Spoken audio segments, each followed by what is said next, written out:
Volume 2.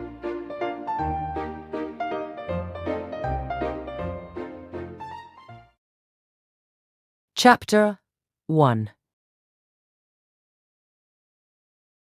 Emma and Harriet had been walking together one morning, and in Emma's opinion had been talking enough of Mr. Elton for that day. She could not think that Harriet's solace or her own sins required more, and she was therefore industriously getting rid of the subject as they returned. But it burst out again when she thought she had succeeded, and after speaking some time of what the poor must suffer in winter, and receiving no other answer than a very plaintive, "Mr. Elton is so good to the poor," she found something else must be done. They were just approaching the house where lived Mrs. and Miss Bates. She determined to call upon them and seek safety in numbers. There was always sufficient reason for such an attention. Mrs. and Miss Bates loved to be called on, and she knew she was considered by the very few who presumed ever to see imperfection in her as rather negligent in that respect, and as not contributing what she ought to the stock of their scanty comforts.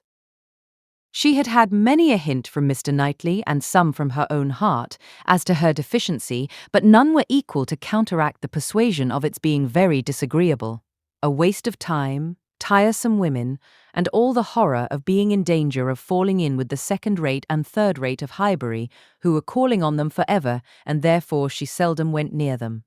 But now she made the sudden resolution of not passing their door without going in, observing, as she proposed it to Harriet, that, as well as she could calculate, they were just now quite safe from any letter from Jane Fairfax.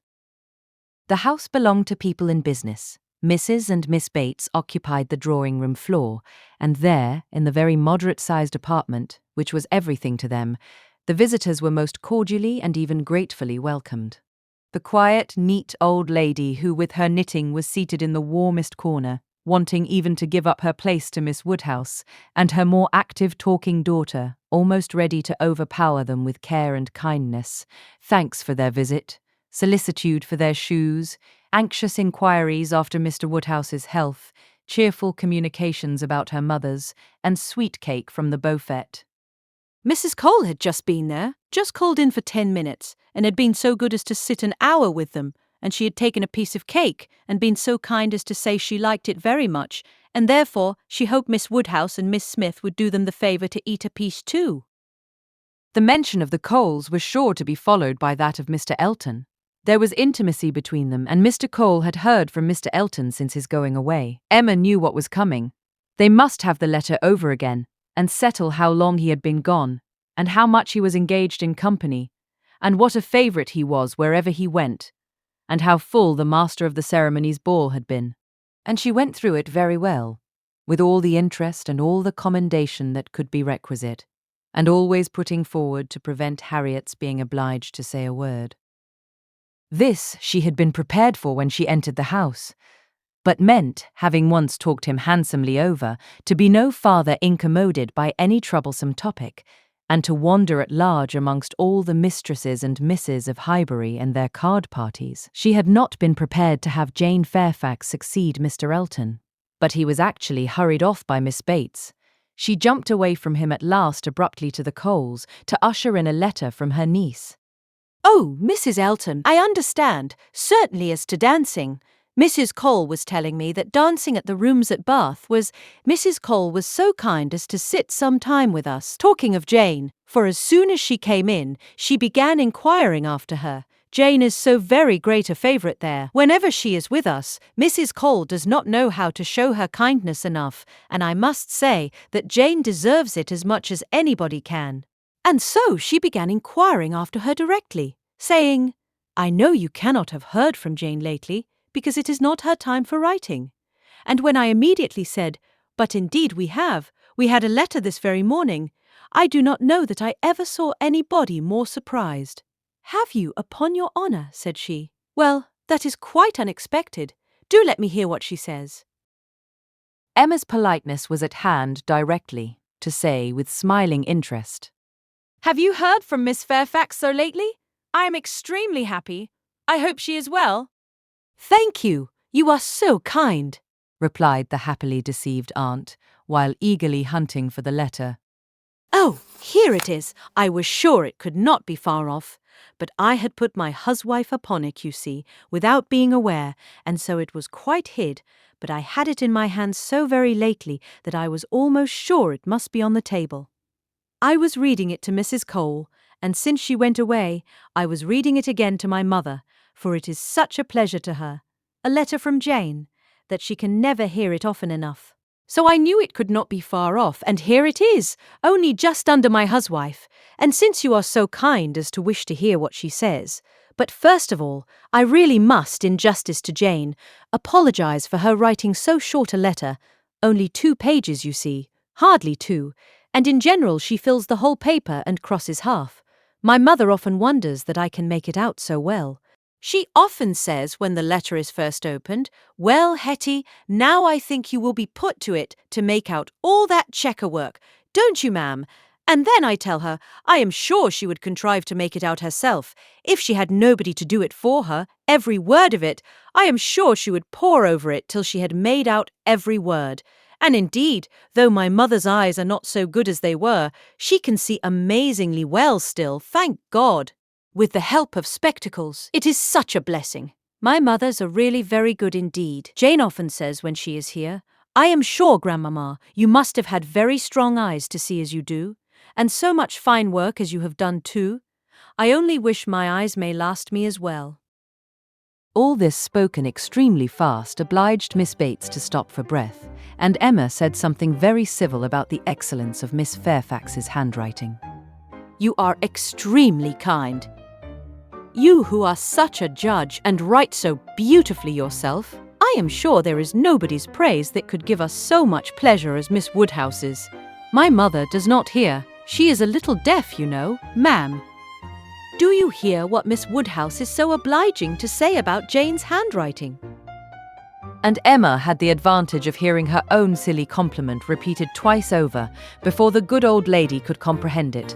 She was pondering in the meanwhile upon the possibility, without seeming very rude, of making her escape from Jane Fairfax's letter, and had almost resolved on hurrying away directly under some slight excuse, when Miss Bates turned to her again and seized her attention. "My mother's deafness is very trifling, you see, just nothing at all.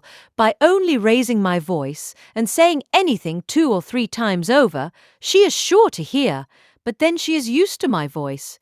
But it is very remarkable that she should always hear Jane better than she does me. Jane speaks so distinct. However, she will not find her grandmamma at all deafer than she was 2 years ago, which is saying a great deal at my mother's time of life. And it really is full 2 years, you know, since she was here. We never were so long without seeing her before, and as I was telling Mrs. Cole, we shall hardly know how to make enough of her now." Are you expecting Miss Fairfax here soon? "Oh, yes, next week." Indeed, that must be a very great pleasure. "Thank you. You are very kind. Yes, next week.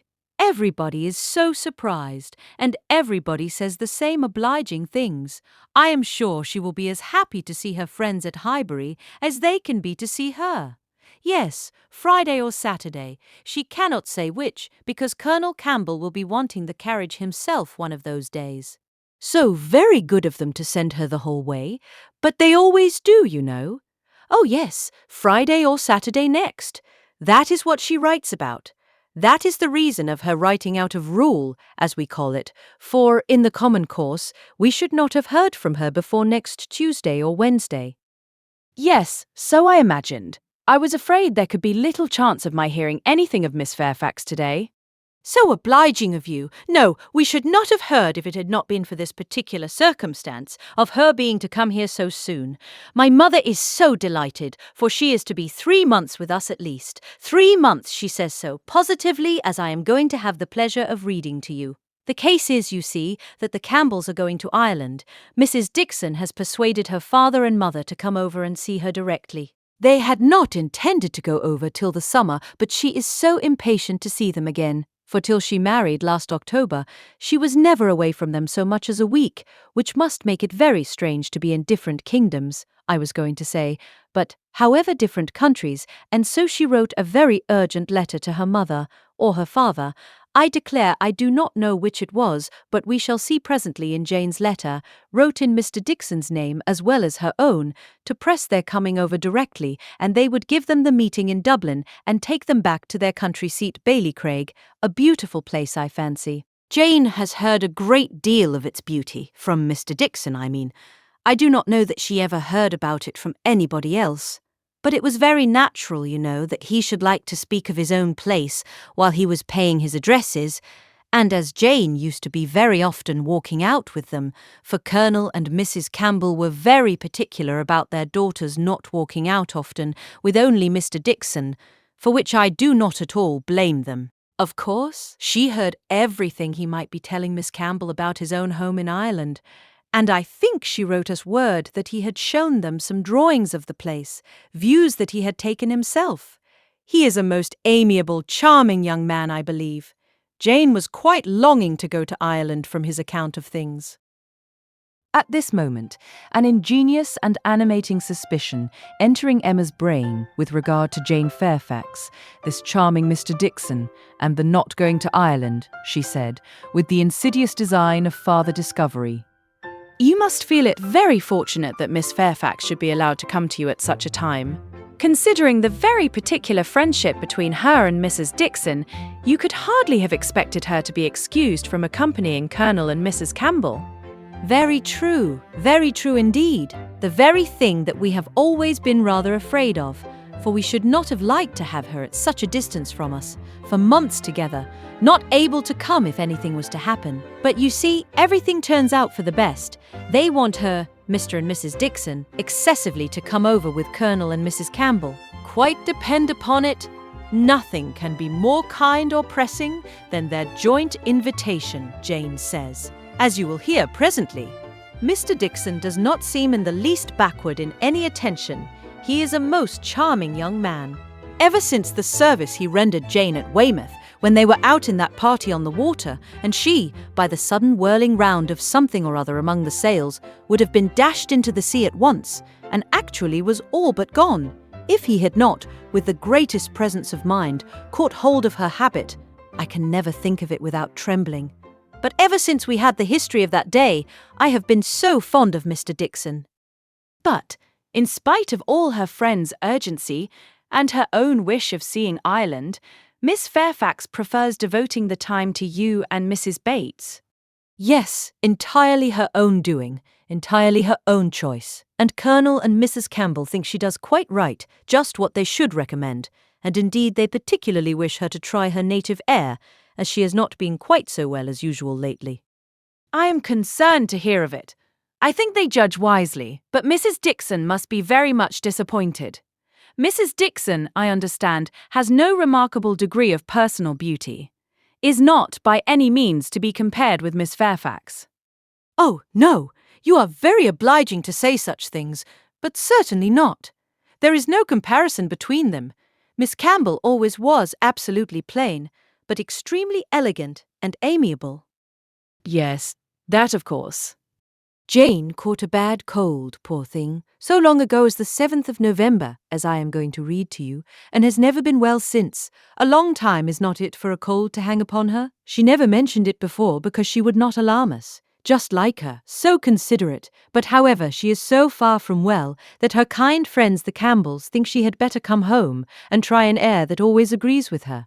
And they have no doubt that 3 or 4 months at Highbury will entirely cure her. And it is certainly a great deal better that she should come here than go to Ireland if she is unwell. Nobody could nurse her as we should do.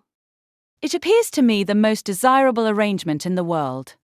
And so she is to come to us next Friday or Saturday, and the Campbells leave town in their way to Holyhead the Monday following, as you will find from Jane's letter. So sudden.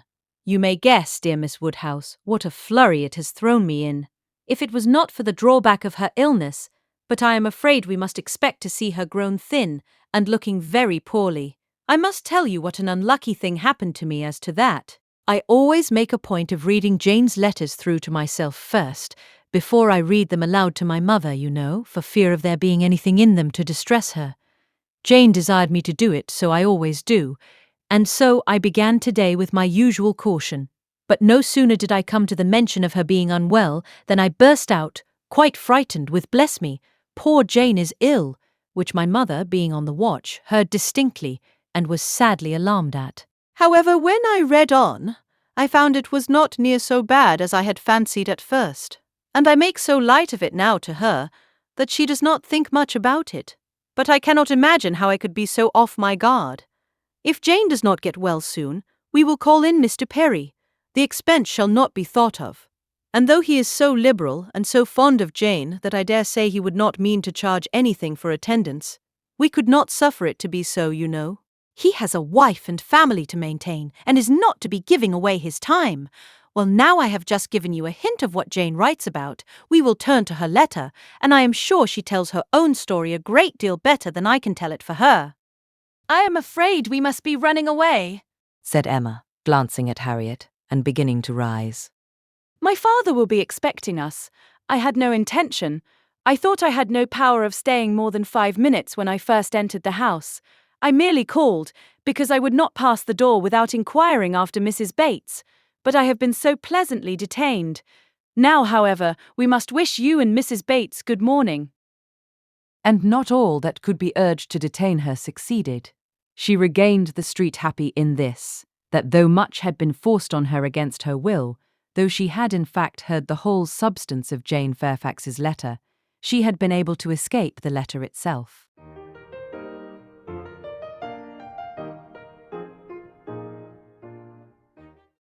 Chapter 2. Chapter 2.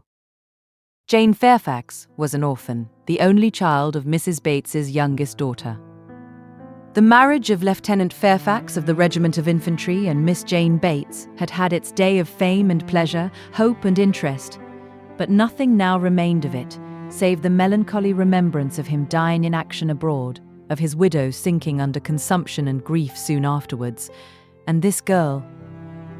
By birth she belonged to Highbury, and when at 3 years old, on losing her mother, she became the property, the charge, the consolation, the foundling of her grandmother and aunt, there had seemed every probability of her being permanently fixed there, of her being taught only what very limited means could command, and growing up with no advantages of connection or improvement, to be engrafted on what nature had given her in a pleasing person, good understanding, and warm-hearted, well-meaning relations. But the compassionate feelings of a friend of her father gave a change to her destiny. This was Colonel Campbell, who had very highly regarded Fairfax as an excellent officer and most deserving young man, and father had been indebted to him for such attentions during a severe camp fever, as he believed had saved his life. These were claims which he did not learn to overlook, though some years passed away from the death of poor Fairfax before his own return to England put anything in his power. When he did return, he sought out the child and took notice of her. He was a married man, with only one living child, a girl about Jane's age, and Jane became their guest, paying them long visits and growing a favourite with all. And before she was 9 years old, his daughter's great fondness for her and his own wish of being a real friend united to produce an offer from Colonel Campbell of undertaking the whole charge of her education. It was accepted, and from that period Jane had belonged to Colonel Campbell's family and had lived with them entirely, only visiting her grandmother from time to time. The plan was that she should be brought up for educating others, the very few £100 which she inherited from her father making independence impossible. To provide for her otherwise was out of Colonel Campbell's power, for though his income, by pay and appointments, was handsome, his fortune was moderate and must be all his daughter's. But by giving her an education, he hoped to be supplying the means of respectable subsistence hereafter. Such was Jane Fairfax's history. She had fallen into good hands, known nothing but kindness from the Campbells, and been given an excellent education. Living constantly with right-minded and well-informed people, her heart and understanding had received every advantage of discipline and culture, and Colonel Campbell's residence being in London, every lighter talent had been done full justice to, by the attendance of first-rate masters. Her disposition and abilities were equally worthy of all that friendship could do. And at 18 or 19 she was, as far as such an early age can be qualified for the care of children, fully competent to the office of instruction herself. but she was too much beloved to be parted with. Neither father nor mother could promote, and the daughter could not endure it. The evil day was put off. It was easy to decide that she was still too young, and Jane remained with them, sharing, as another daughter, in all the rational pleasures of an elegant society and a judicious mixture of home and amusement, with only the drawback of the future, the sobering suggestions of her own good understanding to remind her that all this might soon be over. The affection of the whole family, the warm attachment of Miss Campbell in particular, was the more honourable to each party from the circumstance of Jane's decided superiority both in beauty and acquirements.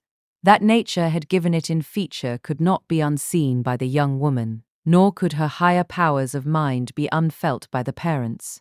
They continued together with unabated regard, however, till the marriage of Miss Campbell, who by that chance, that luck which so often defies anticipation in matrimonial affairs, giving attraction to what is moderate rather than to what is superior, engaged the affections of Mr. Dickson, a young man, rich and agreeable, almost as soon as they were acquainted, and was eligibly and happily settled, while Jane Fairfax had yet her bread to earn.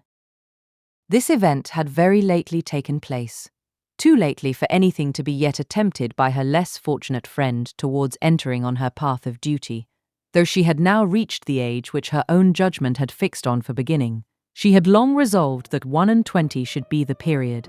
With the fortitude of a devoted novitiate, she had resolved at 21 to complete the sacrifice, and retire from all the pleasures of life, of rational intercourse, equal society, peace and hope, to penance and mortification for ever. The good sense of Colonel and Mrs. Campbell could not oppose such a resolution, though their feelings did. As long as they lived, no exertions would be necessary. Their home might be hers forever, and for their own comfort they would have retained her wholly. But this would be selfishness. What must be at last had better be soon. Perhaps they began to feel it might have been kinder and wiser to have resisted the temptation of any delay, and spared her from a taste of such enjoyments of ease and leisure as must now be relinquished. Still, however, affection was glad to catch at any reasonable excuse for not hurrying on the wretched moment. She had never been quite well since the time of their daughter's marriage. Until she should have completely recovered her usual strength, they must forbid her engaging in duties which, so far from being compatible with a weakened frame and varying spirits, seemed, under the most favourable circumstances, to require something more than human perfection of body and mind to be discharged with tolerable comfort. With regard to her not accompanying them to Ireland, her account to her aunt contained nothing but truth. Though there might be some truths not told, it was her own choice to give the time of their absence to Highbury, to spend perhaps her last months of perfect liberty with those kind relations to whom she was so very dear. And the Campbells, whatever might be their motive or motives, whether single or double or treble, gave the arrangement their ready sanction, and said that they depended more on a few months spent in her native air for the recovery of her health than on anything else. Certain it was that she was to come, and that Highbury, instead of welcoming that perfect novelty which had been so long promised it, Mr. Frank Churchill must put up for the present with Jane Fairfax, who could bring only the freshness of a 2 years' absence. Emma was sorry to have to pay civilities to a person she did not like through 3 long months, to be always doing more than she wished and less than she ought. Why she did not like Jane Fairfax might be a difficult question to answer. Mr. Knightley had once told her it was because she saw in her the really accomplished young woman which she wanted to be thought herself. And though the accusation had been eagerly refuted at the time, there were moments of self-examination in which her conscience could not quite acquit her. But she could never get acquainted with her. She did not know how it was, but there was such coldness and reserve, such apparent indifference whether she pleased or not. And then her aunt was such an eternal talker, and she was made such a fuss with by everybody. And it had been always imagined that they were to be so intimate, because their ages were the same. Everybody had supposed they must be so fond of each other. these were her reasons. She had no better. It was a dislike, so little, just Every imputed fault was so magnified by fancy that she never saw Jane Fairfax the first time after any considerable absence without feeling that she had injured her. And now, when the due visit was paid on her arrival after a 2 years' interval, she was particularly struck with the very appearance and manners which for those 2 whole years she had been depreciating. Jane Fairfax was very elegant, remarkably elegant. And she had herself the highest value for elegance. Her height was pretty, just such as almost everybody would think tall, and nobody could think very tall, her figure particularly graceful, her size a most becoming medium between fat and thin, though a slight appearance of ill health seemed to point out the likeliest evil of the two. Emma could not but feel all this, and then, her face, her features, there was more beauty in them altogether than she had remembered. It was not regular, but it was very pleasing beauty. Her eyes, a deep grey with dark eyelashes and eyebrows, had never been denied their praise. But the skin, which she had been used to cavil at as wanting colour, had a clearness and delicacy which really needed no fuller bloom. It was a style of beauty, of which elegance was the reigning character, and as such she must, in honour, by all her principles, admire it, elegance, which, whether of person or of mind, she saw so little in Highbury. There, not to be vulgar, was distinction and merit. In short, she sat, during the first visit, looking at Jane Fairfax with twofold complacency, the sense of pleasure and the sense of rendering justice, and was determining that she would dislike her no longer. When she took in her history, indeed her situation, as well as her beauty, when she considered what all this elegance was destined to, what she was going to sink from, how she was going to live, it seemed impossible to feel anything but compassion and respect, especially if to every well-known particular entitling her to interest were added the highly probable circumstance of an attachment to Mr. Dickson which she had so naturally started to herself. In that case, nothing could be more pitiable or more honourable than the sacrifices she had resolved on. Emma was very willing now to acquit her of having seduced Mr. Dickson's affections from his wife, or of anything mischievous which her imagination had suggested at first. If it were love, it might be simple, single, successless love on her side alone. She might have been unconsciously sucking in the sad poison, while a sharer of his conversation with her friend, and from the best, the purest of motives, might now be denying herself this visit to Ireland, and resolving to divide herself effectually from him and his connections by soon beginning her career of laborious duty.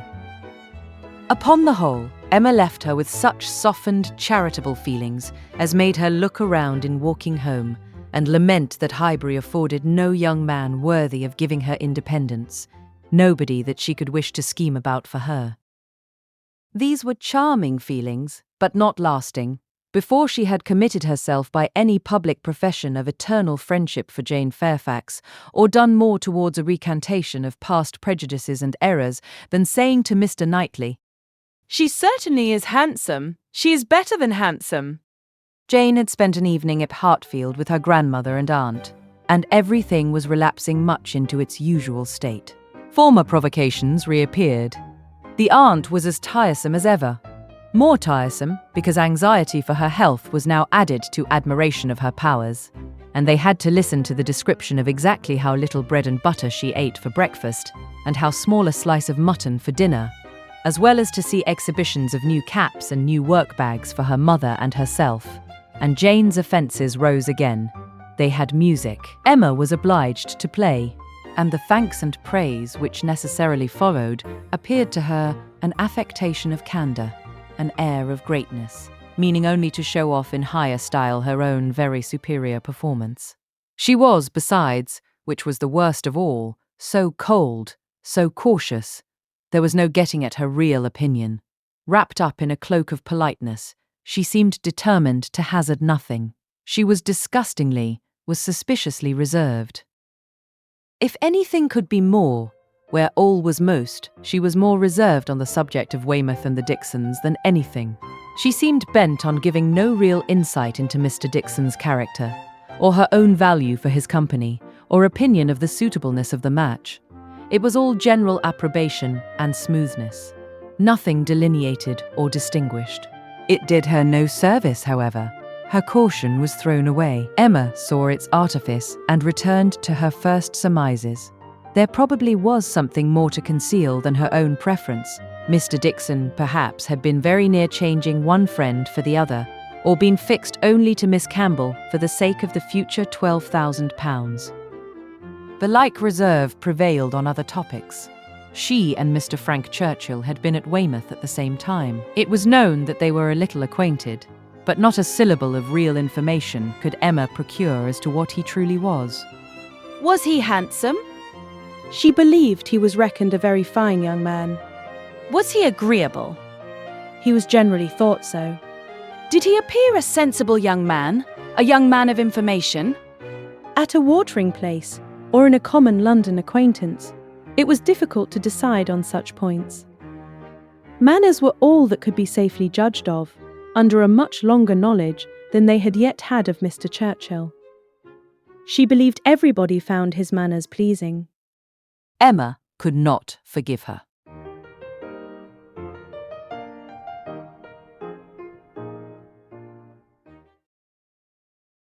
Chapter 3. Emma could not forgive her, but as neither provocation nor resentment were discerned by Mr. Knightley, who had been of the party and had seen only proper attention and pleasing behaviour on each side, he was expressing the next morning, being at Hartfield again on business with Mr. Woodhouse, his approbation of the whole. Not so openly as he might have done had her father been out of the room, but speaking plain enough to be very intelligible to Emma. He had been used to think her unjust to Jane, and had now great pleasure in marking an improvement. A very pleasant evening. He began as soon as Mr. Woodhouse had been talked into what was necessary, told that he understood, and the papers swept away. Particularly pleasant. You and Miss Fairfax gave us some very good music. I do not know a more luxurious state, sir, than sitting at one's ease to be entertained a whole evening by two such young women, sometimes with music and sometimes with conversation. I am sure Miss Fairfax must have found the evening pleasant, Emma.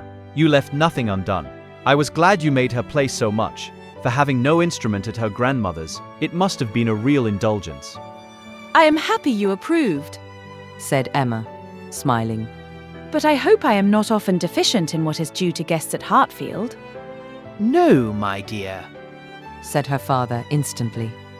but I am sure you are not. There is nobody half so attentive and civil as you are. If anything, you are too attentive. The muffin last night, if it had been handed round once, I think it would have been enough. No, Said Mr. Knightley, nearly at the same time. you are not often deficient either in manner or comprehension. I think you understand me, therefore.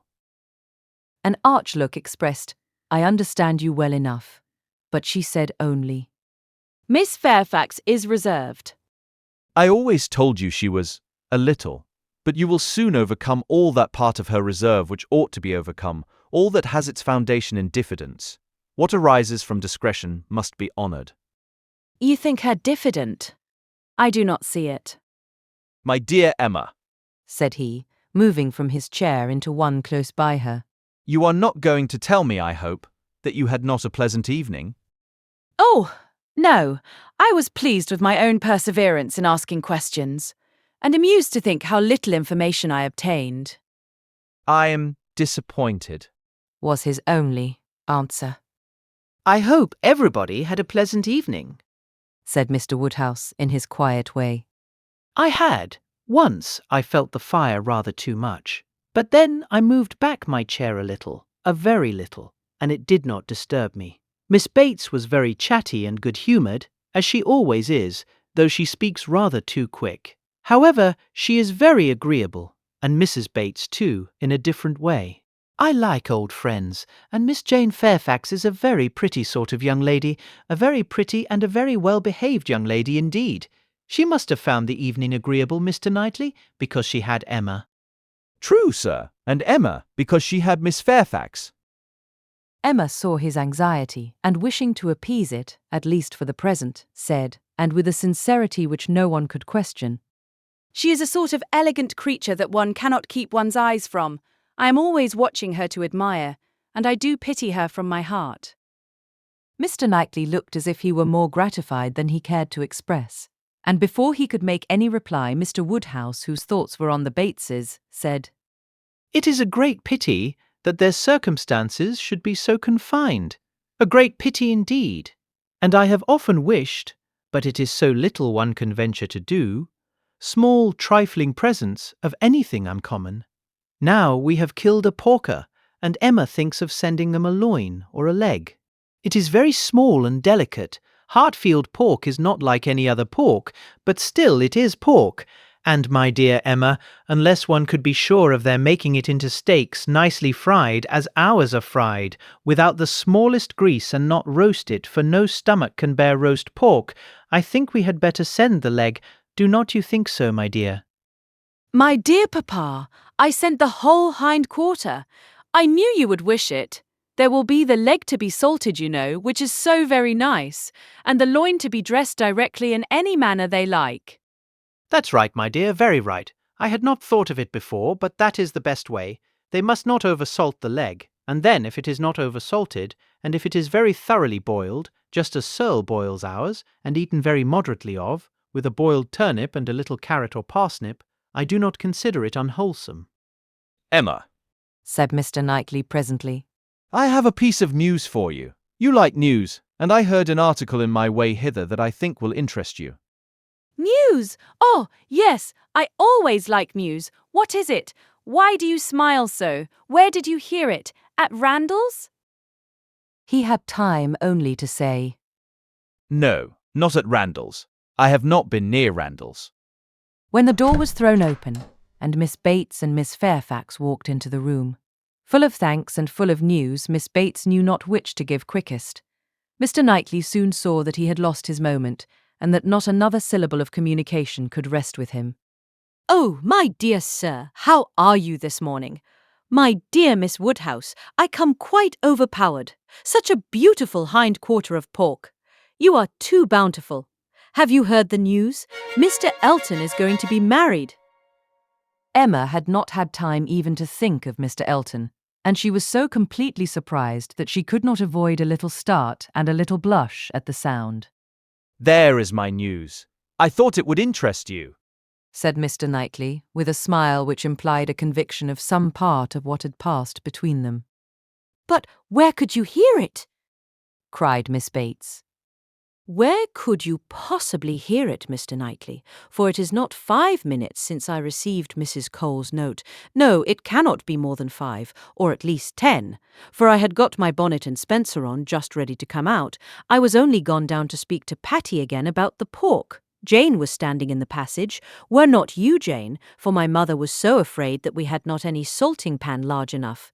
So I said I would go down and see, and Jane said, "Shall I go down instead? For I think you have a little cold, and Patty has been washing the kitchen." "Oh, my dear," said I, "well," and just then came the note. "A Miss Hawkins, that's all I know, a Miss Hawkins of Bath. But, Mr. Knightley, how could you possibly have heard it? For the very moment Mr. Cole told Mrs. Cole of it, she sat down and wrote to me. A Miss Hawkins!" I was with Mr. Cole on business an hour and a half ago. He had just read Elton's letter as I was shown in, and handed it to me directly. Well, that is quite...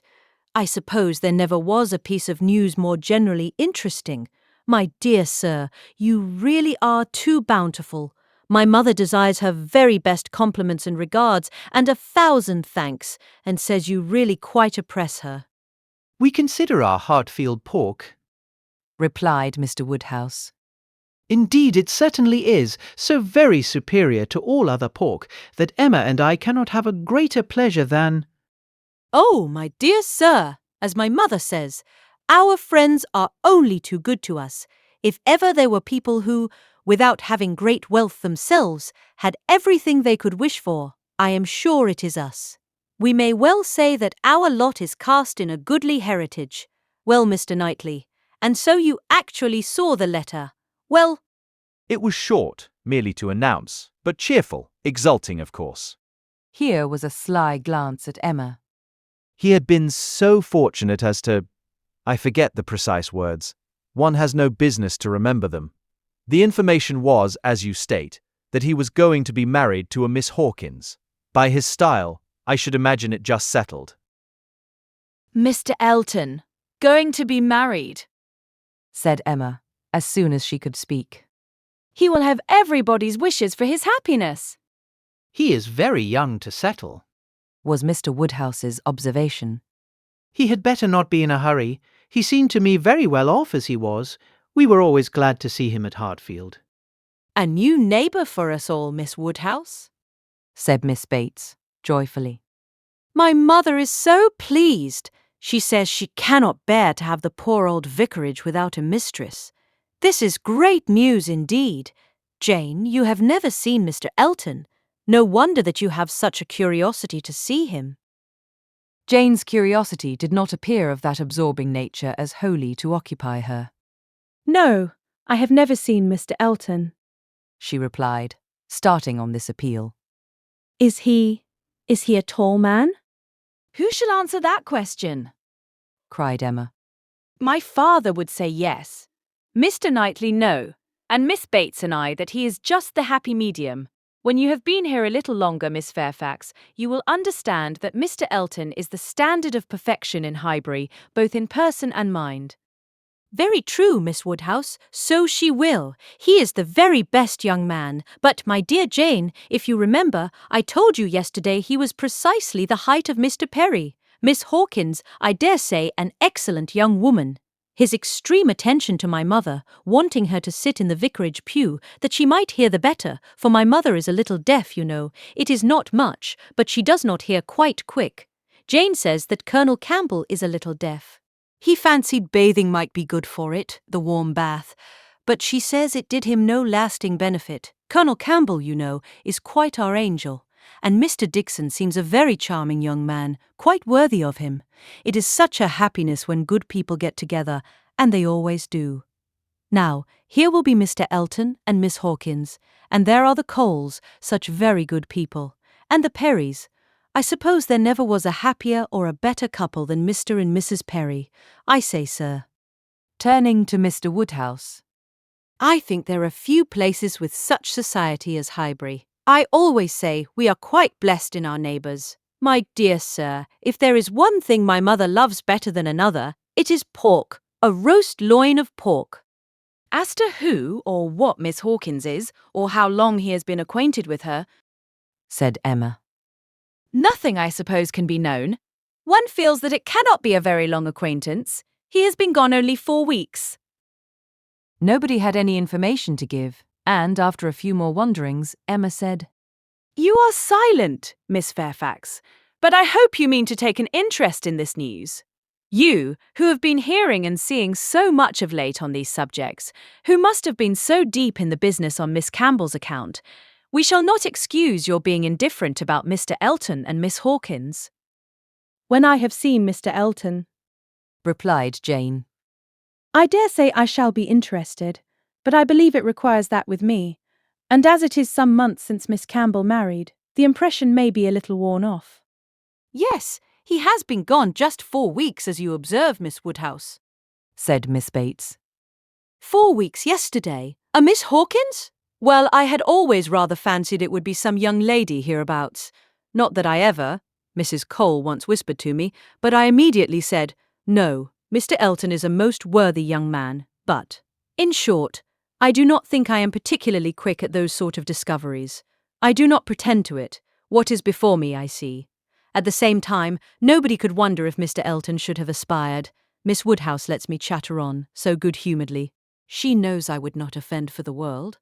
How does Miss Smith do? She seems quite recovered now. Have you heard from Mrs. John Knightley lately?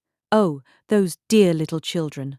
Jane, do you know I always fancy Mr. Dixon like Mr. John Knightley. I mean in person, tall, and with that sort of look, and not very talkative. Quite wrong, my dear aunt. There is no likeness at all. Very odd, but one never does form a just idea of anybody beforehand. One takes up a notion and runs away with it. Mr. Dixon, you say, is not, strictly speaking, handsome. Handsome? Oh, no, far from it. Certainly plain. I told you he was plain.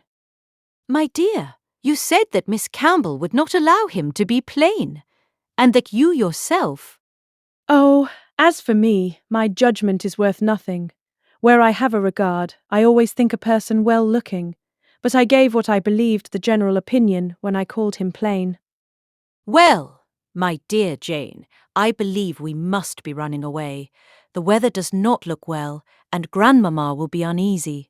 You are too obliging, my dear Miss Woodhouse, but we really must take leave. This has been a most agreeable piece of news indeed.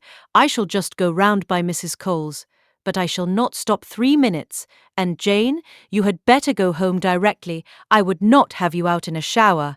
We think she is the better for Highbury already. Thank you, we do indeed. I shall not attempt calling on Mrs. Goddard, for I really do not think she cares for anything but boiled pork. When we dress the leg it will be another thing. Good morning to you, my dear sir. Oh, Mr. Knightley is coming too. Well, that is so very... I am sure if Jane is tired you will be so kind as to give her your arm. Mr. Elton and Miss Hawkins, good morning to you. Emma, alone with her father, had half her attention wanted by him, while he lamented that young people would be in such a hurry to marry. And to marry strangers too. And the other half she could give to her own view of the subject. It was to herself an amusing and a very welcome piece of news, as proving that Mr. Elton could not have suffered long. But she was sorry for Harriet. Harriet must feel it.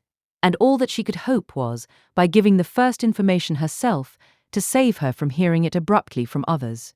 It was now about the time that she was likely to call. If she were to meet Miss Bates in her way, and upon its beginning to rain, Emma was obliged to expect that the weather would be detaining her at Mrs. Goddard's, and that the intelligence would undoubtedly rush upon her without preparation. The shower was heavy but short, and it had not been over 5 minutes when in came Harriet, with just the heated, agitated look which hurrying thither with a full heart was likely to give, and the "Oh, Miss Woodhouse, what do you think has happened?" which instantly burst forth, had all the evidence of corresponding perturbation. As the blow was given, Emma felt that she could not now show greater kindness than in listening, and Harriet, unchecked, ran eagerly through what she had to tell. She had set out from Mrs. Goddard's half an hour ago. She had been afraid it would rain.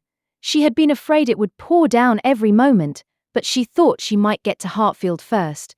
She had hurried on as fast as possible, but then, as she was passing by the house where a young woman was making up a gown for her, she thought she would just step in and see how it went on. And though she did not seem to stay half a moment there, soon after she came out, it began to rain, and she did not know what to do. So she ran on directly, as fast as she could, and took shelter at Ford's. Ford's was the principal woolen draper, linen draper, and haberdasher's shop united, the shop first in size and fashion in the place. And so, there she had sat, without an idea of anything in the world, full 10 minutes perhaps, when, all of a sudden, who should come in? To be sure it was so very odd, but they always dealt at Ford's. Who should come in but Elizabeth Martin and her brother? Dear Miss Woodhouse, only think. I thought I should have fainted. I did not know what to do. I was sitting near the door. Elizabeth saw me directly, but he did not. He was busy with the umbrella.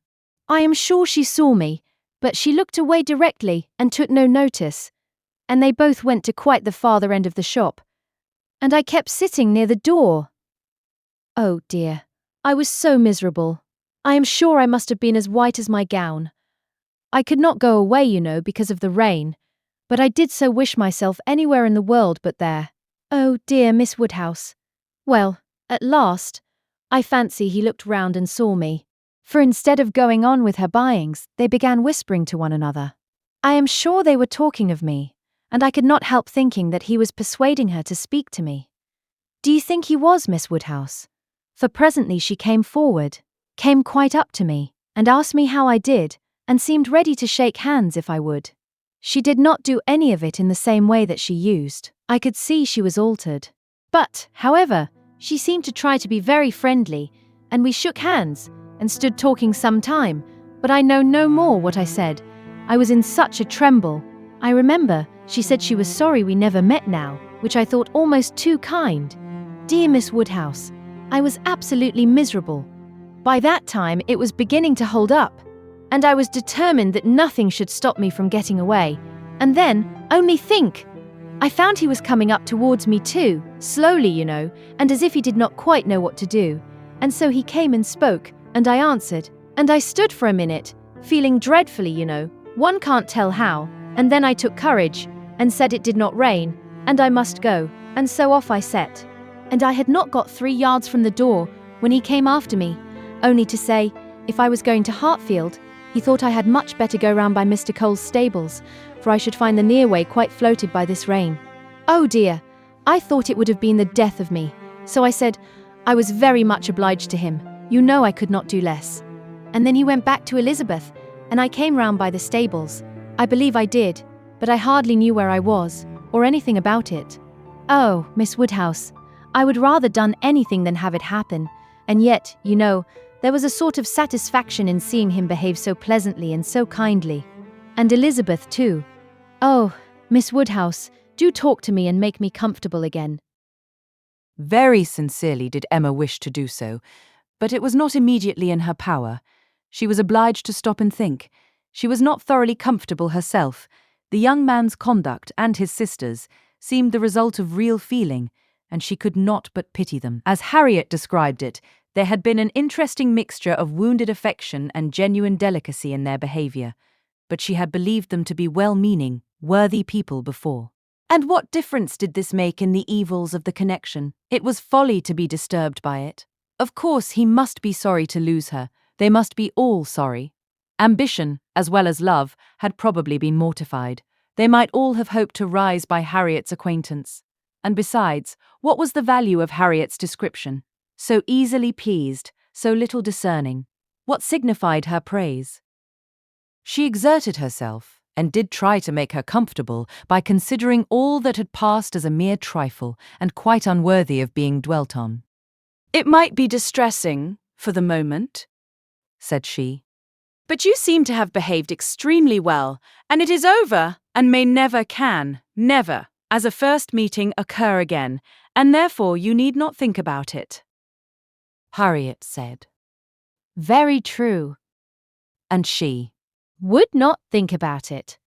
But still she talked of it. Still she could talk of nothing else. And Emma, at last, in order to put the Martins out of her head, was obliged to hurry on the news, which she had meant to give with so much tender caution, hardly knowing herself whether to rejoice or be angry, ashamed or only amused at such a state of mind in poor Harriet, such a conclusion of Mr. Elton's importance with her. Mr. Elton's rights, however, gradually revived. Though she did not feel the first intelligence as she might have done the day before, or an hour before, its interest soon increased. And before their first conversation was over, she had talked herself into all the sensations of curiosity, wonder, and regret, pain and pleasure, as to this fortunate Miss Hawkins, which could conduce to place the Martins under proper subordination in her fancy. Emma learned to be rather glad that there had been such a meeting. It had been serviceable in deadening the first shock, without retaining any influence to alarm. As Harriet now lived, the Martins could not get at her without seeking her, where hitherto they had wanted either the courage or the condescension to seek her. For since her refusal of the brother, the sisters never had been at Mrs. Goddard's, and a 12-month might pass without their being thrown together again, with any necessity, or even any power of speech. Chapter 4. Human nature is so well disposed towards those who are in interesting situations that a young person, who either marries or dies, is sure of being kindly spoken of. A week had not passed since Miss Hawkins's name was first mentioned in Highbury, before she was, by some means or other, discovered to have every recommendation of person and mind, to be handsome, elegant, highly accomplished, and perfectly amiable. And when Mr. Elton himself arrived to triumph in his happy prospects and circulate the fame of her merits, there was very little more for him to do than to tell her Christian name and say whose music she principally played. Mr. Elton returned, a very happy man. He had gone away rejected and mortified, disappointed in a very sanguine hope, after a series of what appeared to him strong encouragement, and not only losing the right lady, but finding himself debased to the level of a very wrong one. He had gone away deeply offended. He came back engaged to another, and to another as superior, of course, to the first, as under such circumstances what is gained always is to what is lost. He came back gay and self-satisfied, eager and busy, caring nothing for Miss Woodhouse and defying Miss Smith. The charming Augusta Hawkins, in addition to all the usual advantages of perfect beauty and merit, was in possession of an independent fortune of so many thousands as would always be called 10. A point of some dignity, as well as some convenience. The story told well. He had not thrown himself away, he had gained a woman of £10,000 or thereabouts. And he had gained her with such delightful rapidity. The first hour of introduction had been so very soon followed by distinguishing notice. A point of some dignity, as well as some convenience. The story told well. He had not thrown himself away. He had gained a woman of £10,000 or thereabouts. And he had gained her with such delightful rapidity. The first hour of introduction had been so very soon followed by distinguishing notice. The history which he had to give Mrs. Cole of the rise and progress of the affair was so glorious. The steps so quick, from the accidental rencontre to the dinner at Mr. Green's and the party at Mrs. Brown's. Smiles and blushes rising in importance, with consciousness and agitation richly scattered, the lady had been so easily impressed, so sweetly disposed, had, in short, to use a most intelligible phrase, been so very ready to have him, that vanity and prudence were equally contented. He had caught both substance and shadow, both fortune and affection, and was just the happy man he ought to be, talking only of himself and his own concerns, expecting to be congratulated, ready to be laughed at, and with cordial, fearless smiles, now addressing all the young ladies of the place, to whom a few weeks ago he would have been more cautiously gallant. The wedding was no distant event, as the parties had only themselves to please, and nothing but the necessary preparations to wait for. And when he set out for Bath again, there was a general expectation, which a certain glance of Mrs. Cole's did not seem to contradict, that when he next entered Highbury, he would bring his bride. During his present short stay, Emma had barely seen him, but just enough to feel that the first meeting was over, and to give her the impression of his not being improved by the mixture of pique and pretension now spread over his air. She was, in fact, beginning very much to wonder that she had ever thought him pleasing at all. But he gave her pain, and his welfare, 20 miles off, would administer most satisfaction. The pain of his continued residence in Highbury, however, must certainly be lessened by his marriage. Many vain solicitudes would be prevented, many awkwardnesses smoothed by it. A Mrs. Elton would be an excuse for any change of intercourse. Former intimacy might sink without remark.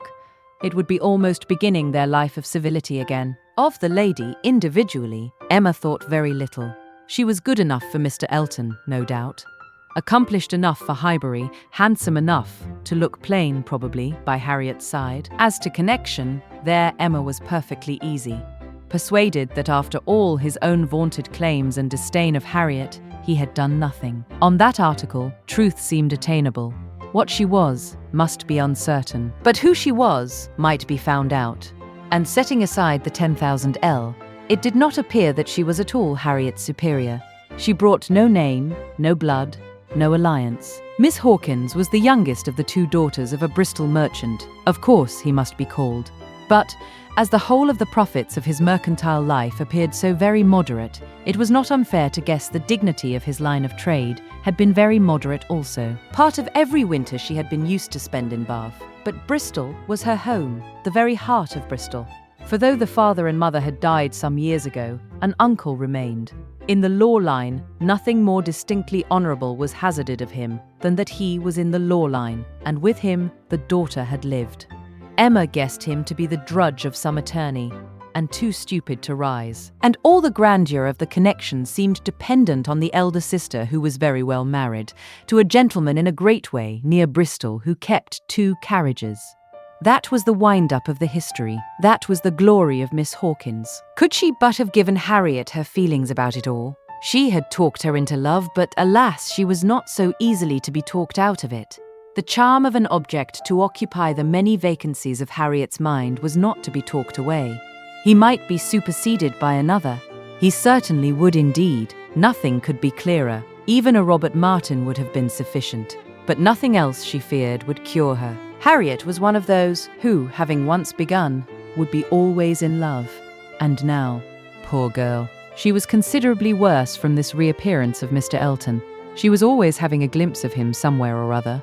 Emma saw him only once, but 2 or 3 times every day. Harriet was sure just to meet with him, or just to miss him, just to hear his voice, or see his shoulder, just to have something occur to preserve him in her fancy, in all the favouring warmth of surprise and conjecture. She was, moreover, perpetually hearing about him, for, excepting when at Hartfield, she was always among those who saw no fault in Mr. Elton, and found nothing so interesting as the discussion of his concerns. And every report, therefore, every guess-all, that had already occurred, all that might occur in the arrangement of his affairs, comprehending income, servants, and furniture, was continually in agitation around her. Her regard was receiving strength by invariable praise of him, and her regrets kept alive, and feelings irritated by ceaseless repetitions of Miss Hawkins's happiness, and continual observation of how much he seemed attached. His air as he walked by the house, the very sitting of his hat, being all in proof of how much he was in love. Had it been allowable entertainment, had there been no pain to her friend, or reproach to herself, in the waverings of Harriet's mind, Emma would have been amused by its variations. Sometimes Mr. Elton predominated, sometimes the Martins, and each was occasionally useful as a check to the other. Mr. Elton's engagement had been the cure of the agitation of meeting Mr. Martin. The unhappiness produced by the knowledge of that engagement had been a little put aside by Elizabeth Martin's calling at Mrs. Goddard's a few days afterwards. Harriet had not been at home, but a note had been prepared and left for her, written in the very style to touch, a small mixture of reproach with a great deal of kindness. And, till Mr. Elton himself appeared, she had been much occupied by it, continually pondering over what could be done in return, and wishing to do more than she dared to confess. But Mr. Elton, in person, had driven away all such cares. While he stayed, the Martins were forgotten, and on the very morning of his setting off for Bath again, Emma, to dissipate some of the distress it occasioned, judged it best for her to return Elizabeth Martin's visit. How that visit was to be acknowledged, what would be necessary, and what might be safest, had been a point of some doubtful consideration. Absolute neglect of the mother and sisters, when invited to come, would be ingratitude. It must not be, and yet the danger of a renewal of the acquaintance. After much thinking, she could determine on nothing better than Harriet's returning the visit, but in a way that, if they had understanding, should convince them that it was to be only a formal acquaintance. She meant to take her in the carriage, leave her at the Abbey Mill while she drove a little farther, and call for her again so soon as to allow no time for insidious applications or dangerous recurrences to the past, and give the most decided proof of what degree of intimacy was chosen for the future. She could think of nothing better. And though there was something in it which her own heart could not approve, something of ingratitude, merely glossed over, it must be done, or what would become of Harriet?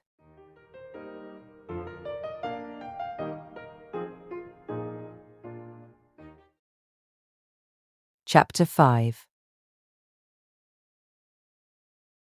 Small heart had Harriet for visiting. Only half an hour before her friend called for her at Mrs. Goddard's, her evil stars had led her to the very spot where at that moment a trunk directed to the Reverend Philip Elton, White Hart, Bath, was to be seen under the operation of being lifted into the butcher's cart, which was to convey it to where the coaches passed, and everything in this world, excepting that trunk and the direction, was consequently a blank.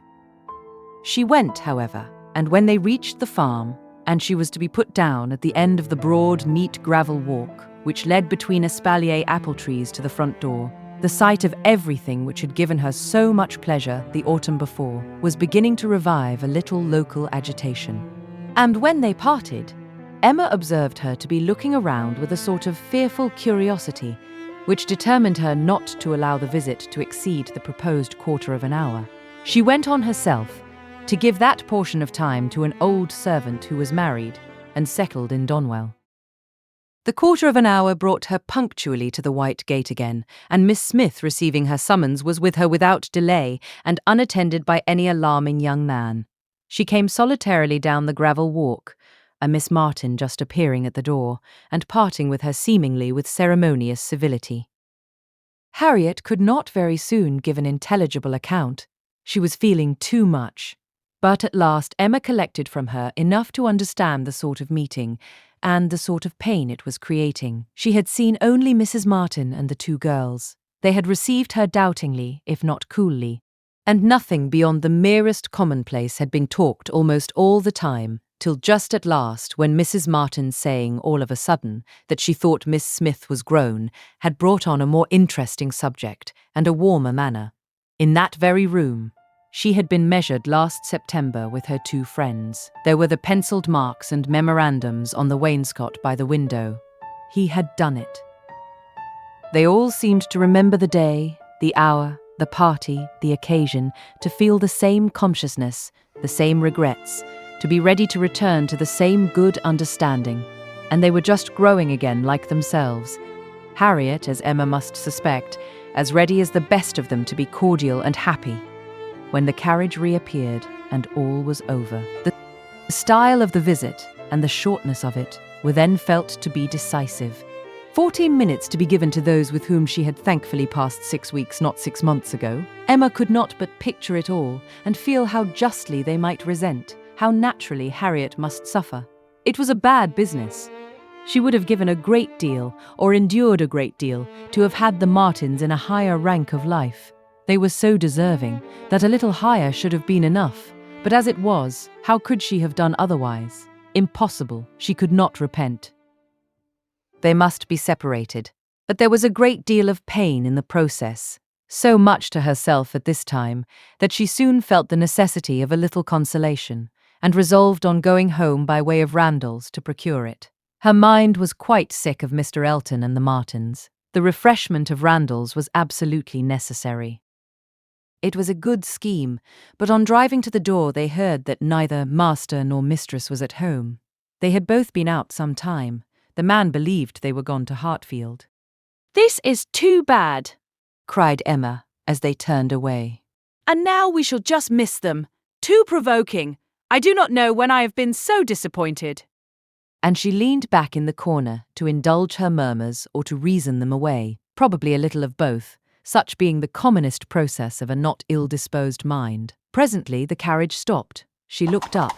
It was stopped by Mr. and Mrs. Weston, who were standing to speak to her. There was instant pleasure in the sight of them, and still greater pleasure was conveyed in sound, for Mr. Weston immediately accosted her with, "How do you do? How do you do? We have been sitting with your father. Glad to see him so well. Frank comes tomorrow. I had a letter this morning. We see him tomorrow by dinner time. To a certainty, he is at Oxford today, and he comes for a whole fortnight. I knew it would be so. If he had come at Christmas, he could not have stayed 3 days. I was always glad he did not come at Christmas. Now we are going to have just the right weather for him. Fine, dry, settled weather. We shall enjoy him completely. Everything has turned out exactly as we could wish." There was no resisting such news, no possibility of avoiding the influence of such a happy face as Mr. Weston's, confirmed as it all was by the words and the countenance of his wife, fewer and quieter, but not less to the purpose. To know that she thought his coming certain was enough to make Emma consider it so, and sincerely did she rejoice in their joy. It was a most delightful reanimation of exhausted spirits. The worn-out past was sunk in the freshness of what was coming, and in the rapidity of half a moment's thought, she hoped Mr. Elton would now be talked of no more. Mr. Weston gave her the history of the engagements at Enscombe, which allowed his son to answer for having an entire fortnight at his command, as well as the route and the method of his journey. And she listened and smiled and congratulated. "I shall soon bring him over to Hartfield," said he, at the conclusion. Emma could imagine she saw a touch of the arm at this speech from his wife. "We had better move on, Mr. Weston," said she. "We are detaining the girls." "Well, well, I am ready. And turning again to Emma. But you must not be expecting such a very fine young man. You have only had my account, you know. I dare say he is really nothing extraordinary." Though his own sparkling eyes at the moment were speaking a very different conviction. Emma could look perfectly unconscious and innocent, and answer in a manner that appropriated nothing. "Think of me tomorrow, my dear Emma, about 4 o'clock. was Mrs. Weston's parting injunction, spoken with some anxiety and meant only for her. 4 o'clock. Depend upon it, he will be here by 3. Was Mr. Weston's quick amendment. And so ended a most satisfactory meeting. Emma's spirits were mounted quite up to happiness. Everything wore a different air. James and his horses seemed not half so sluggish as before. When she looked at the hedges, she thought the elder at least must soon be coming out. And when she turned round to Harriet, she saw something like a look of spring, a tender smile even there. Will Mr. Frank Churchill pass through Bath as well as Oxford? Was a question, however, which did not augur much. But neither geography nor tranquillity could come all at once, and Emma was now in a humour to resolve that they should both come in time. The morning of the interesting day arrived, and Mrs. Weston's faithful pupil did not forget either at 10 or 11 or 12 o'clock that she was to think of her at 4. My dear, dear anxious friend, said she, in mental soliloquy, while walking downstairs from her own room. Always over-careful for everybody's comfort but your own. I see you now in all your little fidgets, going again and again into his room, to be sure that all is right. The clock struck 12 as she passed through the hall. 'Tis 12. I shall not forget to think of you 4 hours hence, and by this time tomorrow, perhaps, or a little later, I may be thinking of the possibility of their all calling here.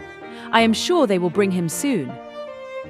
She opened the parlour door and saw 2 gentlemen sitting with her father, Mr. Weston and his son. They had been arrived only a few minutes, and Mr. Weston had scarcely finished his explanation of Frank's being a day before his time, and her father was yet in the midst of his very civil welcome and congratulations when she appeared to have her share of surprise, introduction, and pleasure. The Frank Churchill so long talked of, so high in interest, was actually before her. He was presented to her, and she did not think too much had been said in his praise. He was a very good-looking young man. Height, air, address, all were unexceptionable, and his countenance had a great deal of the spirit and liveliness of his father's. He looked quick and sensible. She felt immediately that she should like him, and there was a well-bred ease of manner and a readiness to talk, which convinced her that he came intending to be acquainted with her, and that acquainted they soon must be. He had reached Randalls the evening before.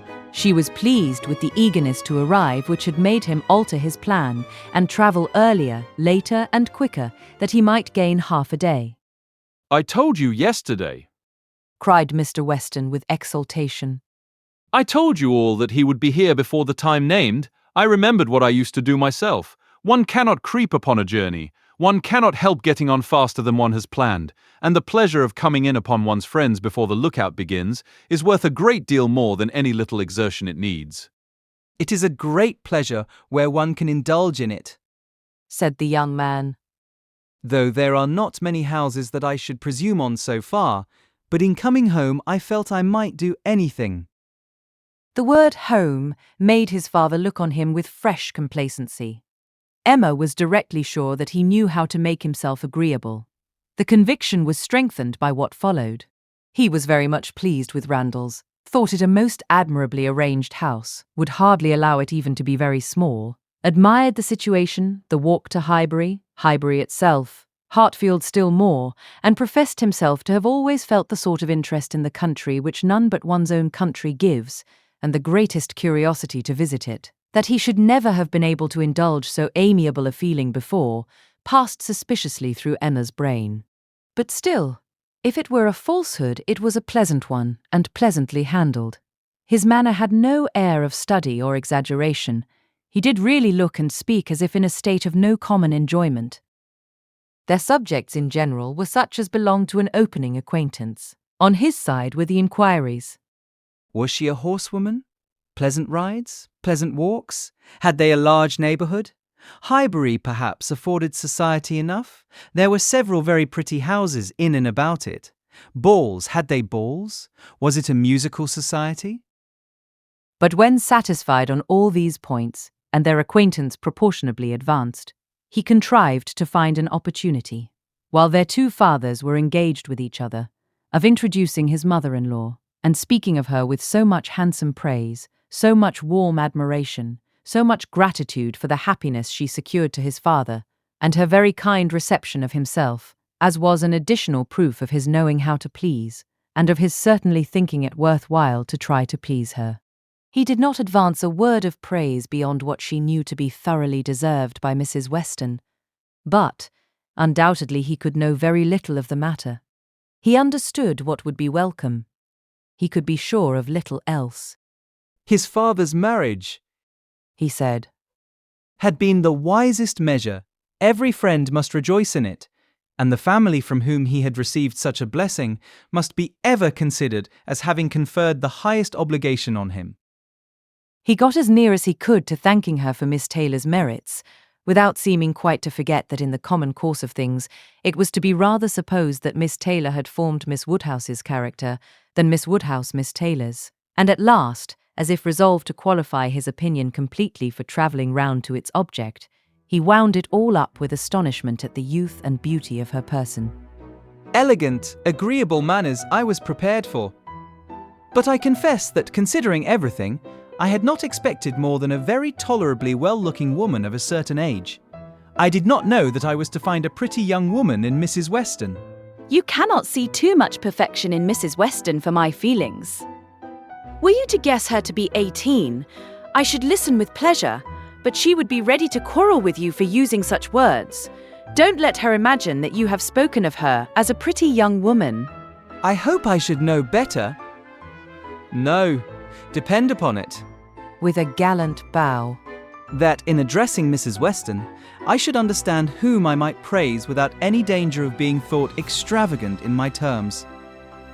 Emma wondered whether the same suspicion of what might be expected from their knowing each other, which had taken strong possession of her mind, had ever crossed his, and whether his compliments were to be considered as marks of acquiescence or proofs of defiance. She must see more of him to understand his ways. At present she only felt they were agreeable. She had no doubt of what Mr. Weston was often thinking about. His quick eye she detected again and again glancing towards them with a happy expression. And even, when he might have determined not to look, she was confident that he was often listening. Her own father's perfect exemption from any thought of the kind, the entire deficiency in him of all such sort of penetration or suspicion, was a most comfortable circumstance. Happily, he was not farther from approving matrimony than from foreseeing it. Though always objecting to every marriage that was arranged, he never suffered beforehand from the apprehension of any. It seemed as if he could not think so ill of any two persons' understanding as to suppose they meant to marry till it were proved against them. She blessed the favouring blindness. He could now, without the drawback of a single unpleasant surmise, without a glance forward at any possible treachery in his guest, give way to all his natural, kind-hearted civility in solicitous inquiries after Mr. Frank Churchill's accommodation on his journey, through the sad evils of sleeping 2 nights on the road, and express very genuine unmixed anxiety to know that he had certainly escaped catching cold, which, however, he could not allow him to feel quite assured of himself till after another night. A reasonable visit paid, Mr. Weston began to move. He must be going. He had business at the Crown about his hay, and a great many errands for Mrs. Weston at Ford's, but he need not hurry anybody else. His son, too well bred to hear the hint, rose immediately also, saying, As you are going farther on business, sir, I will take the opportunity of paying a visit, which must be paid some day or other, and therefore may as well be paid now. I have the honour of being acquainted with a neighbour of yours. turning to Emma. A lady residing in or near Highbury. A family of the name of Fairfax. I shall have no difficulty, I suppose, in finding the house. Though Fairfax, I believe, is not the proper name. I should rather say Barnes or Bates. Do you know any family of that name? To be sure we do. Cried his father. Mrs. Bates. We passed her house. I saw Miss Bates at the window. True, you are acquainted with Miss Fairfax. I remember you knew her at Weymouth, and a fine girl she is. Call upon her by all means. There is no necessity for my calling this morning, said the young man. Another day would do as well. But there was that degree of acquaintance at Weymouth which... Oh, go today. Do not defer it. What is right to be done cannot be done too soon. And besides, I must give you a hint, Frank. Any want of attention to her here should be carefully avoided. You saw her with the Campbells, when she was the equal of everybody she mixed with, but here she is with a poor old grandmother, who has barely enough to live on. If you do not call early, it will be a slight. Basum looked convinced. I have heard her speak of the acquaintance, Said Emma. She is a very elegant young woman. He agreed to it, but with so quiet a Yes. as inclined her almost to doubt his real concurrence, and yet there must be a very distinct sort of elegance for the fashionable world if Jane Fairfax could be thought only ordinarily gifted with it. If you were never particularly struck by her manners before, Said she. I think you will today. You will see her to advantage. See her and hear her. No, I am afraid you will not hear her at all, for she has an aunt who never holds her tongue. You are acquainted with Miss Jane Fairfax, sir, are you? Said Mr. Woodhouse, always the last to make his way in conversation. Then give me leave to assure you that you will find her a very agreeable young lady. She is staying here on a visit to her grandmamma and aunt. Very worthy people. I have known them all my life. They will be extremely glad to see you, I am sure, and one of my servants shall go with you to show you the way. My dear sir, upon no account in the world, my father can direct me. But your father is not going so far. He is only going to the Crown, quite on the other side of the street, and there are a great many houses. You might be very much at a loss, and it is a very dirty walk, unless you keep on the footpath, but my coachman can tell you where you had best cross the street. Mr. Frank Churchill still declined it, looking as serious as he could, and his father gave his hearty support by calling out, My good friend, this is quite unnecessary. Frank knows a puddle of water when he sees it. And as to Mrs. Bates's, he may get there from the Crown in a hop, step, and jump. They were permitted to go alone, and with a cordial nod from one and a graceful bow from the other, the two gentlemen took leave. Emma remained very well pleased with this beginning of the acquaintance, and could now engage to think of them all at Randall's any hour of the day, with full confidence in their comfort.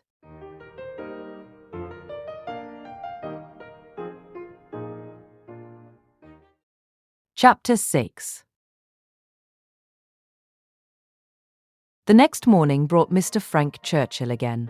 He came with Mrs. Weston, to whom and to Highbury he seemed to take very cordially. He had been sitting with her, it appeared, most companionably at home till her usual hour of exercise, and on being desired to choose their walk, immediately fixed on Highbury. He did not doubt there being very pleasant walks in every direction, but if left to him, he should always choose the same. Highbury, that airy, cheerful, happy-looking Highbury, would be his constant attraction. Highbury, with Mrs. Weston, stood for Hartfield, and she trusted to its bearing the same construction with him. They walked thither directly.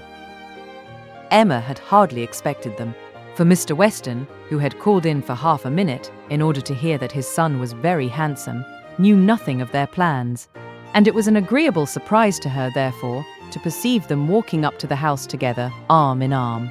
She was wanting to see him again, and especially to see him in company with Mrs. Weston, upon his behaviour to whom her opinion of him was to depend. If he were deficient there, nothing should make amends for it. But on seeing them together, she became perfectly satisfied. It was not merely in fine words or hyperbolical compliment that he paid his duty. Nothing could be more proper or pleasing than his whole manner to her. Nothing could more agreeably denote his wish of considering her as a friend and securing her affection. And there was time enough for Emma to form a reasonable judgment, as their visit included all the rest of the morning. They were all three walking about together for an hour or two, first round the shrubberies of Hartfield, and afterwards in Highbury. He was delighted with everything, admired Hartfield sufficiently for Mr. Woodhouse's ear, and when their going farther was resolved on, confessed his wish to be made acquainted with the whole village, and found matter of commendation and interest much oftener than Emma could have supposed. Some of the objects of his curiosity spoke very amiable feelings. He begged to be shown the house which his father had lived in so long, and which had been the home of his father's father, and on recollecting that an old woman who had nursed him was still living, walked in quest of her cottage from one end of the street to the other. And though in some points of pursuit or observation there was no positive merit, they showed altogether a good will towards Highbury in general, which must be very like a merit to those he was with. Emma watched and decided that with such feelings as were now shown, it could not be fairly supposed that he had been ever voluntarily absenting himself, that he had not been acting a part or making a parade of insincere professions, and that Mr. Knightley certainly had not done him justice. Their first pause was at the Crown Inn, an inconsiderable house, though the principal one of the sort, where a couple of pair of post-horses were kept, more for the convenience of the neighbourhood than from any run on the road, and his companions had not expected to be detained by any interest excited there, but in passing it, they gave the history of the large room visibly added. It had been built many years ago for a ballroom, and while the neighbourhood had been in a particularly populous dancing state, had been occasionally used as such. But such brilliant days had long passed away, and now the highest purpose for which it was ever wanted was to accommodate a whist club established among the gentlemen and half-gentlemen of the place. He was immediately interested. Its character as a ballroom caught him.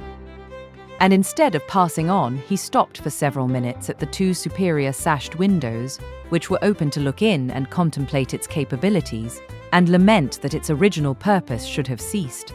He saw no fault in the room, he would acknowledge none which they suggested. No, it was long enough, broad enough, handsome enough. It would hold the very number for comfort. They ought to have balls there at least every fortnight through the winter. Why had not Miss Woodhouse revived the former good old days of the room, she who could do anything in Highbury? The want of proper families in the place, and the conviction that none beyond the place and its immediate environs could be tempted to attend, were mentioned. But he was not satisfied. He could not be persuaded that so many good-looking houses as he saw around him could not furnish numbers enough for such a meeting.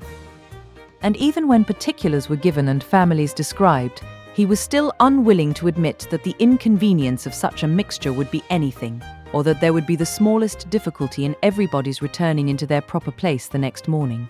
He argued like a young man very much bent on dancing, and Emma was rather surprised to see the constitution of the Western prevail so decidedly against the habits of the Churchills. He seemed to have all the life and spirit, cheerful feelings and social inclinations of his father, and nothing of the pride or reserve of Enscombe. Of pride, indeed, there was perhaps scarcely enough. His indifference to a confusion of rank bordered too much on inelegance of mind. He could be no judge, however, of the evil he was holding cheap. It was but an effusion of lively spirits. At last he was persuaded to move on from the front of the Crown, and being now almost facing the house where the Bateses lodged, Emma recollected his intended visit the day before, and asked him if he had paid it. Yes, oh, yes. I was just going to mention it. A very successful visit. I saw all the three ladies and felt very much obliged to you for your preparatory hint. If the talking aunt had taken me quite by surprise, it must have been the death of me. As it was, I was only betrayed into paying a most unreasonable visit. 10 minutes would have been all that was necessary, perhaps all that was proper. And I had told my father I should certainly be at home before him, but there was no getting away, no pause. And to my utter astonishment, I found when he, finding me nowhere else, joined me there at last, that I had been actually sitting with them very nearly 3/4 of an hour. The good lady had not given me the possibility of escape before. And how did you think Miss Fairfax looking? Ill. Very ill. That is, if a young lady can ever be allowed to look ill. But the expression is hardly admissible, Mrs. Weston, is it? Ladies can never look ill. And seriously, Miss Fairfax is naturally so pale, as almost always to give the appearance of ill health, a most deplorable want of complexion. Emma would not agree to this and began a warm defence of Miss Fairfax's complexion. It was certainly never brilliant, but she would not allow it to have a sickly hue in general, and there was a softness and delicacy in her skin, which gave peculiar elegance to the character of her face. He listened with all due deference, acknowledged that he had heard many people say the same, but yet he must confess that to him nothing could make amends for the want of the fine glow of health. Where features were indifferent, a fine complexion gave beauty to them all, and where they were good, the effect was Fortunately, he need not attempt to describe what the effect was. Well, there is no disputing about taste. At least you admire her, except her complexion. He shook his head and laughed. I cannot separate Miss Fairfax and her complexion. Did you see her often at Weymouth? Were you often in the same society? At this moment they were approaching Ford's, and he hastily exclaimed, Ha! This must be the very shop that everybody attends every day of their lives, as my father informs me. He comes to Highbury himself, he says, 6 days out of the 7, and has always business at Ford's. If it be not inconvenient to you, pray let us go in, that I may prove myself to belong to the place, to be a true citizen of Highbury. I must buy something at Ford's. It will be taking out my freedom. I dare say they sell gloves. Oh, yes, gloves and everything. I do admire your patriotism. You will be adored in Highbury. You were very popular before you came, because you were Mr. Weston's son. But lay out half a guinea at Ford's, and your popularity will stand upon your own virtues. They went in, and while the sleek, well-tied parcels of men's beavers and York tan were bringing down and displaying on the counter, he said, But I beg your pardon, Miss Woodhouse. You were speaking to me. You were saying something at the very moment of this burst of my amor patriae. Do not let me lose it. I assure you the utmost stretch of public fame would not make me amends for the loss of any happiness in private life. I merely asked whether you had known much of Miss Fairfax and her party at Weymouth. And now that I understand your question, I must pronounce it to be a very unfair one. It is always the lady's right to decide on the degree of acquaintance. Miss Fairfax must already have given her account. I shall not commit myself by claiming more than she may choose to allow. Upon my word, you answer as discreetly as she could do herself. But her account of everything leaves so much to be guessed. She is so very reserved, so very unwilling to give the least information about anybody, that I really think you may say what you like of your acquaintance with her. May I indeed? Then I will speak the truth, and nothing suits me so well. I met her frequently at Weymouth. I had known the Campbells a little in town, and at Weymouth we were very much in the same set. Colonel Campbell is a very agreeable man, and Mrs. Campbell a friendly, warm-hearted woman. I like them all. You know Miss Fairfax's situation in life, I conclude. What she is destined to be? Yes, I believe I do. You get upon delicate subjects, Emma, said Mrs. Weston, smiling. Remember that I am here. Mr. Frank Churchill hardly knows what to say when you speak of Miss Fairfax's situation in life. I will move a little farther off. I certainly do forget to think of her, said Emma, as having ever been anything but my friend and my dearest friend. He looked as if he fully understood and honoured such a sentiment. When the gloves were bought, and they had quitted the shop again, Did you ever hear the young lady we were speaking of play? Ever hear her? repeated Emma. You forget how much she belongs to Highbury. I have heard her every year of our lives since we both began. She plays charmingly. You think so, do you? I wanted the opinion of someone who could really judge. She appeared to me to play well, that is, with considerable taste, but I know nothing of the matter myself. I am excessively fond of music, but without the smallest skill or right of judging of anybody's performance. I have been used to hear hers admired, and I remember one proof of her being thought to play well. A man, a very musical man, and in love with another woman, engaged to her, on the point of marriage, would yet never ask that other woman to sit down to the instrument, if the lady in question could sit down instead. Never seemed to like to hear one if he could hear the other. That, I thought, in a man of known musical talent, was some proof. Proof indeed, said Emma, highly amused. Mr. Dixon is very musical, is he? We shall know more about them all in half an hour from you than Miss Fairfax would have vouchsafed in half a year. Yes, Mr. Dixon and Miss Campbell were the persons, and I thought it a very strong proof. Certainly, very strong it was. To own the truth, a great deal stronger than, if I had been Miss Campbell, would have been at all agreeable to me. I could not excuse a man's having more music than love, more ear than eye, a more acute sensibility to fine sounds than to my feelings. How did Miss Campbell appear to like it? It was her very particular friend, you know. Poor comfort, said Emma, laughing.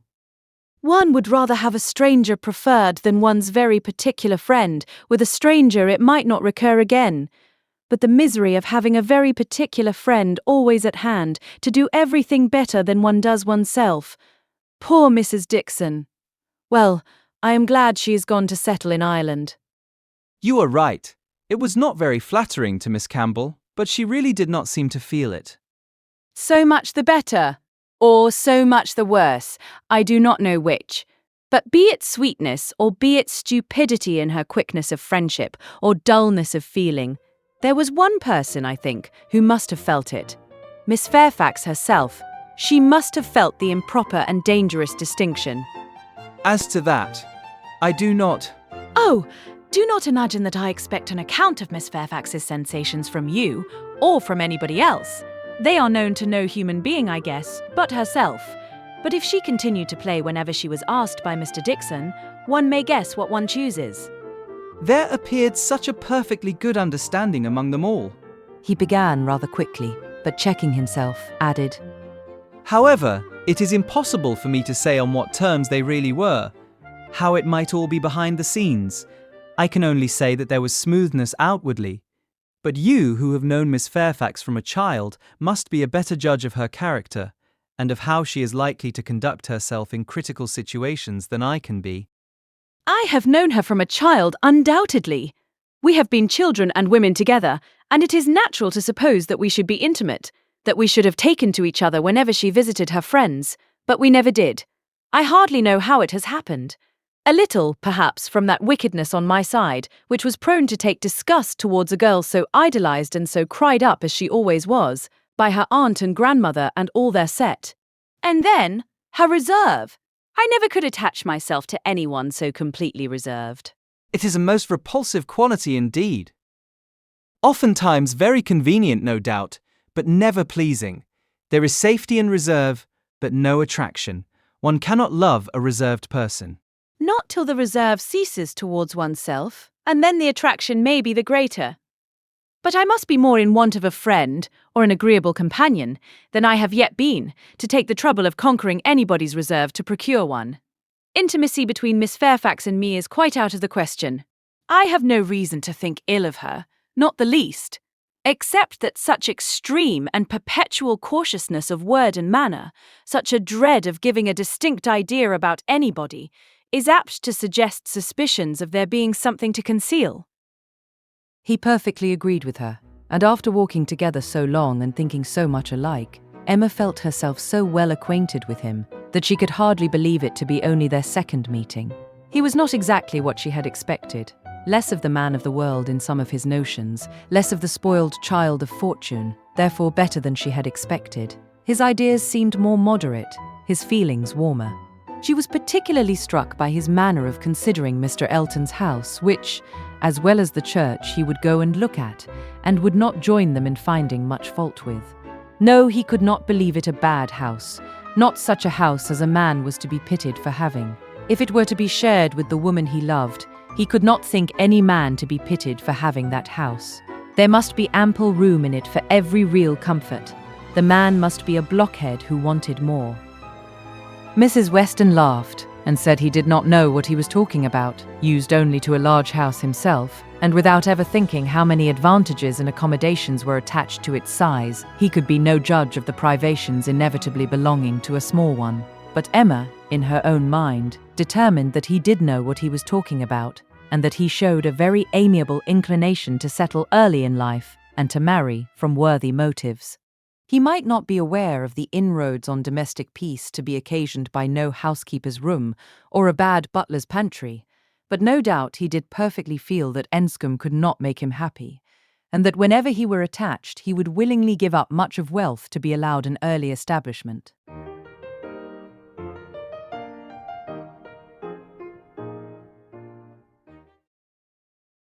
Chapter 7.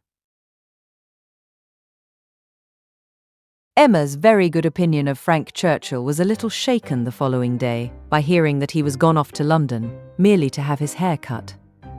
A sudden freak seemed to have seized him at breakfast, and he had sent for a chaise and set off, intending to return to dinner, but with no more important view that appeared than having his hair cut. There was certainly no harm in his travelling 16 miles twice over on such an errand, but there was an air of foppery and nonsense in it which she could not approve. It did not accord with the rationality of plan, the moderation in expense, or even the unselfish warmth of heart which she had believed herself to discern in him yesterday. Vanity, extravagance, love of change, restlessness of temper, which must be doing something good or bad, heedlessness as to the pleasure of his father and Mrs. Weston, indifferent as to how his conduct might appear in general. He became liable to all these charges.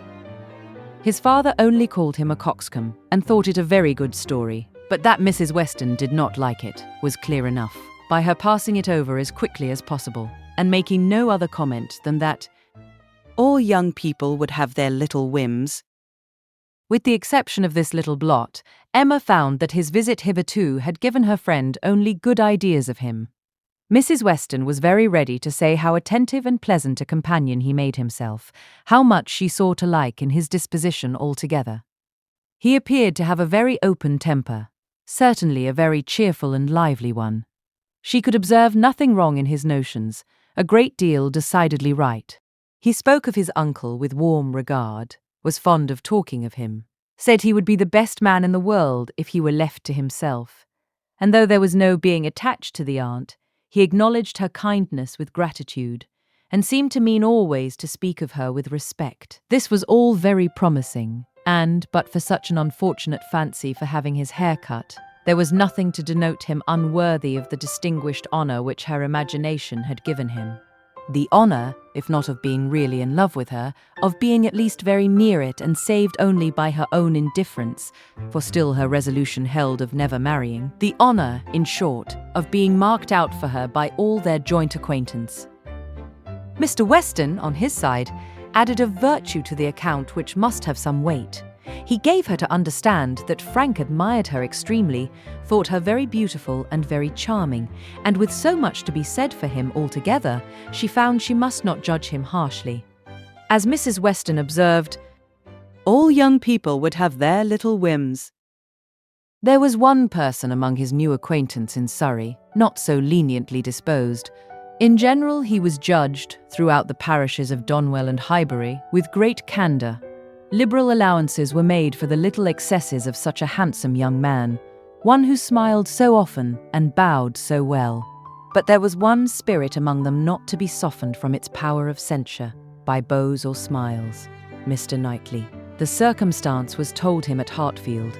For the moment he was silent, but Emma heard him almost immediately afterwards say to himself, over a newspaper he held in his hand, Just the trifling, silly fellow I took him for. She had half a mind to resent, but an instant's observation convinced her that it was really said only to relieve his own feelings and not meant to provoke, and therefore she let it pass. Although in one instance, the bearers of not good tidings, Mr. and Mrs. Weston's visit this morning was in another respect particularly opportune. Something occurred while they were at Hartfield to make Emma want their advice, and, which was still more lucky, she wanted exactly the advice they gave. This was the occurrence. The Coles had been settled some years in Highbury and were very good sort of people, friendly, liberal, and unpretending. But, on the other hand, they were of low origin in trade and only moderately genteel. On their first coming into the country, they had lived in proportion to their income, quietly, keeping little company, and that little unexpensively. But the last year or two had brought them a considerable increase of means. The house in town had yielded greater profits, and fortune in general had smiled on them. With their wealth, their views increased, their want of a larger house, their inclination for more company. They added to their house, to their number of servants, to their expenses of every sort, and by this time were in fortune and style of living, second only to the family at Hartfield. Their love of society and their new dining room prepared everybody for their keeping dinner company, and a few parties, chiefly among the single men, had already taken place. The regular and best families Emma could hardly suppose they would presume to invite, neither Donwell, nor Hartfield, nor Randalls. Nothing should tempt her to go, if they did, and She regretted that her father's known habits would be giving her refusal less meaning than she could wish. The Coles were very respectable in their way, but they ought to be taught that it was not for them to arrange the terms on which the superior families would visit them. This lesson, she very much feared, they would receive only from herself. She had little hope of Mr. Knightley, none of Mr. Weston. But she had made up her mind how to meet this presumption so many weeks before it appeared, that when the insult came at last, it found her very differently affected. Donwell and Randalls had received their invitation, and none had come for her father and herself, and Mrs. Weston's accounting for it. I suppose they will not take the liberty with you. They know you do not dine out. Was not quite sufficient. She felt that she should like to have had the power of refusal, and afterwards, as the idea of the party to be assembled there, consisting precisely of those whose society was dearest to her, occurred again and again, she did not know that she might not have been tempted to accept. Harriet was to be there in the evening, and the Bateses. They had been speaking of it as they walked about Highbury the day before, and Frank Churchill had most earnestly lamented her absence. Might not the evening end in a dance, had been a question of his. The bare possibility of it acted as a farther irritation on her spirits, and her being left in solitary grandeur, even supposing the omission to be intended as a compliment, was but poor comfort. It was the arrival of this very invitation while the Westons were at Hartfield which made their presence so acceptable. For though her first remark on reading it was that, "Of course it must be declined," she so very soon proceeded to ask them what they advised her to do, that their advice for her going was most prompt and successful. She owned that, considering everything, she was not absolutely without inclination for the party. The Coles expressed themselves so properly. There was so much real attention in the manner of it, so much consideration for her father. They would have solicited the honour earlier, but had been waiting the arrival of a folding screen from London, which they hoped might keep Mr. Woodhouse from any draught of air, and therefore induce him the more readily to give them the honour of his company. Upon the whole, she was very persuadable, and it being briefly settled among themselves how it might be done without neglecting his comfort, how certainly Mrs. Goddard, if not Mrs. Bates, might be depended on for bearing him company, Mr. Woodhouse was to be talked into an acquiescence of his daughter's going out to dinner on a day now near at hand, and spending the whole evening away from him. As for his going, Emma did not wish him to think it possible. The hours would be too late and the party too numerous. He was soon pretty well resigned. I am not fond of dinner visiting. I never was. No more is Emma. Late hours do not agree with us. I am sorry Mr. and Mrs. Cole should have done it. I think it would be much better if they would come in one afternoon next summer and take their tea with us, take us in their afternoon walk, which they might do as our hours are so reasonable, and yet get home without being out in the damp of the evening. The dews of a summer evening are what I would not expose anybody to. However, as they are so very desirous to have dear Emma dine with them, and as you will both be there, and Mr. Knightley too, to take care of her, I cannot wish to prevent it, provided the weather be what it ought, neither damp, nor cold, nor windy. Then, turning to Mrs. Weston, with a look of gentle reproach, Ah, Miss Taylor, if you had not married, you would have stayed at home with me. Well, sir, as I took Miss Taylor away, it is incumbent on me to supply her place if I can, and I will step to Mrs. Goddard in a moment, if you wish it. But the idea of anything to be done in a moment was increasing, not lessening, Mr. Woodhouse's agitation. The ladies knew better how to allay it. Mr. Weston must be quiet, and everything deliberately arranged. With this treatment, Mr. Woodhouse was soon composed enough for talking as usual. He should be happy to see Mrs. Goddard. He had a great regard for Mrs. Goddard, and Emma should write a line and invite her. James could take the note, but first of all, there must be an answer written to Mrs. Cole. You will make my excuses, my dear, as civilly as possible. You will say that I am quite an invalid and go nowhere, and therefore must decline their obliging invitation, beginning with my compliments, of course. But you will do everything right. I need not tell you what is to be done. We must remember to let James know that the carriage will be wanted on Tuesday. I shall have no fears for you with him.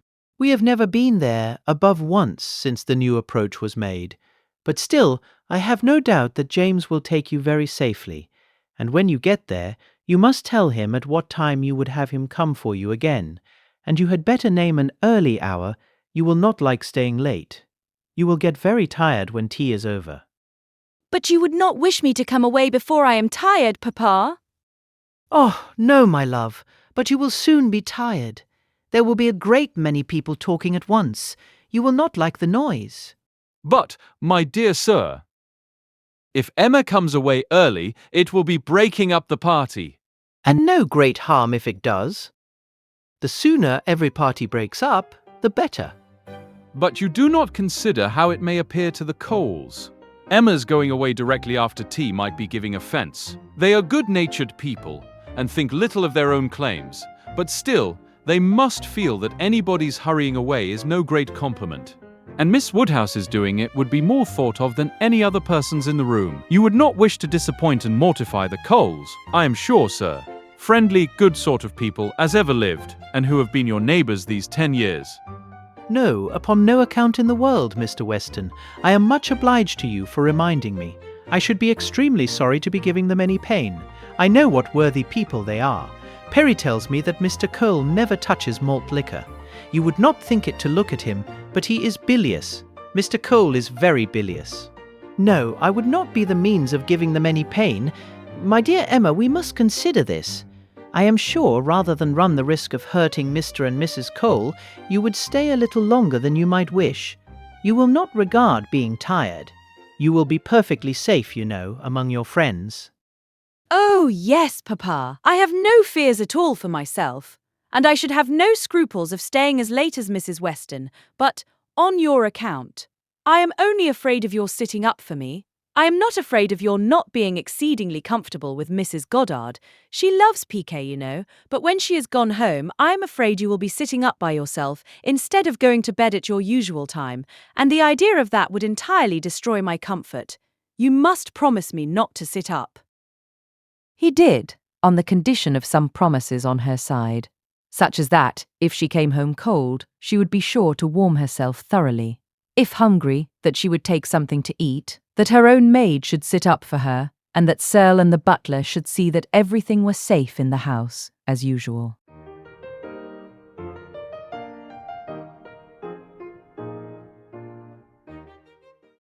Chapter 8. Frank Churchill came back again, and if he kept his father's dinner waiting, it was not known at Hartfield, for Mrs. Weston was too anxious for his being a favourite with Mr. Woodhouse to betray any imperfection which could be concealed. He came back, had had his hair cut, and laughed at himself with a very good grace, but without seeming really at all ashamed of what he had done. He had no reason to wish his hair longer, to conceal any confusion of face, no reason to wish the money unspent, to improve his spirits. He was quite as undaunted and as lively as ever, and, after seeing him, Emma thus moralized to herself. I do not know whether it ought to be so, but certainly silly things do cease to be silly if they are done by sensible people in an impudent way. Wickedness is always wickedness, but folly is not always folly. It depends upon the character of those who handle it. Mr. Knightley, he is not a trifling, silly young man. If he were, he would have done this differently. He would either have gloried in the achievement or been ashamed of it. There would have been either the ostentation of a coxcomb or the evasions of a mind too weak to defend its own vanities. No, I am perfectly sure that he is not trifling or silly. With Tuesday came the agreeable prospect of seeing him again, and for a longer time than hitherto, of judging of his general manners, and by inference of the meaning of his manners towards herself, of guessing how soon it might be necessary for her to throw coldness into her air, and of fancying what the observations of all those might be who were now seeing them together for the first time. She meant to be very happy, in spite of the scene being laid at Mr. Cole's, and without being able to forget that among the failings of Mr. Elton, even in the days of his favour, none had disturbed her more than his propensity to dine with Mr. Cole. Her father's comfort was amply secured, Mrs. Bates as well as Mrs. Goddard being able to come, and her last pleasing duty before she left the house was to pay her respects to them as they sat together after dinner. And while her father was fondly noticing the beauty of her dress, to make the two ladies all the amends in her power by helping them to large slices of cake and full glasses of wine for whatever unwilling self-denial his care of their constitution might have obliged them to practice during the meal, she had provided a plentiful dinner for them. She wished she could know that they had been allowed to eat it. She followed another carriage to Mr. Cole's door, and was pleased to see that it was Mr. Knightley's. For Mr. Knightley, keeping no horses, having little spare money, and a great deal of health, activity, and independence, was too apt, in Emma's opinion, to get about as he could, and not use his carriage so often as became the owner of Donwell Abbey. She had an opportunity now of speaking her approbation while warm from her heart, for he stopped to hand her out. "This is coming as you should do," said she. "Like a gentleman. I am quite glad to see you." He thanked her, observing, How lucky that we should arrive at the same moment, for, if we had met first in the drawing-room, I doubt whether you would have discerned me to be more of a gentleman than usual. You might not have distinguished how I came, by my look or manner. "Yes, I should. I am sure I should. There is always a look of consciousness or bustle when people come in a way which they know to be beneath them. You think you carry it off very well, I dare say, but with you it is a sort of bravado, an air of affected unconcern. I always observe it whenever I meet you under those circumstances." "Now you have nothing to try for. You are not afraid of being supposed ashamed. You are not striving to look taller than anybody else. Now I shall really be very happy to walk into the same room with you."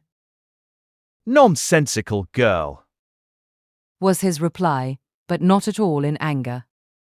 Emma had as much reason to be satisfied with the rest of the party as with Mr. Knightley. She was received with a cordial respect, which could not but please, and given all the consequence she could wish for. When the Westons arrived, the kindest looks of love, the strongest of admiration were for her from both husband and wife.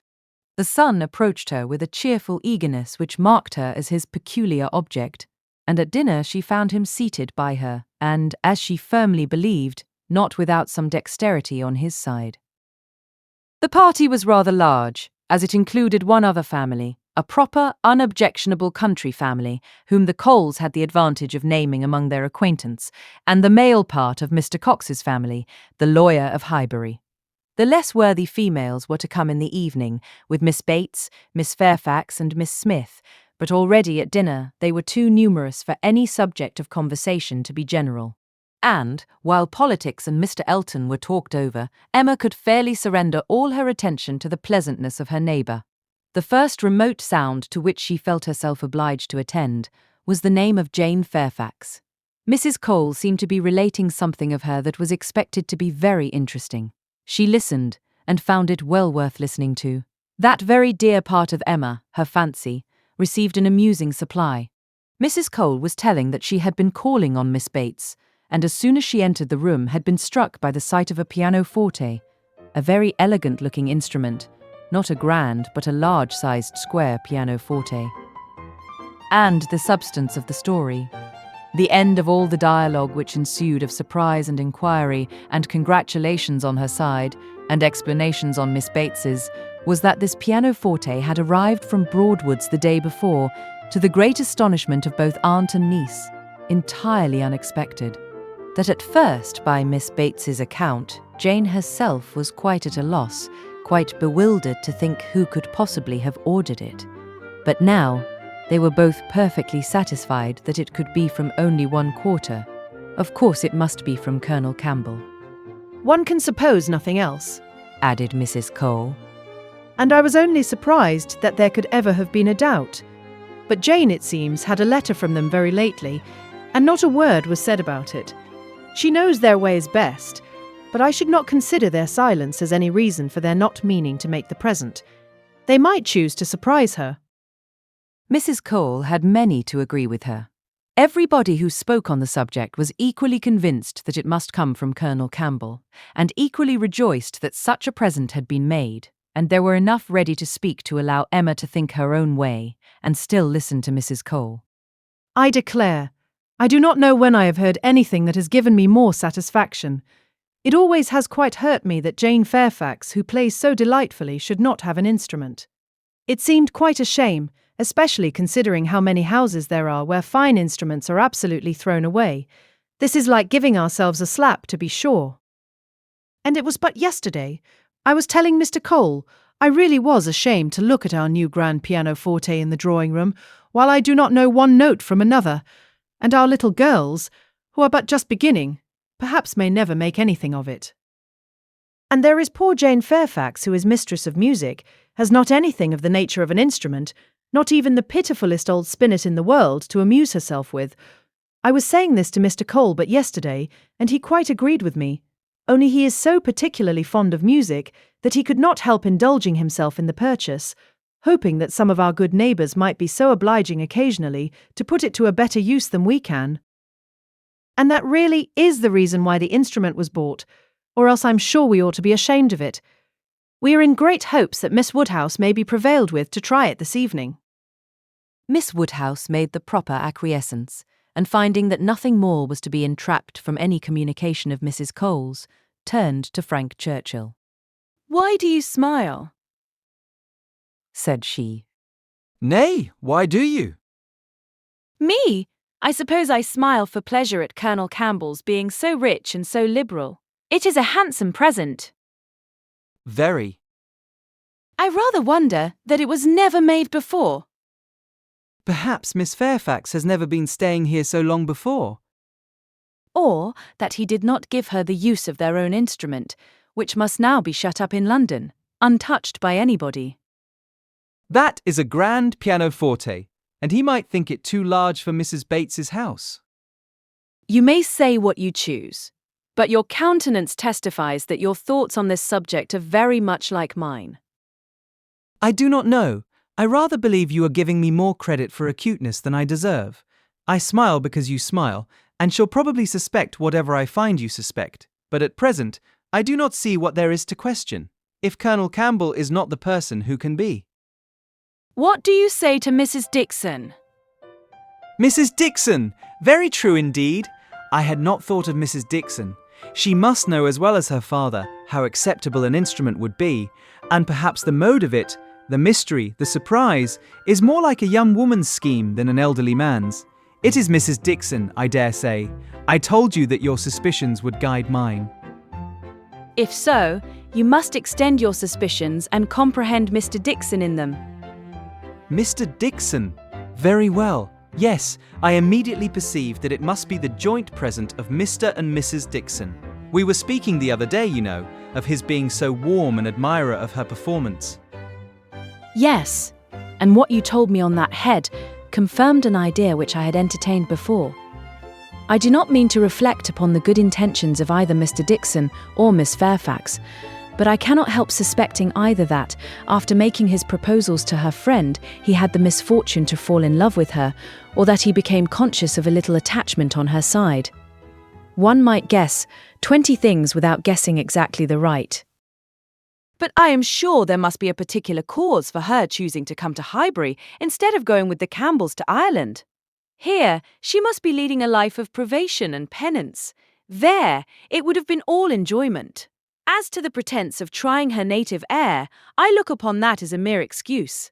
In the summer, it might have passed, but what can anybody's native air do for them in the months of January, February, and March? Good fires and carriages would be much more to the purpose in most cases of delicate health, and I dare say in hers. I do not require you to adopt all my suspicions, though you make so noble a profession of doing it, but I honestly tell you what they are. And upon my word, they have an air of great probability. Mr. Dixon's preference of her music to her friends, I can answer for being very decided. And then he saved her life. Did you ever hear of that? A water party, and by some accident she was falling overboard. He caught her. He did. I was there, one of the party. Were you really? Well, but you observed nothing, of course, for it seems to be a new idea to you. If I had been there, I think I should have made some discoveries. I dare say you would. But I, simple I, saw nothing but the fact that Miss Fairfax was nearly dashed from the vessel, and that Mr. Dickson caught her. It was the work of a moment. And though the consequent shock and alarm was very great and much more durable, indeed, I believe it was half an hour before any of us were comfortable again, yet that was too general a sensation for anything of peculiar anxiety to be observable. I do not mean to say, however, that you might not have made discoveries. The conversation was here interrupted. They were called on to share in the awkwardness of a rather long interval between the courses, and obliged to be as formal and as orderly as the others. But when the table was again safely covered, when every corner dish was placed exactly right, and occupation and ease were generally restored, Emma said, The arrival of this pianoforte is decisive with me. I wanted to know a little more, and this tells me quite enough. Depend upon it, we shall soon hear that it is a present from Mr. and Mrs. Dickson. And if the Dicksons should absolutely deny all knowledge of it, we must conclude it to come from the Campbells. No, I am sure it is not from the Campbells. Miss Fairfax knows it is not from the Campbells, or they would have been guessed at first. She would not have been puzzled had she dared fix on them. I may not have convinced you, perhaps, but I am perfectly convinced myself that Mr. Dickson is a principal in the business. Indeed, you injure me if you suppose me unconvinced. Your reasonings carry my judgment along with them entirely. At first, while I supposed you satisfied that Colonel Campbell was the giver, I saw it only as paternal kindness, and thought it the most natural thing in the world. But when you mentioned Mrs. Dickson, I felt how much more probable that it should be the tribute of warm female friendship. And now I can see it in no other light than as an offering of love. There was no occasion to press the matter farther. The conviction seemed real. He looked as if he felt it. She said no more. Other subjects took their turn, and the rest of the dinner passed away. The dessert succeeded. The children came in, and were talked to and admired amid the usual rate of conversation. A few clever things said, a few downright silly, but by much the larger proportion, neither the one nor the other, nothing worse than everyday remarks, dull repetitions, old news, and heavy jokes. The ladies had not been long in the drawing-room before the other ladies, in their different divisions, arrived. Emma watched the entree of her own particular little friend, and if she could not exult in her dignity and grace, she could not only love the blooming sweetness and the artless manner, but could most heartily rejoice in that light, cheerful, unsentimental disposition which allowed her so many alleviations of pleasure in the midst of the pangs of disappointed affection. There she sat, and who would have guessed how many tears she had been lately shedding, to be in company, nicely dressed herself and seeing others nicely dressed, to sit and smile and look pretty and say nothing, was enough for the happiness of the present hour. Jane Fairfax did look and move superior. But Emma suspected she might have been glad to change feelings with Harriet, very glad to have purchased the mortification of having loved, yes, of having loved even Mr. Elton in vain, by the surrender of all the dangerous pleasure of knowing herself beloved by the husband of her friend. In so large a party it was not necessary that Emma should approach her. She did not wish to speak of the pianoforte. She felt too much in the secret herself to think the appearance of curiosity or interest fair, and therefore purposely kept at a distance.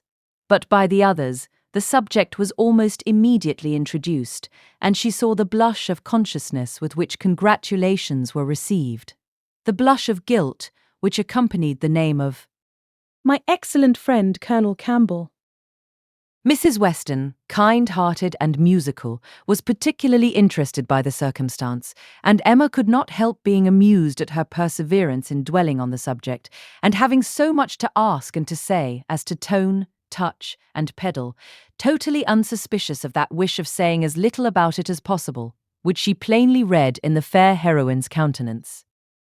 They were soon joined by some of the gentlemen, and the very first of the early was Frank Churchill. In he walked, the first and the handsomest, and after paying his compliments en passant to Miss Bates and her niece, made his way directly to the opposite side of the circle, where sat Miss Woodhouse, and till he could find a seat by her, would not sit at all.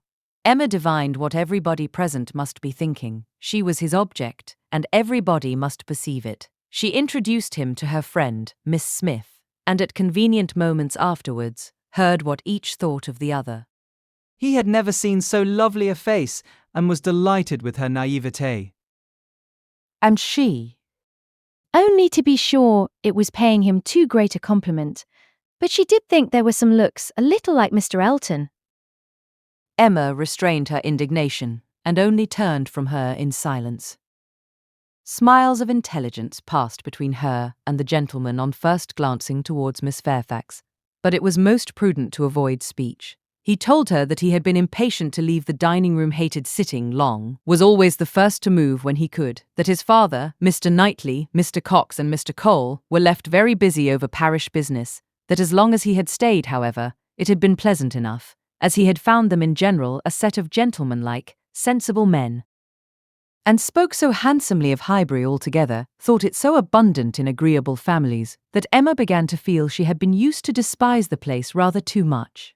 She questioned him as to the society in Yorkshire, the extent of the neighbourhood about Enscombe, and the sort, and could make out from his answers that, as far as Enscombe was concerned, there was very little going on, that their visitings were among a range of great families, none very near, and that even when days were fixed and invitations accepted, it was an even chance that Mrs. Churchill were not in health and spirits for going, that they made a point of visiting no fresh person, and that though he had his separate engagements, it was not without difficulty, without considerable address at times, that he could get away or introduce an acquaintance for a night.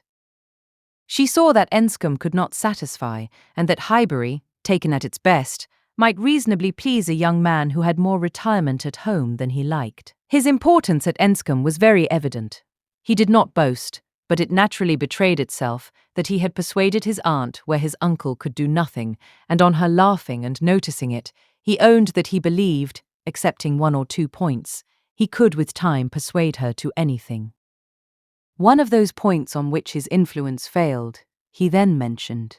He had wanted very much to go abroad, had been very eager indeed to be allowed to travel, but she would not hear of it. This had happened the year before. Now, he said, he was beginning to have no longer the same wish.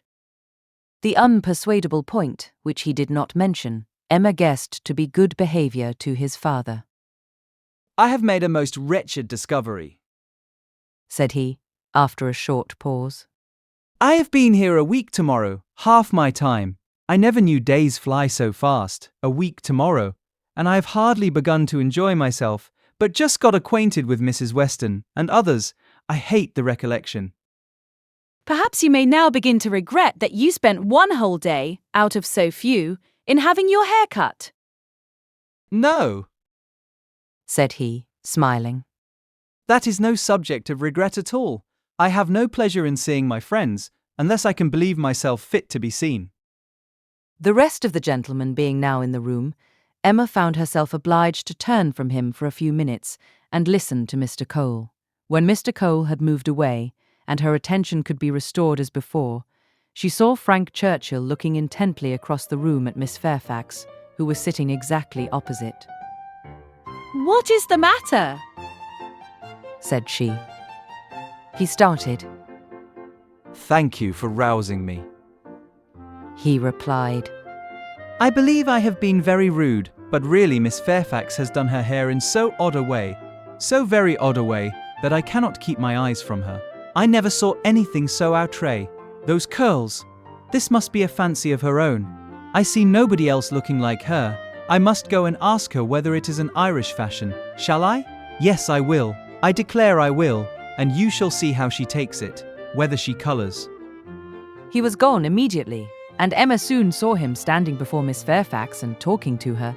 But as to its effect on the young lady, as he had improvidently placed himself exactly between them, exactly in front of Miss Fairfax, she could absolutely distinguish nothing. Before he could return to his chair, it was taken by Mrs. Weston. This is the luxury of a large party, said she. One can get near everybody and say everything. My dear Emma, I am longing to talk to you. I have been making discoveries and forming plans, just like yourself, and I must tell them while the idea is fresh. Do you know how Miss Bates and her niece came here? How? They were invited, were not they? Oh, yes, but how they were conveyed hither, the manner of their coming? They walked, I conclude. How else could they come? Very true. Well, a little while ago it occurred to me how very sad it would be to have Jane Fairfax walking home again, late at night, and cold as the nights are now, and as I looked at her, though I never saw her appear to more advantage, it struck me that she was heated, and would therefore be particularly liable to take cold. Poor girl, I could not bear the idea of it, so, as soon as Mr. Weston came into the room and I could get at him, I spoke to him about the carriage. You may guess how readily he came into my wishes, and having his approbation, I made my way directly to Miss Bates, to assure her that the carriage would be at her service before it took us home, for I thought it would be making her comfortable at once. Good soul, she was as grateful as possible, you may be sure. Nobody was ever so fortunate as herself, but with many, many thanks. There was no occasion to trouble us, for Mr. Knightley's carriage had brought, and was to take them home again. I was quite surprised, very glad I am sure, but really quite surprised. Such a very kind attention, and so thoughtful an attention. The sort of thing that so few men would think of. And, in short, from knowing his usual ways, I am very much inclined to think that it was for their accommodation the carriage was used at all. I do suspect he would not have had a pair of horses for himself, and that it was only as an excuse for assisting them. Very likely, said Emma. Nothing more likely. I know no man more likely than Mr. Knightley to do the sort of thing, to do anything really good-natured, useful, considerate or benevolent. He is not a gallant man, but he is a very humane one, and this, considering Jane Fairfax's ill health, would appear a case of humanity to him. And for an act of unostentatious kindness, there is nobody whom I would fix on more than on Mr. Knightley. I know he had horses today, for we arrived together, and I laughed at him about it, but he said not a word that could betray. Well, said Mrs. Weston, smiling. You give him credit for more simple, disinterested benevolence in this instance than I do. For while Miss Bates was speaking, a suspicion darted into my head, and I have never been able to get it out again. The more I think of it, the more probable it appears. In short, I have made a match between Mr. Knightley and Jane Fairfax. See the consequence of keeping you company. What do you say to it? Mr. Knightley and Jane Fairfax! Dear Mrs. Weston, how could you think of such a thing? Mr. Knightley must not marry. You would not have little Henry cut out from Donwell? Oh, no, Henry must have Donwell. I cannot at all consent to Mr. Knightley's marrying, and I am sure it is not at all likely. I am amazed that you should think of such a thing. My dear Emma, I have told you what led me to think of it. I do not want the match. I do not want to injure dear little Henry, but the idea has been given me by circumstances. And if Mr. Knightley really wished to marry, you would not have him refrain on Henry's account, a boy of 6 years old, who knows nothing of the matter. Yes, I would.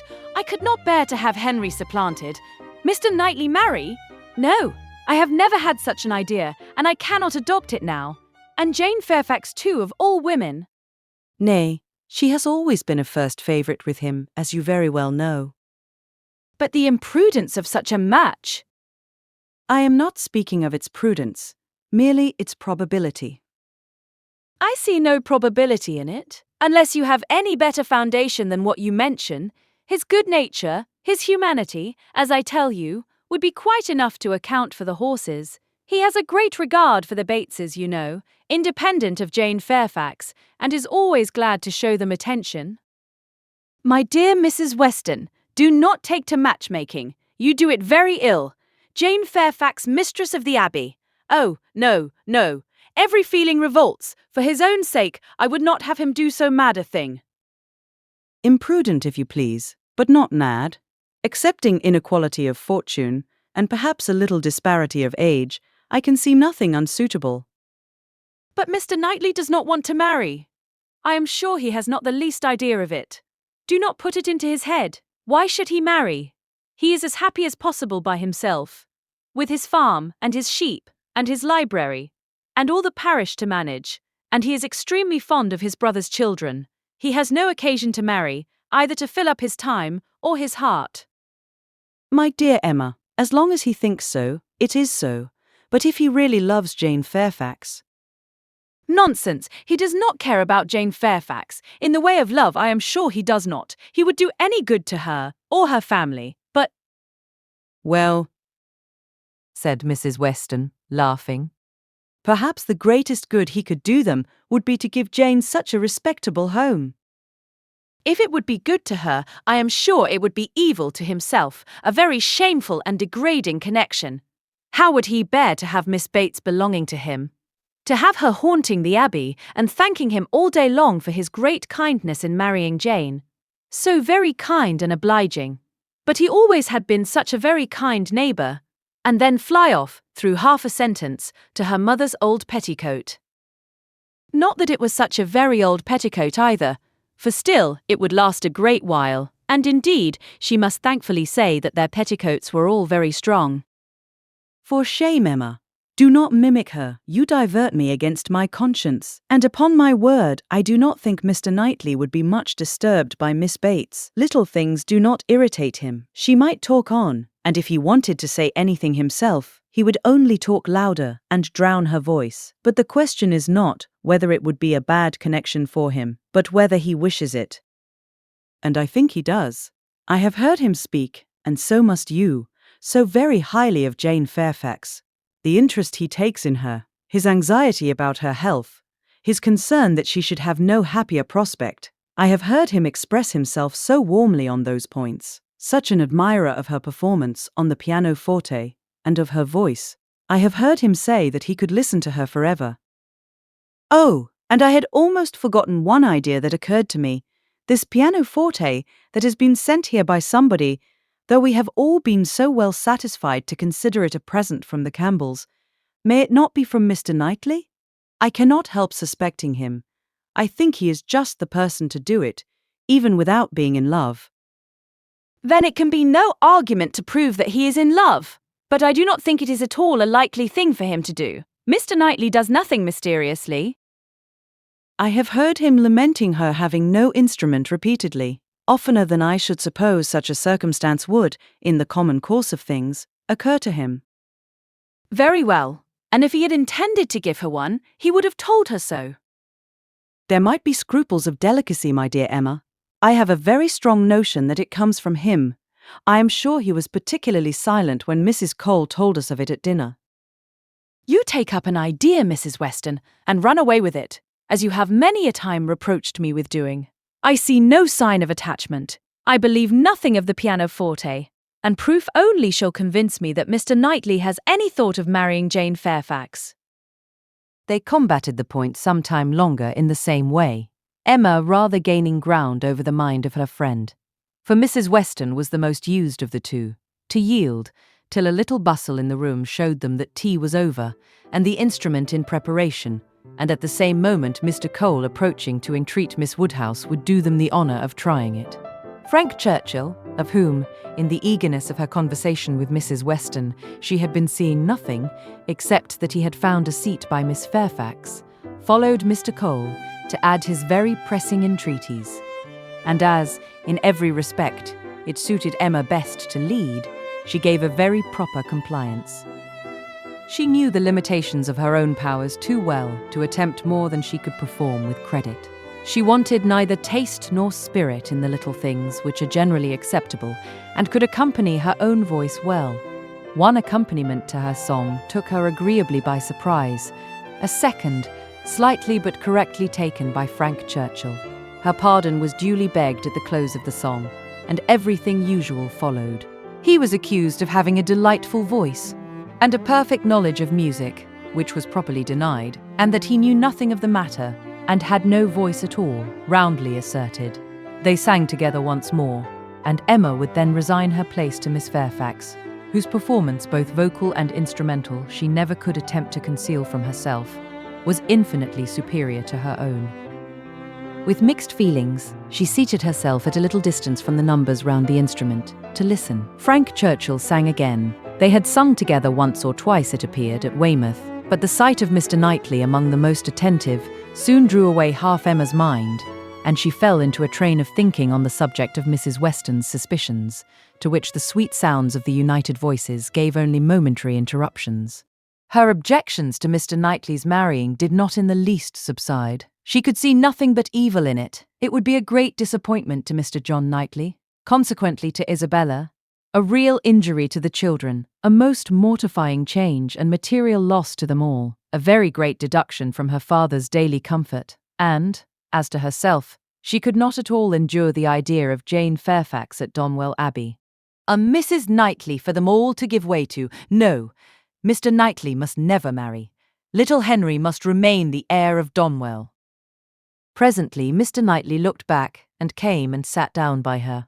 They talked at first only of the performance. His admiration was certainly very warm. Yet she thought, but for Mrs. Weston, it would not have struck her. As a sort of touchstone, however, she began to speak of his kindness in conveying the aunt and niece, and though his answer was in the spirit of cutting the matter short, she believed it to indicate only his disinclination to dwell on any kindness of his own.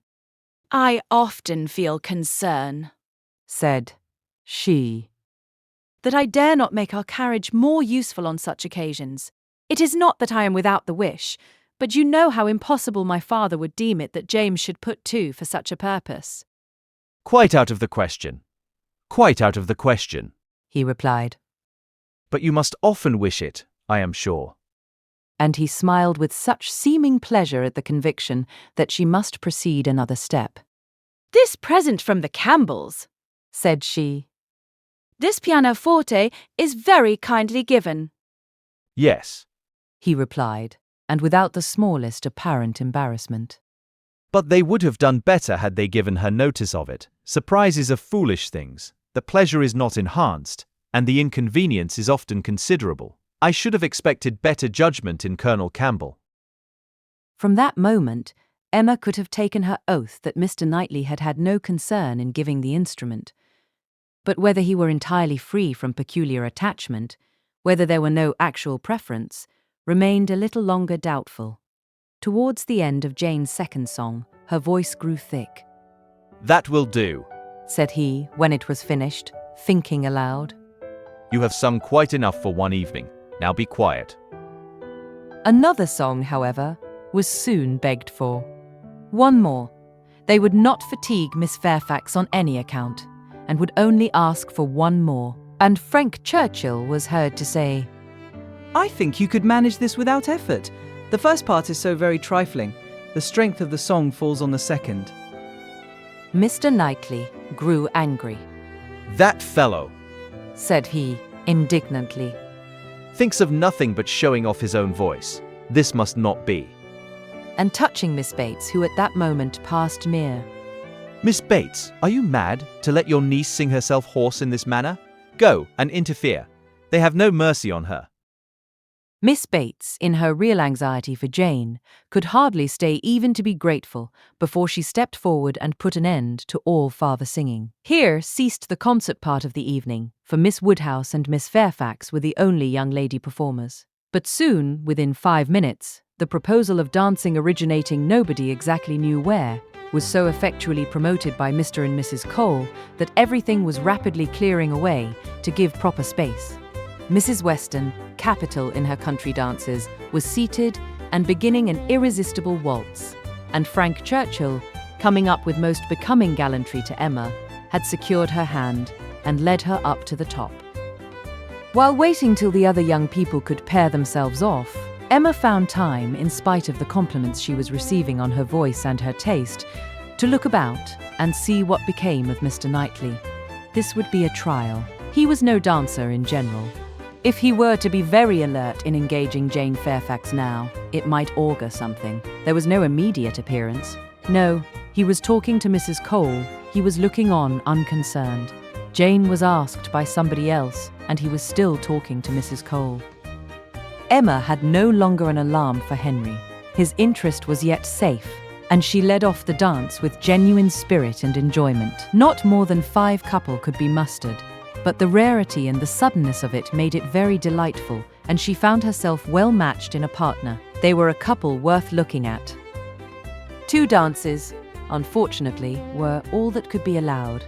It was growing late, and Miss Bates became anxious to get home, on her mother's account. After some attempts, therefore, to be permitted to begin again, they were obliged to thank Mrs. Weston, look sorrowful, and have done. Perhaps it is as well, said Frank Churchill, as he attended Emma to her carriage. I must have asked Miss Fairfax, and her languid dancing would not have agreed with me after yours.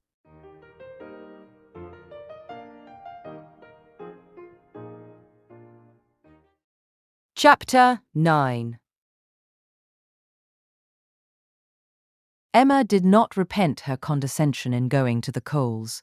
The visit afforded her many pleasant recollections the next day, and all that she might be supposed to have lost on the side of dignified seclusion must be amply repaid in the splendour of popularity. She must have delighted the Colesworthy people, who deserved to be made happy, and left a name behind her that would not soon die away. Perfect happiness, even in memory, is not common, and there were 2 points on which she was not quite easy. She doubted whether she had not transgressed the duty of woman by woman in betraying her suspicions of Jane Fairfax's feelings to Frank Churchill. It was hardly right, but it had been so strong an idea that it would escape her, and his submission to all that she told was a compliment to her penetration, which made it difficult for her to be quite certain that she ought to have held her tongue. The other circumstance of regret related also to Jane Fairfax, and there she had no doubt. She did unfeignedly and unequivocally regret the inferiority of her own playing and singing. She did most heartily grieve over the idleness of her childhood, and sat down and practised vigorously an hour and a half. She was then interrupted by Harriet's coming in, and if Harriet's praise could have satisfied her, she might soon have been comforted. Oh, if I could but play as well as you and Miss Fairfax. Don't class us together, Harriet. My playing is no more like hers than a lamp is like sunshine. Oh dear, I think you play the best of the two. I think you play quite as well as she does. I am sure I had much rather hear you. Everybody last night said how well you played. Those who knew anything about it must have felt the difference. The truth is, Harriet, that my playing is just good enough to be praised, but Jane Fairfax's is much beyond it. Well, I always shall think that you play quite as well as she does, or that if there is any difference, nobody would ever find it out.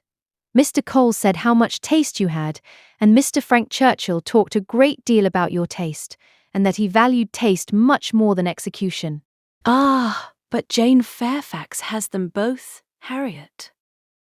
Are you sure? I saw she had execution, but I did not know she had any taste. Nobody talked about it. And I hate Italian singing. There is no understanding a word of it. Besides, if she does play so very well, you know, it is no more than she is obliged to do, because she will have to teach. The Coxes were wondering last night whether she would get into any great family. How did you think the Coxes looked?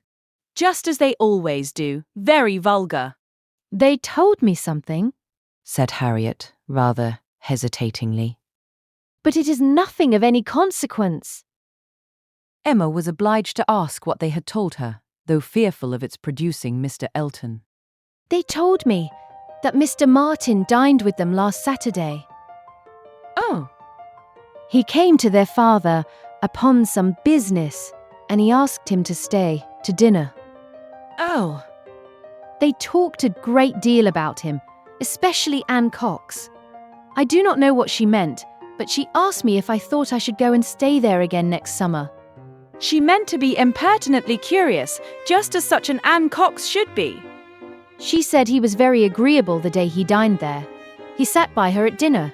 Miss Nash thinks either of the Coxes would be very glad to marry him. Very likely. I think they are, without exception, the most vulgar girls in Highbury. Harriet had business at Ford's. Emma thought it most prudent to go with her. Another accidental meeting with the Martins was possible, and in her present state would be dangerous. Harriet, tempted by everything and swayed by half a word, was always very long at a purchase. And while she was still hanging over muslins and changing her mind, Emma went to the door for amusement. Much could not be hoped from the traffic of even the busiest part of Highbury. Mr. Perry walking hastily by, Mr. William Cox letting himself in at the office door, Mr. Cole's carriage horses returning from exercise, or a stray letter boy on an obstinate mule, were the liveliest objects she could presume to expect. And when her eyes fell only on the butcher with his tray, a tidy old woman travelling homewards from shop with her full basket, 2 curs quarrelling over a dirty bone, and a string of dawdling children round the baker's little bow window eyeing the gingerbread, she knew she had no reason to complain, and was amused enough, quite enough still, to stand at the door. A mind lively and at ease can do with seeing nothing, and can see nothing that does not answer. She looked down the Randalls Road. The scene enlarged. 2 persons appeared, Mrs. Weston and her son-in-law. They were walking into Highbury, to Hartfield, of course. They were stopping, however, in the first place at Mrs. Bates's, whose house was a little nearer Randalls than Ford's, and had all but knocked when Emma caught their eye. Immediately they crossed the road and came forward to her. And the agreeableness of yesterday's engagement seemed to give fresh pleasure to the present meeting. Mrs. Weston informed her that she was going to call on the Bateses in order to hear the new instrument. For my companion tells me, said she, that I absolutely promised Miss Bates last night that I would come this morning. I was not aware of it myself. I did not know that I had fixed a day, but as he says I did, I am going now. And while Mrs. Weston pays her visit, I may be allowed, I hope, said Frank Churchill, to join your party and wait for her at Hartfield, if you are going home. Mrs. Weston was disappointed. I thought you meant to go with me. They would be very much pleased. Me? I should be quite in the way. But perhaps I may be equally in the way here. Miss Woodhouse looks as if she did not want me. My aunt always sends me off when she is shopping. She says I fidget her to death, and Miss Woodhouse looks as if she could almost say the same. What am I to do? I am here on no business of my own, said Emma. I am only waiting for my friend. She will probably have soon done, and then we shall go home. But you had better go with Mrs. Weston and hear the instrument. Well, if you advise it. But, with a smile, if Colonel Campbell should have employed a careless friend, and if it should prove to have an indifferent tone, what shall I say? I shall be no support to Mrs. Weston. She might do very well by herself. A disagreeable truth would be palatable through her lips, but I am the wretchedest being in the world at a civil falsehood. I do not believe any such thing, replied Emma. I am persuaded that you can be as insincere as your neighbours when it is necessary, but there is no reason to suppose the instrument is indifferent. Quite otherwise indeed, if I understood Miss Fairfax's opinion last night. Do come with me, said Mrs. Weston.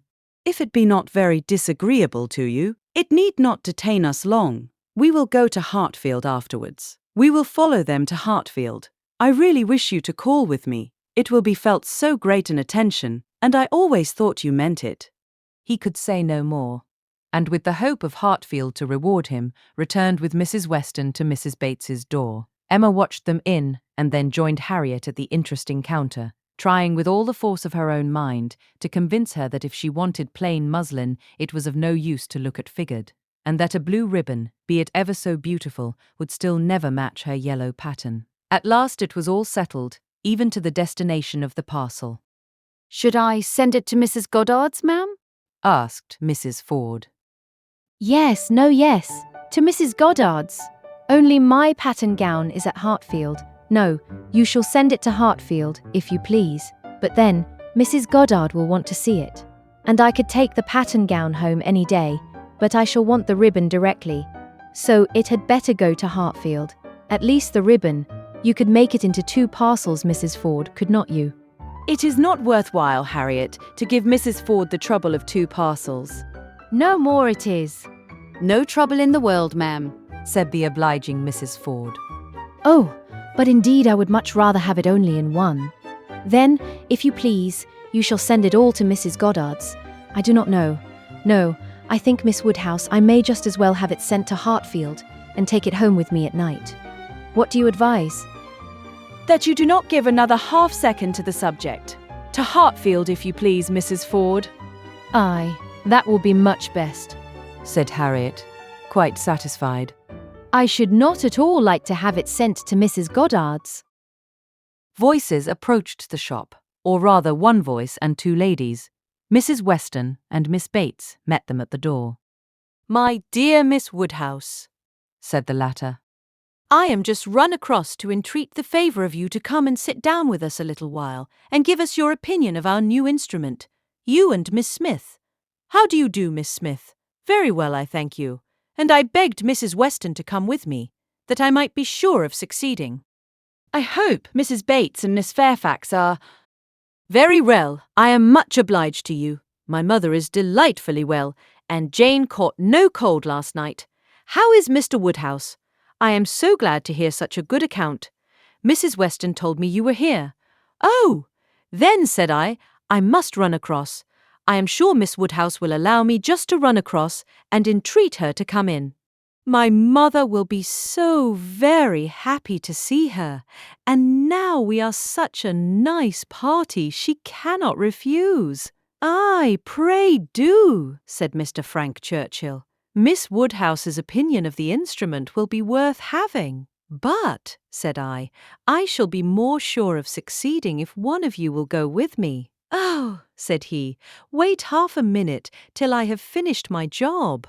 For would you believe it, Miss Woodhouse, there he is, in the most obliging manner in the world, fastening in the rivet of my mother's spectacles. The rivet came out, you know, this morning. So very obliging, for my mother had no use of her spectacles, could not put them on.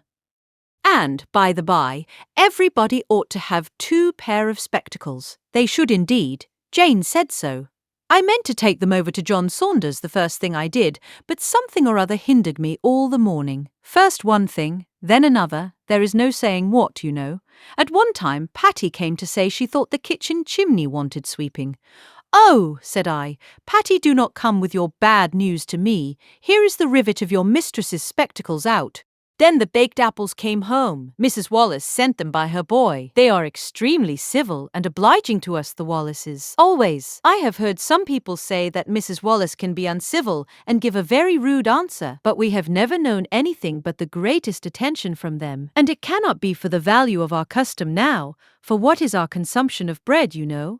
Only 3 of us, besides dear Jane at present. And she really eats nothing, makes such a shocking breakfast, you would be quite frightened if you saw it. I dare not let my mother know how little she eats. So I say one thing and then I say another, and it passes off. But about the middle of the day she gets hungry, and there is nothing she likes so well as these baked apples. And they are extremely wholesome, for I took the opportunity the other day of asking Mr. Perry. I happened to meet him in the street, not that I had any doubt before. I have so often heard Mr. Woodhouse recommend a baked apple. I believe it is the only way that Mr. Woodhouse thinks the fruit thoroughly wholesome. We have apple dumplings, however, very often. Patty makes an excellent apple dumpling. Well, Mrs. Weston, you have prevailed, I hope, and these ladies will oblige us. Emma would be Very happy to wait on Mrs. Bates, etc. and they did at last move out of the shop with no farther delay from Miss Bates than, "How do you do, Mrs. Ford? I beg your pardon, I did not see you before. I hear you have a charming collection of new ribbons from town. Jane came back delighted yesterday. Thank ye, the gloves do very well, only a little too large about the wrist, but Jane is taking them in." "What was I talking of?" said she, beginning again when they were all in the street. Emma wondered on what of all the medley she would fix.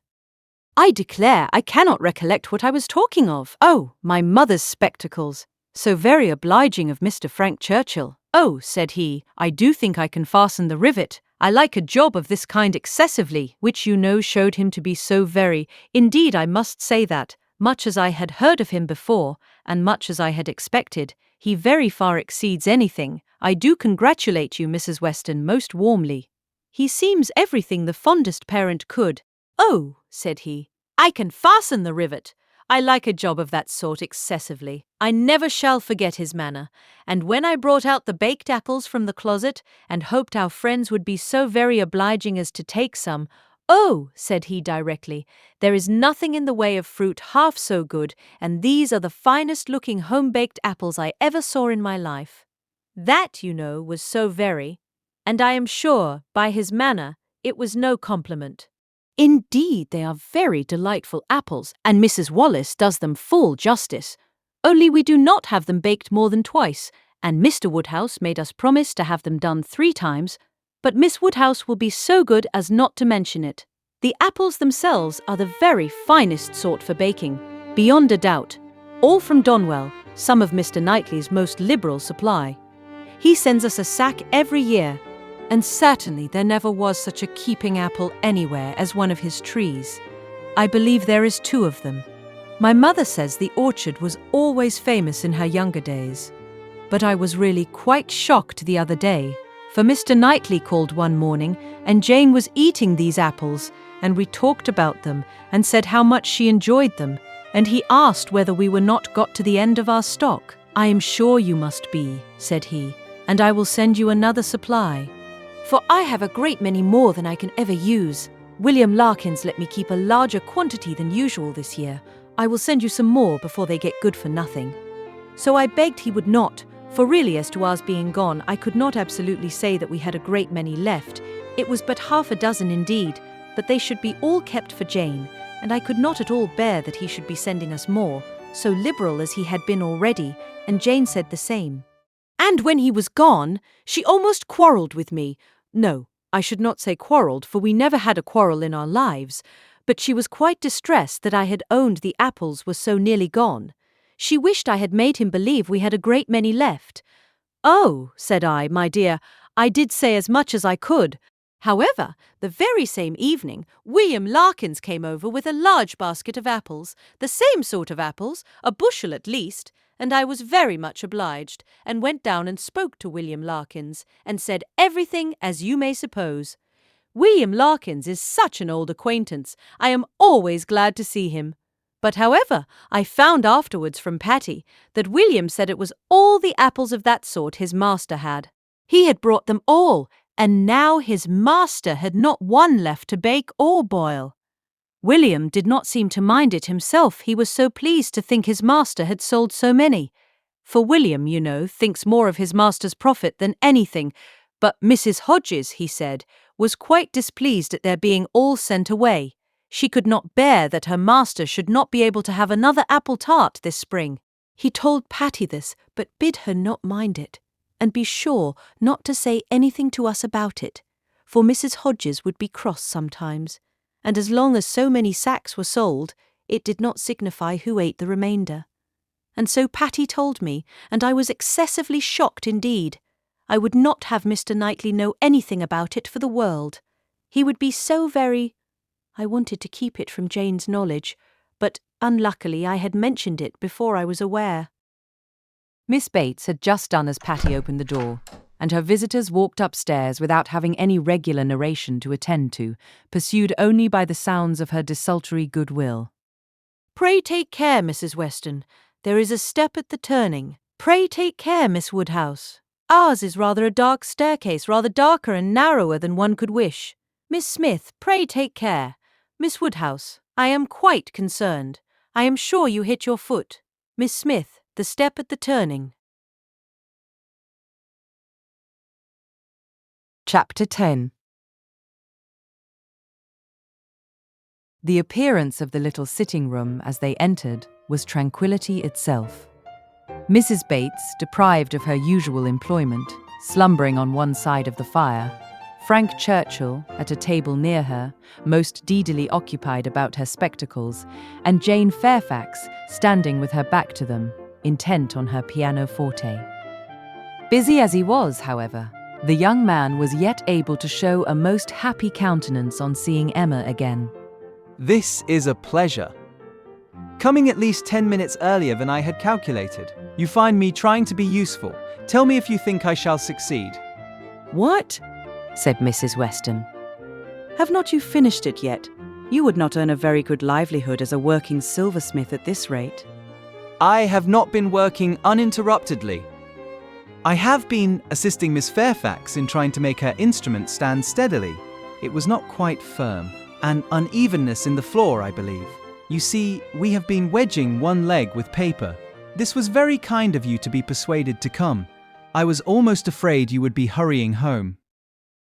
He contrived that she should be seated by him, and was sufficiently employed in looking out the best baked apple for her and trying to make her help or advise him in his work, till Jane Fairfax was quite ready to sit down to the pianoforte again. That she was not immediately ready, Emma did suspect to arise from the state of her nerves. She had not yet possessed the instrument long enough to touch it without emotion. She must reason herself into the power of performance, and Emma could not but pity such feelings, whatever their origin, and could not but resolve never to expose them to her neighbour again. At last Jane began, and though the first bars were feebly given, the powers of the instrument were gradually done full justice to. Mrs. Weston had been delighted before, and was delighted again. Emma joined her in all her praise, and the pianoforte, with every proper discrimination, was pronounced to be altogether of the highest promise. Whoever Colonel Campbell might employ, the person has not chosen ill. I heard a good deal of Colonel Campbell's taste at Weymouth, and the softness of the upper notes, I am sure, is exactly what he and all that party would particularly prize. I dare say, Miss Fairfax, that he either gave his friend very minute directions or wrote to Broadwood himself. Do not you think so? Jane did not look round. She was not obliged to hear. Mrs. Weston had been speaking to her at the same moment. It is not fair. Mine was a random guess. Do not distress her. He shook his head with a smile, and looked as if he had very little doubt and very little mercy. Soon afterwards he began again. How much your friends in Ireland must be enjoying your pleasure on this occasion, Miss Fairfax. I dare say they often think of you, and wonder which will be the day, the precise day of the instrument's coming to hand. Do you imagine Colonel Campbell knows the business to be going forward just at this time? Do you imagine it to be the consequence of an immediate commission from him, or that he may have sent only a general direction, an order indefinite as to time, to depend upon contingencies and conveniences? He paused. She could not but hear. She could not avoid answering. "Till I have a letter from Colonel Campbell," said she, in a voice of forced calmness. "I can imagine nothing with any confidence. It must be all conjecture." Conjecture, aye. Sometimes one conjectures right, and sometimes one conjectures wrong. I wish I could conjecture how soon I shall make this rivet quite firm. What nonsense one talks, Miss Woodhouse, when hard at work, if one talks at all. Your real workmen, I suppose, hold their tongues. But we gentlemen labourers, if we get hold of a word— Miss Fairfax said something about conjecturing. There, it is done. I have the pleasure, madam, of restoring your spectacles, healed for the present. He was very warmly thanked both by mother and daughter. To escape a little from the latter, he went to the pianoforte and begged Miss Fairfax, who was still sitting at it, to play something more. If you are very kind. It will be one of the waltzes we danced last night. Let me live them over again. You did not enjoy them as I did. You appeared tired the whole time. I believe you were glad we danced no longer. But I would have given worlds, all the worlds one ever has to give, for another half hour. She played. What felicity it is to hear a tune again, which has made one happy. If I mistake not, that was danced at Weymouth.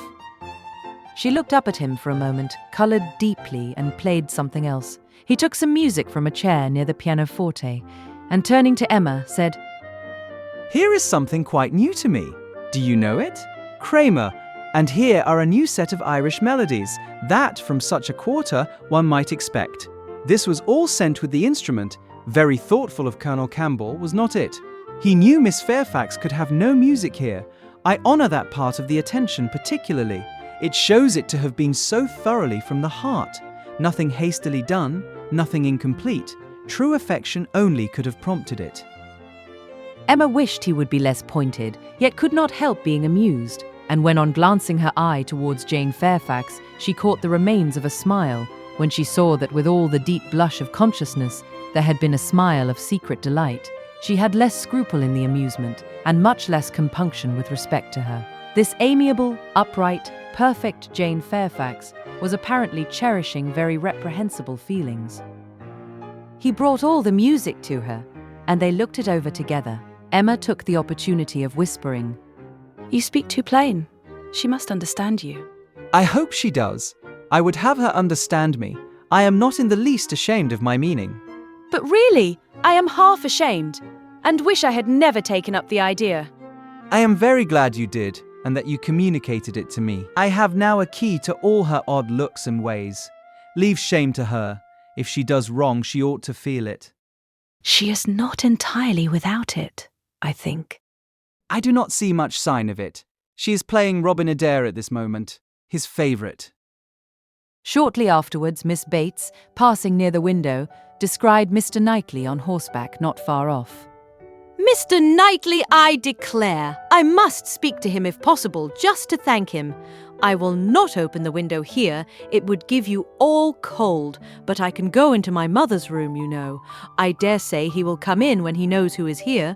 Quite delightful to have you all meet so. Our little room so honoured. She was in the adjoining chamber while she still spoke, and opening the casement there, immediately called Mr. Knightley's attention, and every syllable of their conversation was as distinctly heard by the others as if it had passed within the same apartment. How do you do? How do you do? Very well, I thank you. So obliged to you for the carriage last night. We were just in time. My mother just ready for us. Pray come in. Do come in. You will find some friends here. So began Miss Bates, and Mr. Knightley seemed determined to be heard in his turn, for most resolutely and commandingly did he say, How is your niece, Miss Bates?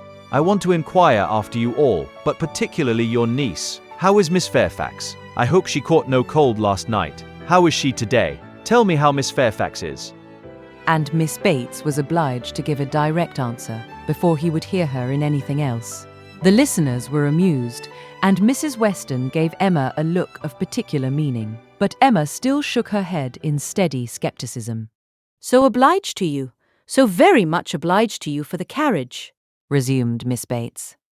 He cut her short with, I am going to Kingston. Can I do anything for you? Oh, dear, Kingston, are you? Mrs. Cole was saying the other day she wanted something from Kingston. Mrs. Cole has servants to send. Can I do anything for you? No, I thank you. But do come in. Who do you think is here? Miss Woodhouse and Miss Smith, so kind as to call to hear the new pianoforte. Do put up your horse at the Crown and come in. Well, said he, in a deliberating manner. For 5 minutes, perhaps. And here is Mrs. Weston and Mr. Frank Churchill, too. Quite delightful. So many friends. No, not now, I thank you. I could not stay 2 minutes. I must get on to Kingston as fast as I can. Oh, do come in. They will be so very happy to see you. No, your room is full enough. I will call another day and hear the pianoforte. Well, I am so sorry. Oh, Mr. Knightley, what a delightful party last night. How extremely pleasant. Did you ever see such dancing? Was not it delightful? Miss Woodhouse and Mr. Frank Churchill. I never saw anything equal to it. Oh, very delightful indeed. I can say nothing less, for I suppose Miss Woodhouse and Mr. Frank Churchill are hearing everything that passes. And I do not see why Miss Fairfax should not be mentioned too. I think Miss Fairfax dances very well, and Mrs. Weston is the very best country dance player, without exception, in England. Now, if your friends have any gratitude, they will say something pretty loud about you and me in return, but I cannot stay to hear it. Oh, Mr. Knightley, one moment more. Something of consequence. So shocked. Jane and I are both so shocked about the apples. What is the matter now? To think of your sending us all your store apples. You said you had a great many, and now you have not one left. We really are so shocked. Mrs. Hodges may well be angry. William Larkins mentioned it here. You should not have done it. Indeed, you should not. Ah, he is off. He never can bear to be thanked. But I thought he would have stayed now, and it would have been a pity not to have mentioned. Well, I have not been able to succeed. Mr. Knightley cannot stop. He is going to Kingston. He asked me if he could do anything. Yes, said Jane. we heard his kind offers. We heard everything. Oh, yes, my dear. I dare say you might. Because, you know, the door was open, and the window was open, and Mr. Knightley spoke loud. You must have heard everything, to be sure. Can I do anything for you at Kingston? Said he. So I just mentioned. Oh, Miss Woodhouse, must you be going? You seem but just come. So very obliging of you. Emma found it really time to be at home. The visit had already lasted long, and on examining watches, so much of the morning was perceived to be gone that Mrs. Weston and her companion, taking leave also, could allow themselves only to walk with the two young ladies to Hartfield gates before they set off for Randalls.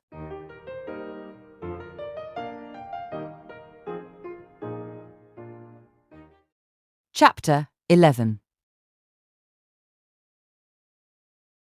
It may be possible to do without dancing entirely.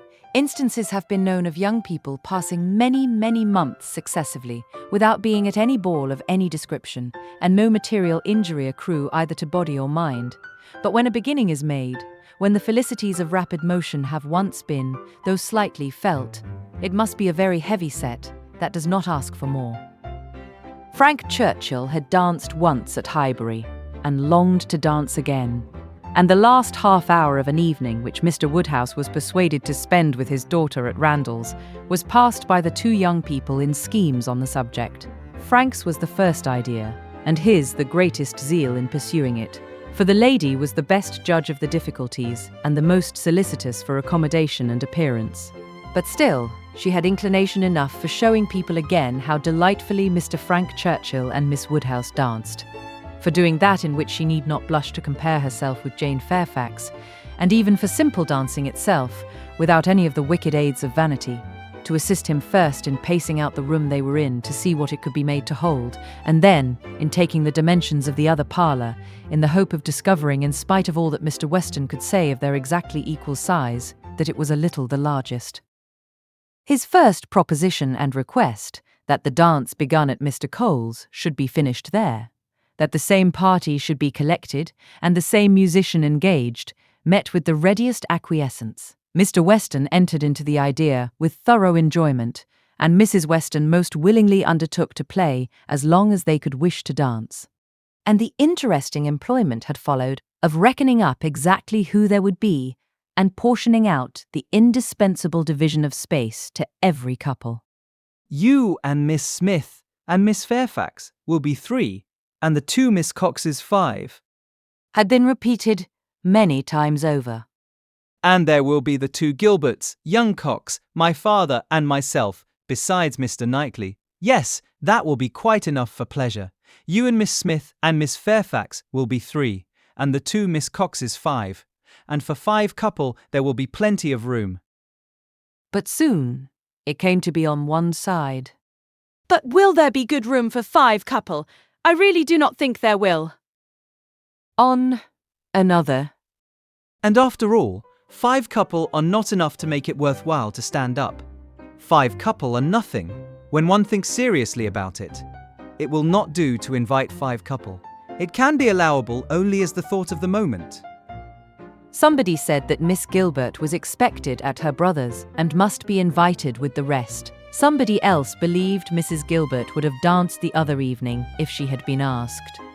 A word was put in for a second young Cox. And at last, Mr. Weston, naming one family of cousins who must be included, and another of very old acquaintance who could not be left out, it became a certainty that the 5 couple would be at least 10, and a very interesting speculation in what possible manner they could be disposed of. The doors of the 2 rooms were just opposite each other. Might not they use both rooms and dance across the passage? It seemed the best scheme, and yet it was not so good but that many of them wanted a better. Emma said it would be awkward. Mrs. Weston was in distress about the supper, and Mr. Woodhouse opposed it earnestly on the score of health. It made him so very unhappy indeed that it could not be persevered in. "Oh, no," said he. "It would be the extreme of imprudence. I could not bear it for Emma. Emma is not strong. She would catch a dreadful cold. So would poor little Harriet. So you would all. Mrs. Weston, you would be quite laid up. Do not let them talk of such a wild thing. Pray do not let them talk of it. That young man," speaking lower, "is very thoughtless. Do not tell his father, but that young man is not quite the thing. He has been opening the doors very often this evening, and keeping them open very inconsiderately. He does not think of the draught. I do not mean to set you against him, but indeed he is not quite the thing." Mrs. Weston was sorry for such a charge. She knew the importance of it, and said everything in her power to do it away. Every door was now closed, the passage plan given up, and the first scheme of dancing only in the room they were in resorted to again, and with such goodwill on Frank Churchill's part that the space which a quarter of an hour before had been deemed barely sufficient for 5 couple was now endeavoured to be made out quite enough for 10. We were too magnificent. We allowed unnecessary room. 10 couple may stand here very well. Emma demurred. It would be a crowd, a sad crowd, and what could be worse than dancing without space to turn in? Very true. It was very bad. But still he went on measuring, and still he ended with, I think there will be very tolerable room for 10 couple. No, no. You are quite unreasonable. It would be dreadful to be standing so close. Nothing can be farther from pleasure than to be dancing in a crowd, and a crowd in a little room. There is no denying it.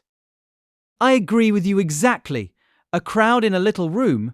Miss Woodhouse, you have the art of giving pictures in a few words. Exquisite, quite exquisite. Still, however, having proceeded so far, one is unwilling to give the matter up. It would be a disappointment to my father, and altogether, I do not know that. I am rather of opinion that 10 couple might stand here very well. Emma perceived that the nature of his gallantry was a little self-willed, and that he would rather oppose than lose the pleasure of dancing with her. But she took the compliment and forgave the rest. Had she intended ever to marry him, it might have been worthwhile to pause and consider, and try to understand the value of his preference and the character of his temper. But for all the purposes of their acquaintance, he was quite amiable enough. Before the middle of the next day, he was at Hartfield, and he entered the room with such an agreeable smile as certified the continuance of the scheme. It soon appeared that he came to announce an improvement. Well, Miss Woodhouse, He almost immediately began. your inclination for dancing has not been quite frightened away, I hope, by the terrors of my father's little rooms. I bring a new proposal on the subject, a thought of my father's, which waits only your approbation to be acted upon. May I hope for the honour of your hand for the 2 first dances of this little projected ball, to be given not at Randall's, but at the Crown Inn. The Crown! Yes, if you and Mr. Woodhouse see no objection, and I trust you cannot, my father hopes his friends will be so kind as to visit him there. Better accommodations he can promise them, and not a less grateful welcome than at Randall's. It is his own idea. Mrs. Weston sees no objection to it, provided you are satisfied. This is what we all feel. Oh, you were perfectly right. 10 couple in either of the Randalls' rooms would have been insufferable. Dreadful. I felt how right you were the whole time, but was too anxious for securing anything to like to yield. Is not it a good exchange? You consent? I hope you consent. It appears to me a plan that nobody can object to if Mr. and Mrs. Weston do not. I think it admirable, and as far as I can answer for myself, shall be most happy. It seems the only improvement that could be. Papa, do you not think it an excellent improvement?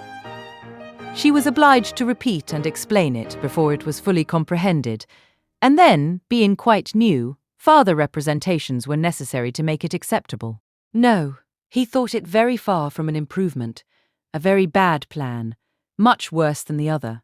A room at an inn was always damp and dangerous, never properly aired or fit to be inhabited. If they must dance, they had better dance at Randall's. He had never been in the room at the Crown in his life, did not know the people who kept it by sight. Oh no, a very bad plan. They would catch worse colds at the Crown than anywhere. I was going to observe, sir, said Frank Churchill, that one of the great recommendations of this change would be the very little danger of anybody's catching cold. So much less danger at the Crown than at Randall's. Mr. Perry might have reason to regret the alteration, but nobody else could. Sir, said Mr. Woodhouse rather warmly. you are very much mistaken if you suppose Mr. Perry to be that sort of character. Mr. Perry is extremely concerned when any of us are ill. But I do not understand how the room at the Crown can be safer for you than your father's house.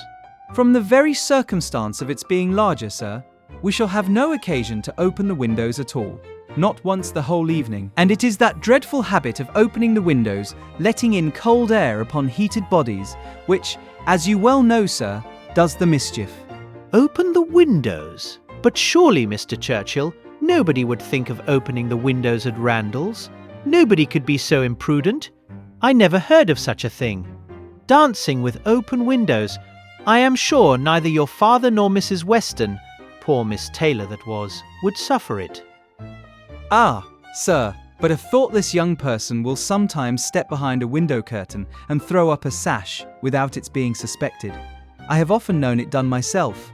Have you indeed, sir? Bless me, I never could have supposed it. But I live out of the world and am often astonished at what I hear. However, this does make a difference, and perhaps when we come to talk it over, but these sort of things require a good deal of consideration. One cannot resolve upon them in a hurry. If Mr. and Mrs. Weston will be so obliging as to call here one morning, we may talk it over and see what can be done.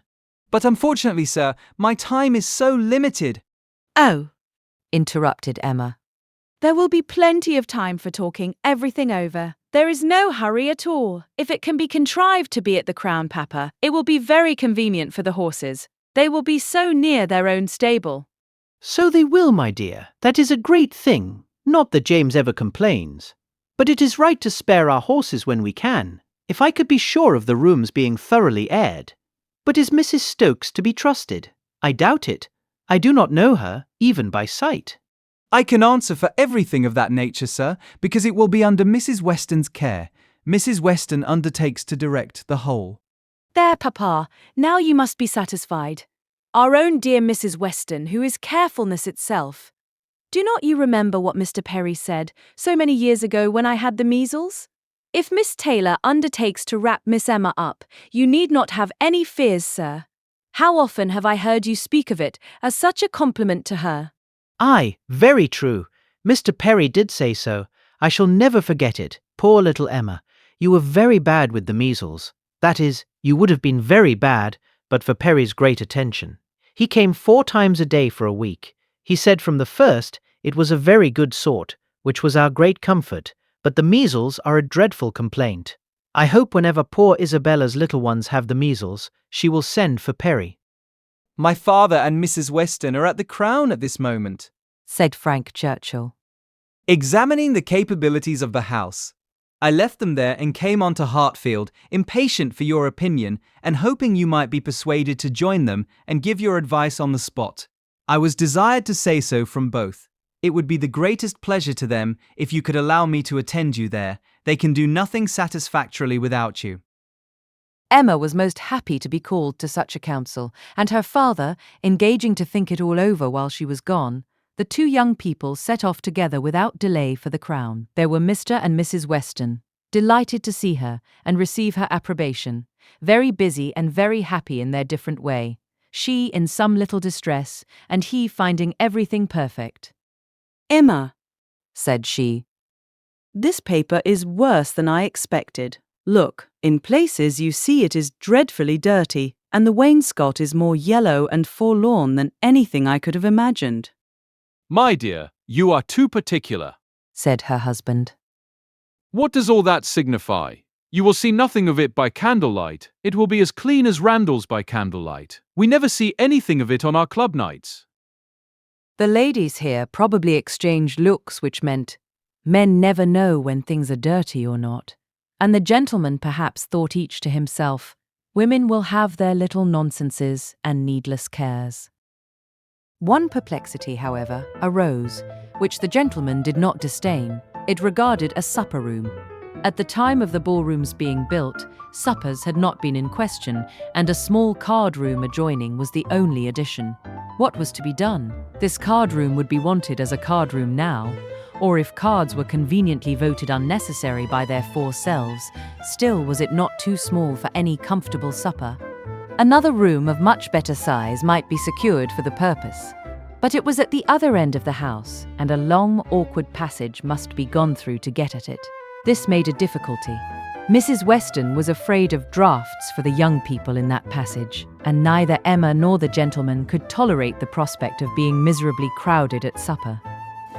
Mrs. Weston proposed having no regular supper, merely sandwiches, etc., set out in the little room, but that was scouted as a wretched suggestion. A private dance, without sitting down to supper, was pronounced an infamous fraud upon the rights of men and women, and Mrs. Weston must not speak of it again. She then took another line of expediency, and looking into the doubtful room, observed, I do not think it is so very small. We shall not be many, you know.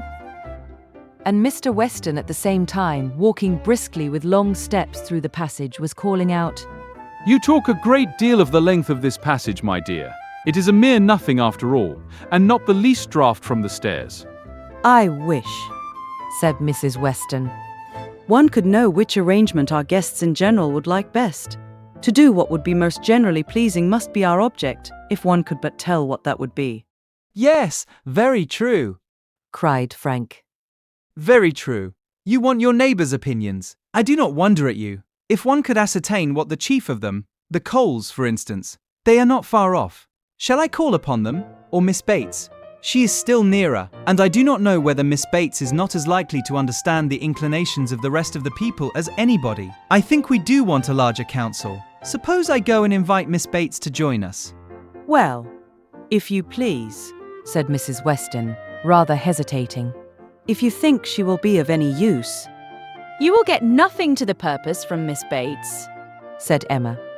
She will be all delight and gratitude, but she will tell you nothing. She will not even listen to your questions.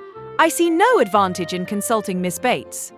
But she is so amusing, so extremely amusing. I am very fond of hearing Miss Bates talk, and I need not bring the whole family, you know.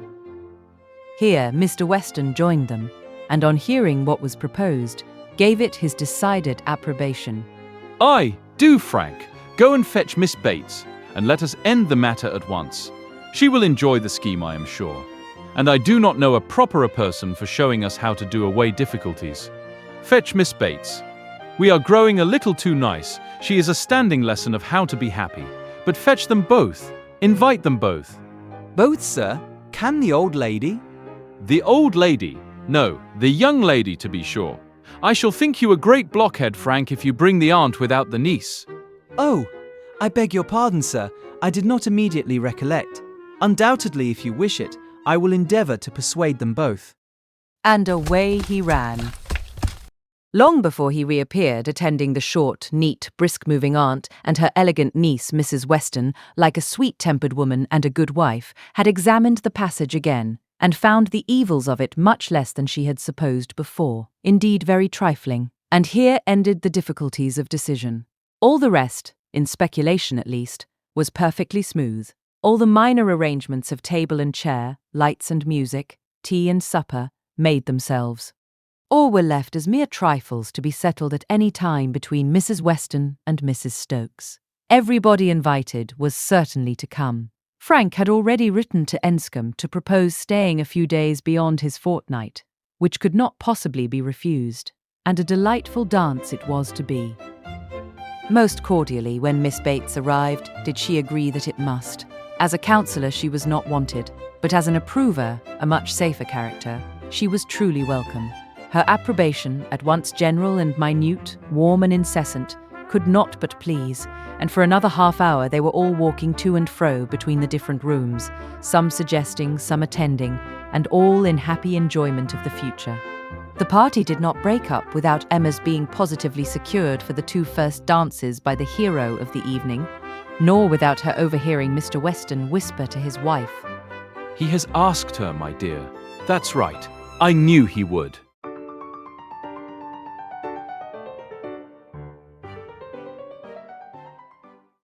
Chapter 12.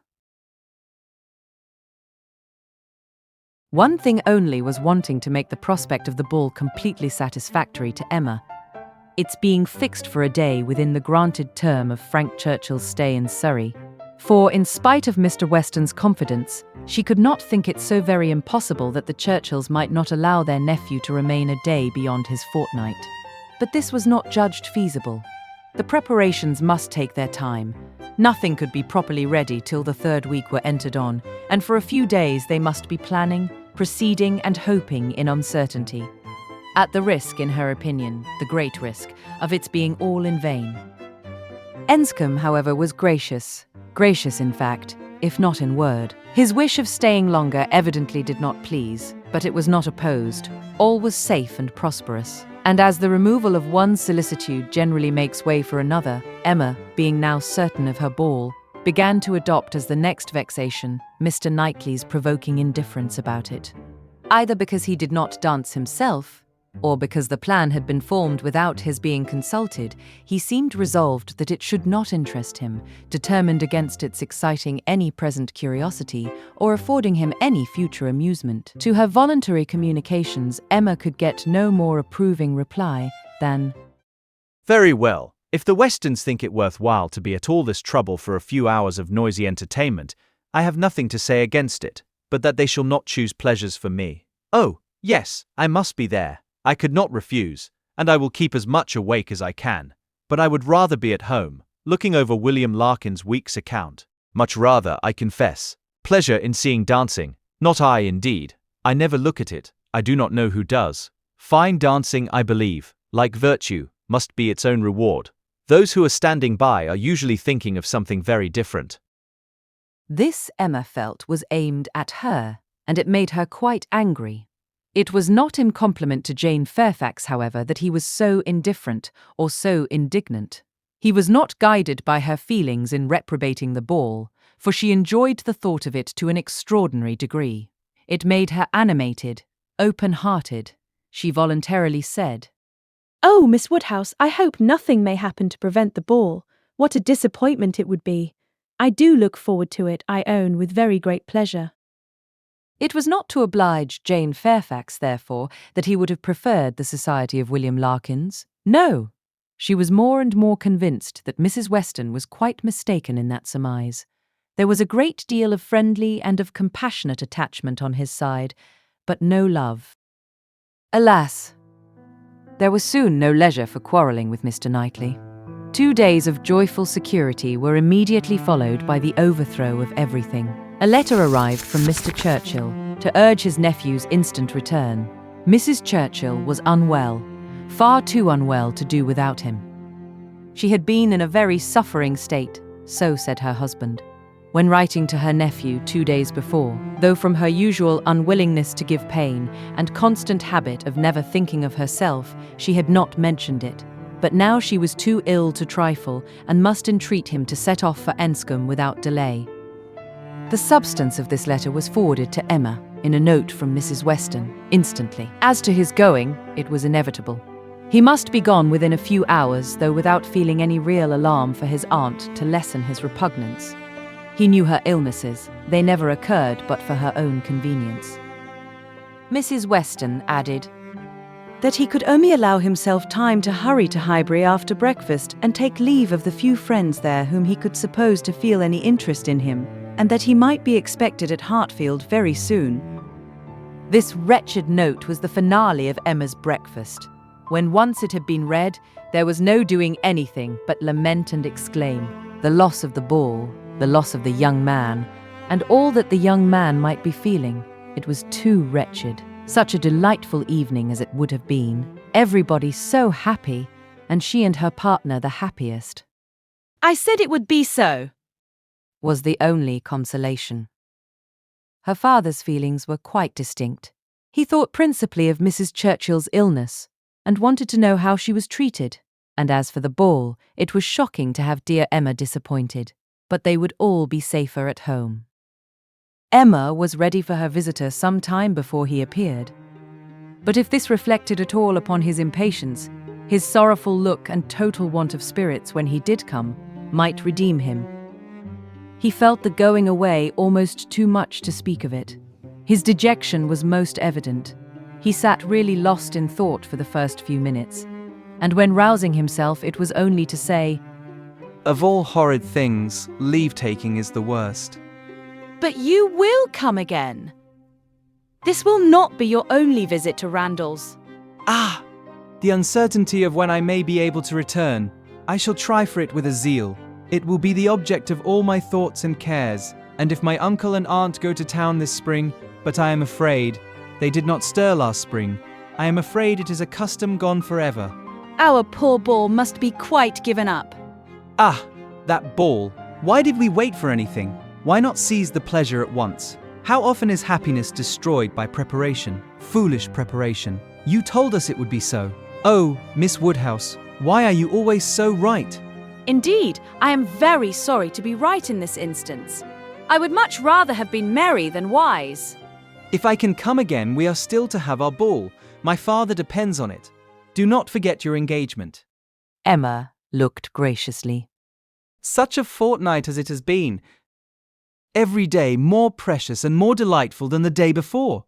Every day making me less fit to bear any other place. Happy those who can remain at Highbury. As you do us such ample justice now, Said Emma, laughing. I will venture to ask whether you did not come a little doubtfully at first. Do not we rather surpass your expectations? I am sure we do. I am sure you did not much expect to like us. You would not have been so long in coming if you had had a pleasant idea of Highbury. He laughed rather consciously, and though denying the sentiment, Emma was convinced that it had been so. And you must be off this very morning. Yes, my father is to join me here. We shall walk back together, and I must be off immediately. I am almost afraid that every moment will bring him. Not 5 minutes to spare, even for your friends Miss Fairfax and Miss Bates. How unlucky! Miss Bates's powerful, argumentative mind might have strengthened yours. Yes, I have called there. Passing the door, I thought it better. It was a right thing to do. I went in for 3 minutes and was detained by Miss Bates's being absent. She was out, and I felt it impossible not to wait till she came in. She is a woman that one must laugh at, but that one would not wish to slight. It was better to pay my visit then. He hesitated, got up, walked to a window. In short, perhaps, Miss Woodhouse, I think you can hardly be quite without suspicion. He looked at her, as if wanting to read her thoughts. She hardly knew what to say. It seemed like the forerunner of something absolutely serious, which she did not wish. Forcing herself to speak, therefore, in the hope of putting it by, she calmly said, You are quite in the right. It was most natural to pay your visit then. He was silent. She believed he was looking at her, probably reflecting on what she had said and trying to understand the manner. She heard him sigh. It was natural for him to feel that he had cause to sigh. He could not believe her to be encouraging him. A few awkward moments passed, and he sat down again, and in a more determined manner said, It was something to feel that all the rest of my time might be given to Hartfield. My regard for Hartfield is most warm. He stopped again, rose again, and seemed quite embarrassed. He was more in love with her than Emma had supposed. And who can say how it might have ended if his father had not made his appearance?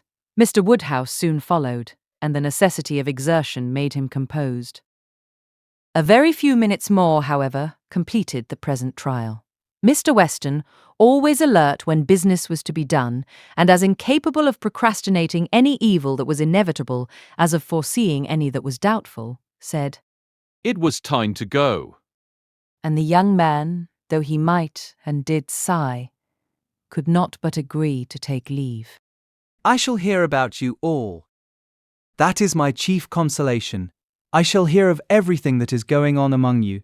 I have engaged Mrs. Weston to correspond with me. She has been so kind as to promise it. Oh, the blessing of a female correspondent, when one is really interested in the absent. She will tell me everything. In her letters I shall be at dear Highbury again. A very friendly shake of the hand, a very earnest Goodbye.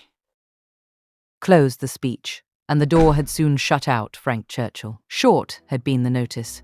Short their meeting. He was gone, and Emma felt so sorry to part, and foresaw so great a loss to their little society from his absence, as to begin to be afraid of being too sorry and feeling it too much. It was a sad change. They had been meeting almost every day since his arrival.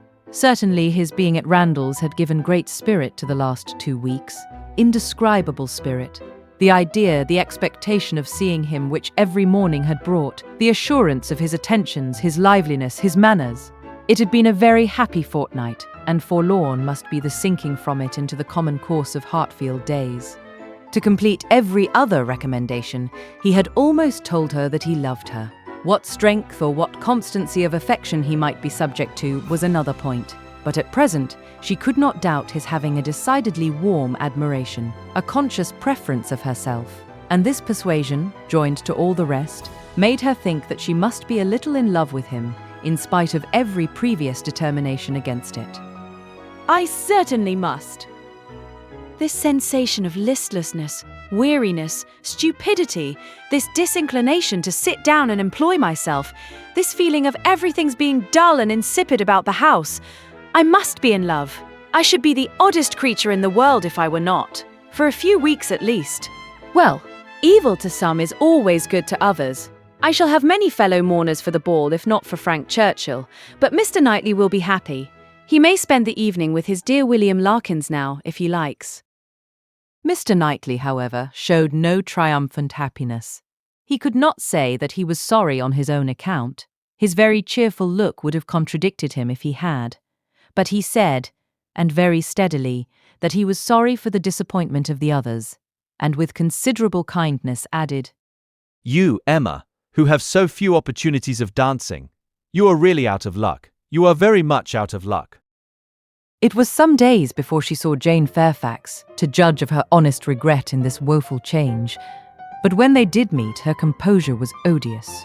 She had been particularly unwell, however, suffering from headache to a degree which made her aunt declare that had the ball taken place she did not think Jane could have attended it, and it was charity to impute some of her unbecoming indifference to the languor of ill health.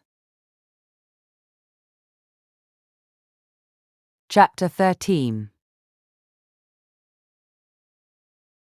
Emma continued to entertain no doubt of her being in love. Her ideas only varied as to the how much. At first she thought it was a good deal, and afterwards but little. She had great pleasure in hearing Frank Churchill talked of, and, for his sake, greater pleasure than ever in seeing Mr. and Mrs. Weston. She was very often thinking of him, and quite impatient for a letter that she might know how he was. How were his spirits? How was his aunt? And what was the chance of his coming to Randalls again this spring? But on the other hand, she could not admit herself to be unhappy, nor, after the first morning, to be less disposed for employment than usual. She was still busy and cheerful, and, pleasing as he was, she could yet imagine him to have faults. And father, though thinking of him so much, and as she sat drawing or working, forming 1,000 amusing schemes for the progress and close of their attachment, fancying interesting dialogues and inventing elegant letters, the conclusion of every imaginary declaration on his side was that she refused him. Their affection was always to subside into friendship. Everything tender and charming was to mark their parting, but still they were to part. When she became sensible of this, it struck her that she could not be very much in love. For in spite of her previous and fixed determination never to quit her father, never to marry, a strong attachment certainly must produce more of a struggle than she could foresee in her own feelings. I do not find myself making any use of the word sacrifice, said she. In not one of all my clever replies, my delicate negatives, is there any allusion to making a sacrifice. I do suspect that he is not really necessary to my happiness, so much the better. I certainly will not persuade myself to feel more than I do. I am quite enough in love. I should be sorry to be more. Upon the whole, she was equally contented with her view of his feelings. He is undoubtedly very much in love, everything denotes it. Very much in love indeed, and when he comes again, if his affection continue, I must be on my guard not to encourage it. It would be most inexcusable to do otherwise, as my own mind is quite made up. Not that I imagine he can think I have been encouraging him hitherto. No, if he had believed me at all to share his feelings, he would not have been so wretched. Could he have thought himself encouraged, his looks and language at parting would have been different. Still, however, I must be on my guard.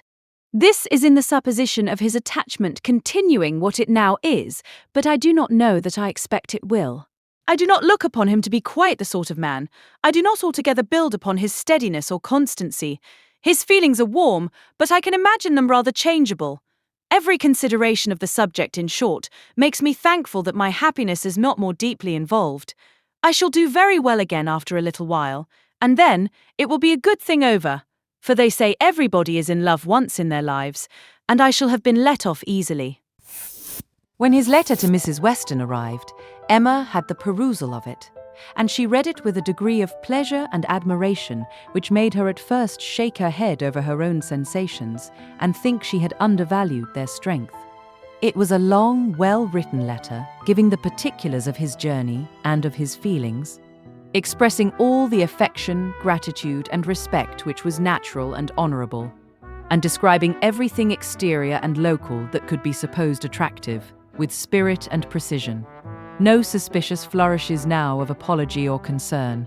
It was the language of real feeling towards Mrs. Weston, and the transition from Highbury to Enscombe, the contrast between the places in some of the first blessings of social life, was just enough touched on to show how keenly it was felt, and how much more might have been said but for the restraints of propriety.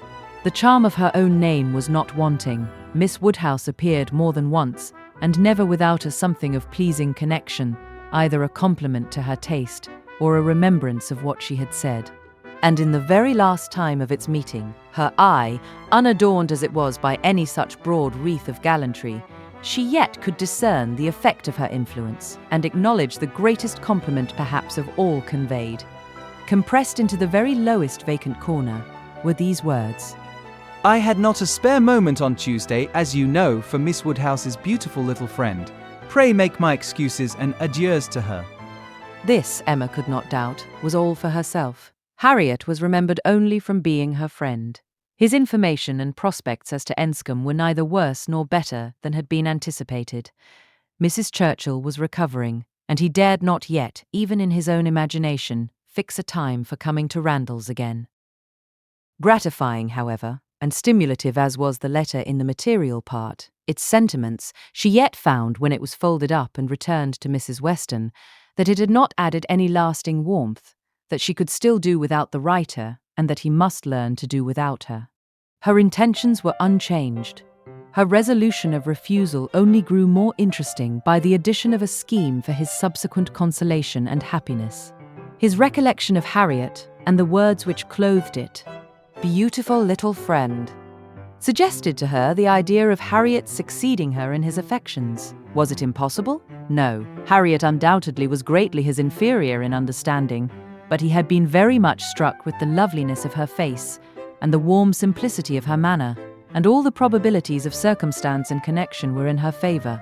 For Harriet, it would be advantageous and delightful indeed. I must not dwell upon it, said she. I must not think of it. I know the danger of indulging such speculations, but stranger things have happened, and when we cease to care for each other as we do now, it will be the means of confirming us in that sort of true, disinterested friendship which I can already look forward to with pleasure. It was well to have a comfort in store on Harriet's behalf, though it might be wise to let the fancy touch it seldom, for evil in that quarter was at hand. As Frank Churchill's arrival had succeeded Mr. Elton's engagement in the conversation of Highbury, as the latest interest had entirely borne down the first, so now upon Frank Churchill's disappearance, Mr. Elton's concerns were assuming the most irresistible form. His wedding day was named. He would soon be among them again. Mr. Elton and his bride. There was hardly time to talk over the first letter from Enscombe before Mr. Elton and his bride was in everybody's mouth, and Frank Churchill was forgotten. Emma grew sick at the sound. She had had 3 weeks of happy exemption from Mr. Elton, and Harriet's mind, she had been willing to hope, had been lately gaining strength. With Mr. Weston's ball in view at least, there had been a great deal of insensibility to other things, but it was now too evident that she had not attained such a state of composure as could stand against the actual approach, new carriage, bell ringing and all. Poor Harriet was in a flutter of spirits which required all the reasonings and soothings and attentions of every kind that Emma could give. Emma felt that she could not do too much for her, that Harriet had a right to all her ingenuity and all her patience, but it was heavy work to be forever convincing without producing any effect, forever agreed to without being able to make their opinions the same. Harriet listened submissively and said, It was very true. It was just as Miss Woodhouse described. It was not worthwhile to think about them, and she would not think about them any longer. But no change of subject could avail, and the next half hour saw her as anxious and restless about the Eltons as before. At last, Emma attacked her on another ground. You're allowing yourself to be so occupied and so unhappy about Mr. Elton's marrying Harriet is the strongest reproach you can make me. You could not give me a greater reproof for the mistake I fell into. It was all my doing, I know. I have not forgotten it, I assure you. Deceived myself, I did very miserably deceive you, and it will be a painful reflection to me forever. Do not imagine me in danger of forgetting it. Harriet felt this too much to utter more than a few words of eager exclamation. Emma continued, I have not said, exert yourself, Harriet, for my sake. Think less, talk less of Mr. Elton for my sake. Because for your own sake, rather, I would wish it to be done. For the sake of what is more important than my comfort, a habit of self-command in you, a consideration of what is your duty, an attention to propriety, an endeavour to avoid the suspicions of others, to save your health and credit, and restore your tranquillity. These are the motives which I have been pressing on you. They are very important, and sorry I am that you cannot feel them sufficiently to act upon them. My being saved from pain is a very secondary consideration. I want you to save yourself from greater pain. Perhaps I may sometimes have felt that Harriet would not forget what was due, or rather what would be kind by me. This appeal to her affections did more than all the rest. The idea of wanting gratitude and consideration for Miss Woodhouse, whom she really loved extremely, made her wretched for a while, and when the violence of grief was comforted away, still remained powerful enough to prompt to what was right and support her in it, very tolerably. You, who have been the best friend I ever had in my life, want gratitude to you. Nobody is equal to you. I care for nobody as I do for you. Oh, Miss Woodhouse, how ungrateful I have been. Such expressions, assisted as they were by everything that look and manner could do, made Emma feel that she had never loved Harriet so well, nor valued her affection so highly before. There is no charm equal to tenderness of heart, said she afterwards to herself. There is nothing to be compared to it. Warmth and tenderness of heart, with an affectionate, open manner, will beat all the clearness of head in the world. For attraction, I am sure it will. It is tenderness of heart which makes my dear father so generally beloved, which gives Isabella all her popularity. I have it not, but I know how to prize and respect it. Harriet is my superior in all the charm and all the felicity it gives. Dear Harriet, I would not change you for the clearest-headed, longest-sighted, best-judging female breathing. Oh, the coldness of a Jane Fairfax! Harriet is worth 100 such.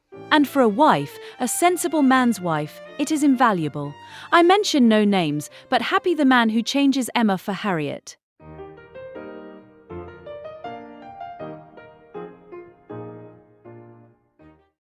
Chapter 14. Mrs. Elton was first seen at church, but though devotion might be interrupted, curiosity could not be satisfied by a bride in a pew, and it must be left for the visits in form which were then to be paid to settle whether she were very pretty indeed, or only rather pretty, or not pretty at all.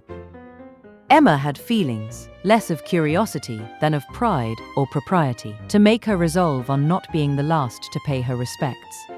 And she made a point of Harriet's going with her, that the worst of the business might be gone through as soon as possible. She could not enter the house again, could not be in the same room to which she had with such vain artifice retreated 3 months ago to lace up her boot. Without recollecting, 1,000 vexatious thoughts would recur, compliments, charades, and horrible blunders. And it was not to be supposed that poor Harriet should not be recollecting too. But she behaved very well and was only rather pale and silent.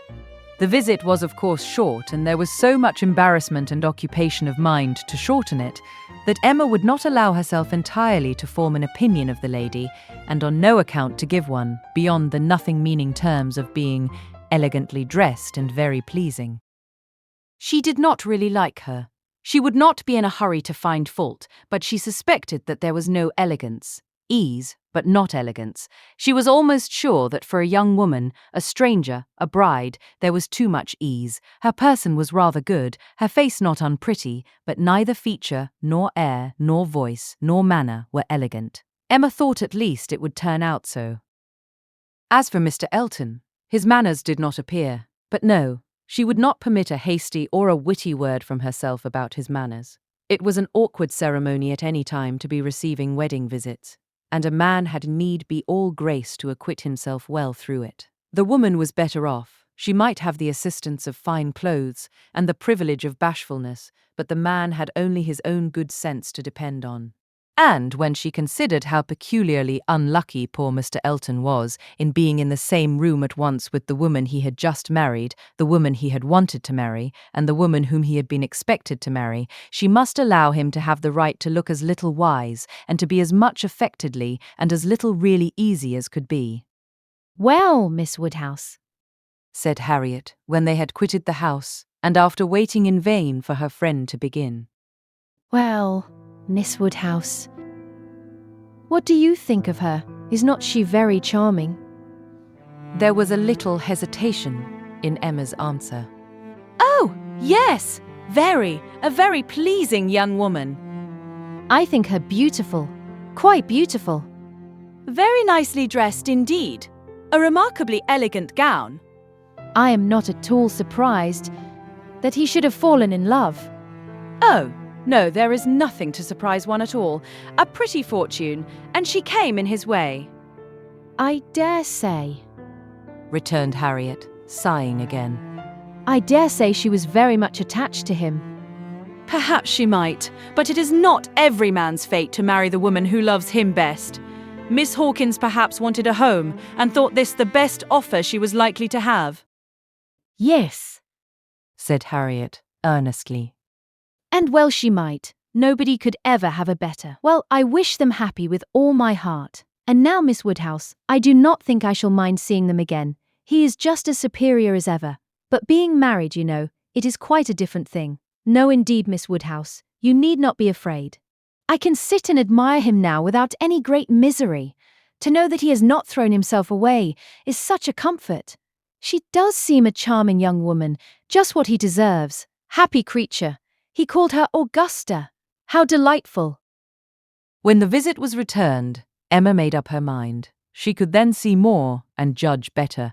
From Harriet's happening not to be at Hartfield, and her father's being present to engage Mr. Elton, she had a quarter of an hour of the lady's conversation to herself, and could composedly attend to her, and the quarter of an hour quite convinced her that Mrs. Elton was a vain woman, extremely well satisfied with herself, and thinking much of her own importance. That she meant to shine and be very superior, but with manners which had been formed in a bad school, pert and familiar. That all her notions were drawn from one set of people and one style of living, that if not foolish, she was ignorant, and that her society would certainly do Mr. Elton no good. Harriet would have been a better match. If not wise or refined herself, she would have connected him with those who were. But Miss Hawkins, it might be fairly supposed from her easy conceit, had been the best of her own set. The rich brother-in-law near Bristol was the pride of the alliance, and his place and his carriages were the pride of him. The very first subject after being seated was Maple Grove. "My brother Mr. Suckling's seat." A comparison of Hartfield to Maple Grove. The grounds of Hartfield were small but neat and pretty, and the house was modern and well built. Mrs. Elton seemed most favourably impressed by the size of the room, the entrance, and all that she could see or imagine. "Very like Maple Grove indeed. She was quite struck by the likeness. That room was the very shape and size of the morning room at Maple Grove, her sister's favourite room." Mr. Elton was appealed to. "Was not it astonishingly like? She could really almost fancy herself at Maple Grove. And the staircase. You know, as I came in, I observed how very like the staircase was, placed exactly in the same part of the house. I really could not help exclaiming, I assure you, Miss Woodhouse, it is very delightful to me to be reminded of a place I am so extremely partial to as Maple Grove. I have spent so many happy months there. A charming place, undoubtedly. Everybody who sees it is struck by its beauty. But to me, it has been quite a home. Whenever you are transplanted, like me, Miss Woodhouse, you will understand how very delightful it is to meet with anything at all like what one has left behind. I always say this is quite one of the evils of matrimony. Emma made as slight a reply as she could, but it was fully sufficient for Mrs. Elton, who only wanted to be talking herself. So extremely like Maple Grove. And it is not merely the house, the grounds, I assure you, as far as I could observe, are strikingly like. The laurels at Maple Grove are in the same profusion as here, and stand very much in the same way, just across the lawn. And I had a glimpse of a fine large tree with a bench round it, which put me so exactly in mind. My brother and sister will be enchanted with this place. People who have extensive grounds themselves are always pleased with anything in the same style. Emma doubted the truth of this sentiment. She had a great idea that people who had extensive grounds themselves cared very little for the extensive grounds of anybody else, but it was not worth while to attack an error so double-dyed, and therefore only said in reply, When you have seen more of this country, I am afraid you will think you have overrated Hartfield. Surrey is full of beauties. Oh, yes, I am quite aware of that. It is the Garden of England, you know. Surrey is the Garden of England. Yes, but we must not rest our claims on that distinction. Many counties, I believe, are called the Garden of England, as well as Surrey. No, I fancy not, replied Mrs. Elton, with a most satisfied smile. I never heard any county but Surrey called so. Emma was silenced. My brother and sister have promised us a visit in the spring, or summer at farthest, continued Mrs. Elton. And that will be our time for exploring. While they are with us, we shall explore a great deal, I dare say. They will have their barouche landau, of course, which holds 4 perfectly, and therefore without saying anything of our carriage, we should be able to explore the different beauties extremely well. They would hardly come in their shares, I think, at that season of the year. Indeed, when the time draws on, I shall decidedly recommend their bringing the barouche landau. It will be so very much preferable. When people come into a beautiful country of this sort, you know, Miss Woodhouse, one naturally wishes them to see as much as possible. And Mr. Suckling is extremely fond of exploring. We explored to King's Weston twice last summer, in that way, most delightfully, just after their first having the barouche landau. You have many parties of that kind here, I suppose, Miss Woodhouse, every summer? No, not immediately here. We are rather out of distance of the very striking beauties which attract the sort of parties you speak of. And we are a very quiet set of people, I believe, more disposed to stay at home than engage in schemes of pleasure. Ah, there is nothing like staying at home for real comfort. Nobody can be more devoted to home than I am. I was quite a proverb for it at Maple Grove. Many a time has Selina said, when she has been going to Bristol, I really cannot get this girl to move from the house. I absolutely must go in by myself, though I hate being stuck up in the barouche landau without a companion. But Augusta, I believe, with her own goodwill, would never stir beyond the park paling. Many a time has she said so. And yet I am no advocate for entire seclusion. I think, on the contrary, when people shut themselves up entirely from society, it is a very bad thing, and that it is much more advisable to mix in the world in a proper degree, without living in it either too much or too little. I perfectly understand your situation, however, Miss Woodhouse. Your father's state of health must be a great drawback. Why does not he try Bath? Indeed he should. Let me recommend Bath to you. I assure you I have no doubt of its doing Mr. Woodhouse good. My father tried it more than once, formerly, but without receiving any benefit, and Mr. Perry, whose name, I dare say, is not unknown to you, does not conceive it would be at all more likely to be useful now. Ah, that's a great pity. For I assure you, Miss Woodhouse, where the waters do agree, it is quite wonderful the relief they give. In my Bath life, I have seen such instances of it, and it is so cheerful a place that it could not fail of being of use to Mr. Woodhouse's spirits, which I understand are sometimes much depressed. And as to its recommendations to you, I fancy I need not take much pains to dwell on them. The advantages of Bath to the young are pretty generally understood. It would be a charming introduction for you, who have lived so secluded a life. And I could immediately secure you some of the best society in the place. A line from me would bring you a little host of acquaintance. And my particular friend, Mrs. Partridge, the lady I have always resided with when in Bath, would be most happy to show you any attentions, and would be the very person for you to go into public with. It was as much as Emma could bear without being impolite. The idea of her being indebted to Mrs. Elton for what was called an introduction, of her going into public under the auspices of a friend of Mrs. Elton's, probably some vulgar, dashing widow who, with the help of a boarder, just made a shift to live. The dignity of Miss Woodhouse, of Hartfield, was sunk indeed. She restrained herself, however, from any of the reproofs she could have given, and only thanked Mrs. Elton coolly. But their going to Bath was quite out of the question, and she was not perfectly convinced that the place might suit her better than her father. And then, to prevent farther outrage and indignation, changed the subject directly. I do not ask whether you are musical, Mrs. Elton. Upon these occasions, a lady's character generally precedes her, and Highbury has long known that you are a superior performer. Oh, no indeed. I must protest against any such idea. A superior performer. Very far from it, I assure you. Consider from how partial a quarter your information came. I am dotingly fond of music, passionately fond, and my friends say I am not entirely devoid of taste. But as to anything else, upon my honour, my performance is mediocre to the last degree. You, Miss Woodhouse, I well know, play delightfully. I assure you it has been the greatest satisfaction, comfort, and delight to me to hear what a musical society I am got into. I absolutely cannot do without music. It is a necessary of life to me, and having always been used to a very musical society, both at Maple Grove and in Bath, it would have been a most serious sacrifice. I honestly said as much to Mr. E. when he was speaking of my future home, and expressing his fears lest the retirement of it should be disagreeable, and the inferiority of the house too, knowing what I had been accustomed to. Of course he was not wholly without apprehension. When he was speaking of it in that way, I honestly said that the world I could give up. Parties, balls, plays, for I had no fear of retirement. Blessed with so many resources within myself, the world was not necessary to me. I could do very well without it. To those who had no resources it was a different thing, but my resources made me quite independent.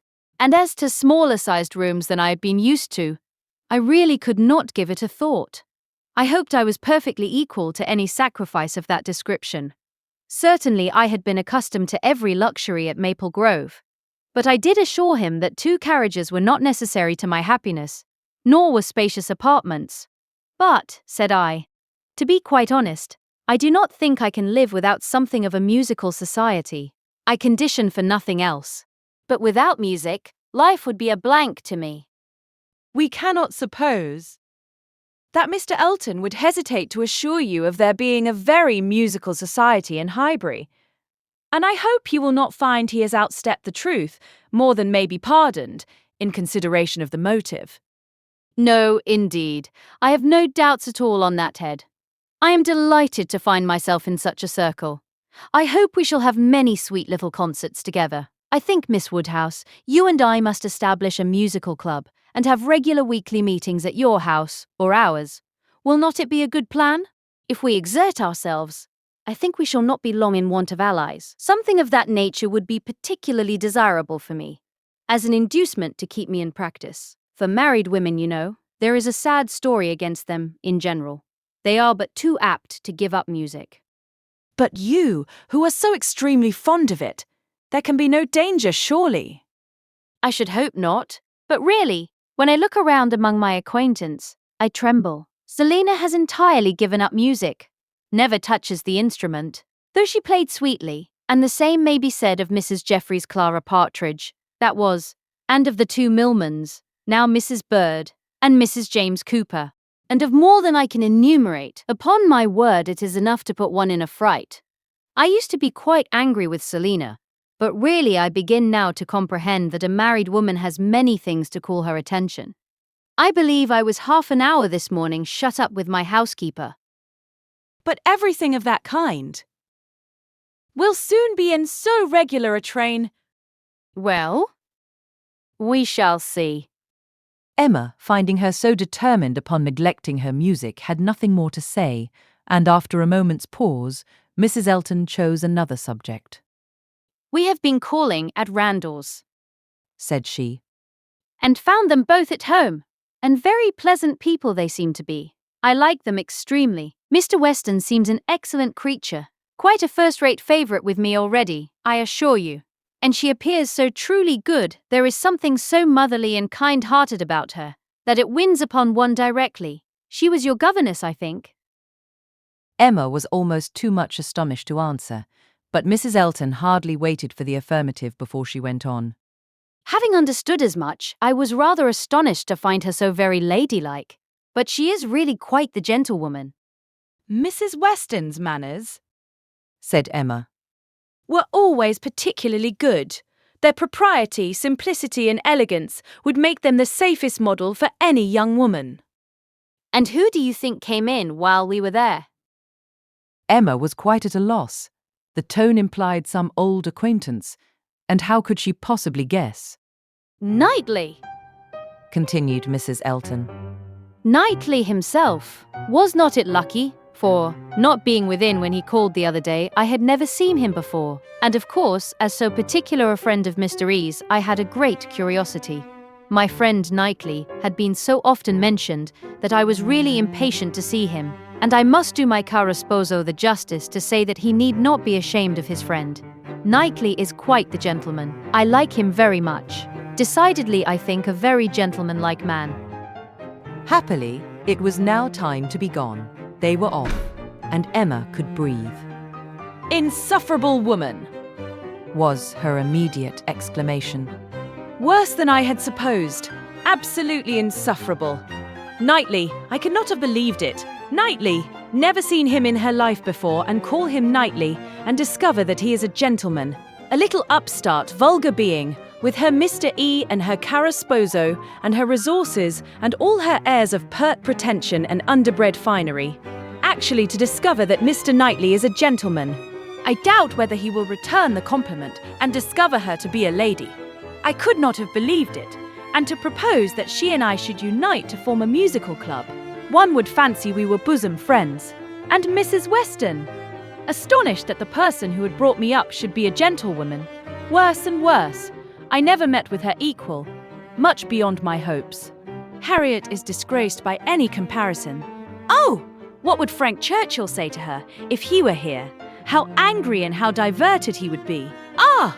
There I am, thinking of him directly. Always the first person to be thought of. How I catch myself out.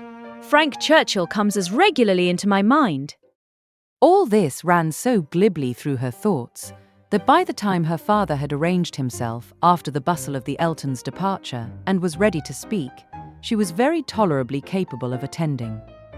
Well, my dear, He deliberately began. considering we never saw her before, she seems a very pretty sort of young lady, and I dare say she was very much pleased with you. She speaks a little too quick. A little quickness of voice there is which rather hurts the ear. But I believe I am nice. I do not like strange voices, and nobody speaks like you and poor Miss Taylor. However, she seems a very obliging, pretty-behaved young lady, and no doubt will make him a very good wife. Though I think he had better not have married. I made the best excuses I could for not having been able to wait on him and Mrs. Elton on this happy occasion. I said that I hoped I should in the course of the summer, but I ought to have gone before. Not to wait upon a bride is very remiss. Ah, it shews what a sad invalid I am, but I do not like the corner into Vicarage Lane. I dare say your apologies were accepted, sir. Mr. Elton knows you. Yes, but a young lady, a bride. I ought to have paid my respects to her if possible. It was being very deficient. But my dear papa, you are no friend to matrimony, and therefore, why should you be so anxious to pay your respects to a bride? It ought to be no recommendation to you. It is encouraging people to marry if you make so much of them. No, my dear, I never encouraged anybody to marry, but I would always wish to pay every proper attention to a lady, and a bride especially, is never to be neglected. More is avowedly due to her. A bride, you know, my dear, is always the first in company. Let the others be who they may. Well, papa, if this is not encouragement to marry, I do not know what is. And I should never have expected you to be lending your sanction to such vanity baits for poor young ladies. My dear, you do not understand me. This is a matter of mere common politeness and good breeding, and has nothing to do with any encouragement to people to marry. Emma had done. Her father was growing nervous and could not understand her. Her mind returned to Mrs. Elton's offences, and long, very long, did they occupy her.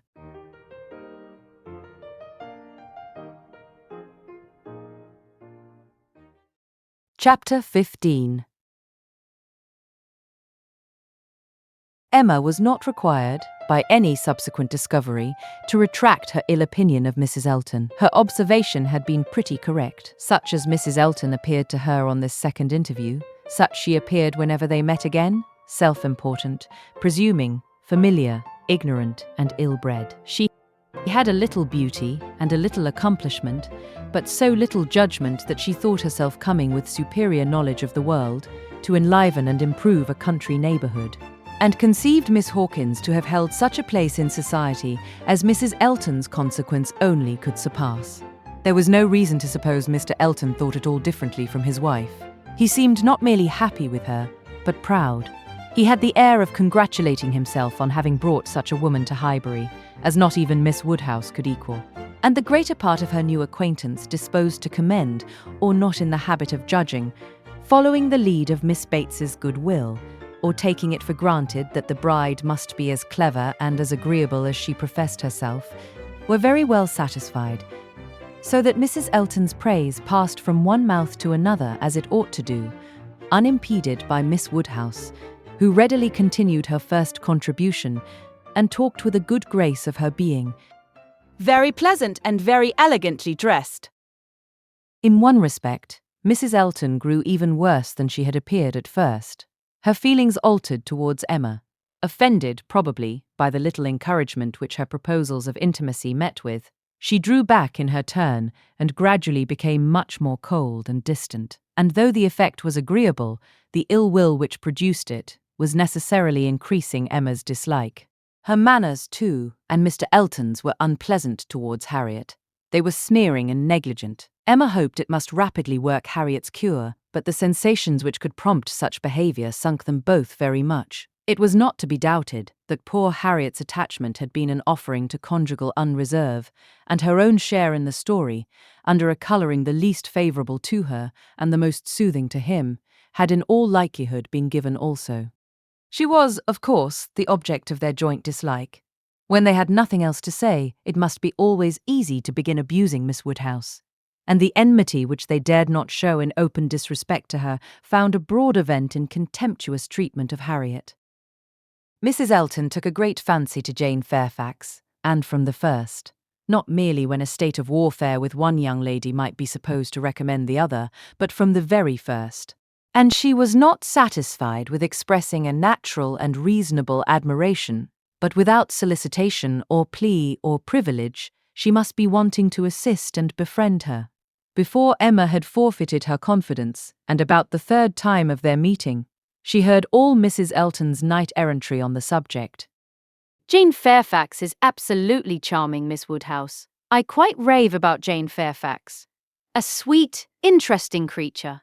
So mild and ladylike, and with such talents. I assure you I think she has very extraordinary talents. I do not scruple to say that she plays extremely well. I know enough of music to speak decidedly on that point. Oh, she is absolutely charming. You will laugh at my warmth, but upon my word, I talk of nothing but Jane Fairfax, and her situation is so calculated to affect one, Miss Woodhouse. We must exert ourselves and endeavour to do something for her. We must bring her forward. Such talent as hers must not be suffered to remain unknown. I dare say you have heard those charming lines of the poet. Full many a flower is born to blush unseen, and waste its fragrance on the desert air. We must not allow them to be verified in sweet Jane Fairfax. I cannot think there is any danger of it, was Emma's calm answer. And when you are better acquainted with Miss Fairfax's situation and understand what her home has been with Colonel and Mrs. Campbell, I have no idea that you will suppose her talents can be unknown. Oh, but dear Miss Woodhouse, she is now in such retirement, such obscurity, so thrown away. Whatever advantages she may have enjoyed with the Campbells are so palpably at an end. And I think she feels it. I am sure she does. She is very timid and silent. One can see that she feels the want of encouragement. I like her the better for it. I must confess, it is a recommendation to me. I am a great advocate for timidity, and I am sure one does not often meet with it. But in those who are at all inferior, it is extremely prepossessing. Oh, I assure you Jane Fairfax is a very delightful character, and interests me more than I can express. You appear to feel a great deal, but I am not aware how you or any of Miss Fairfax's acquaintance here, any of those who have known her longer than yourself, can show her any other attention than— My dear Miss Woodhouse, a vast deal may be done by those who dare to act. You and I need not be afraid. If we set the example, many will follow it as far as they can, though all have not our situations.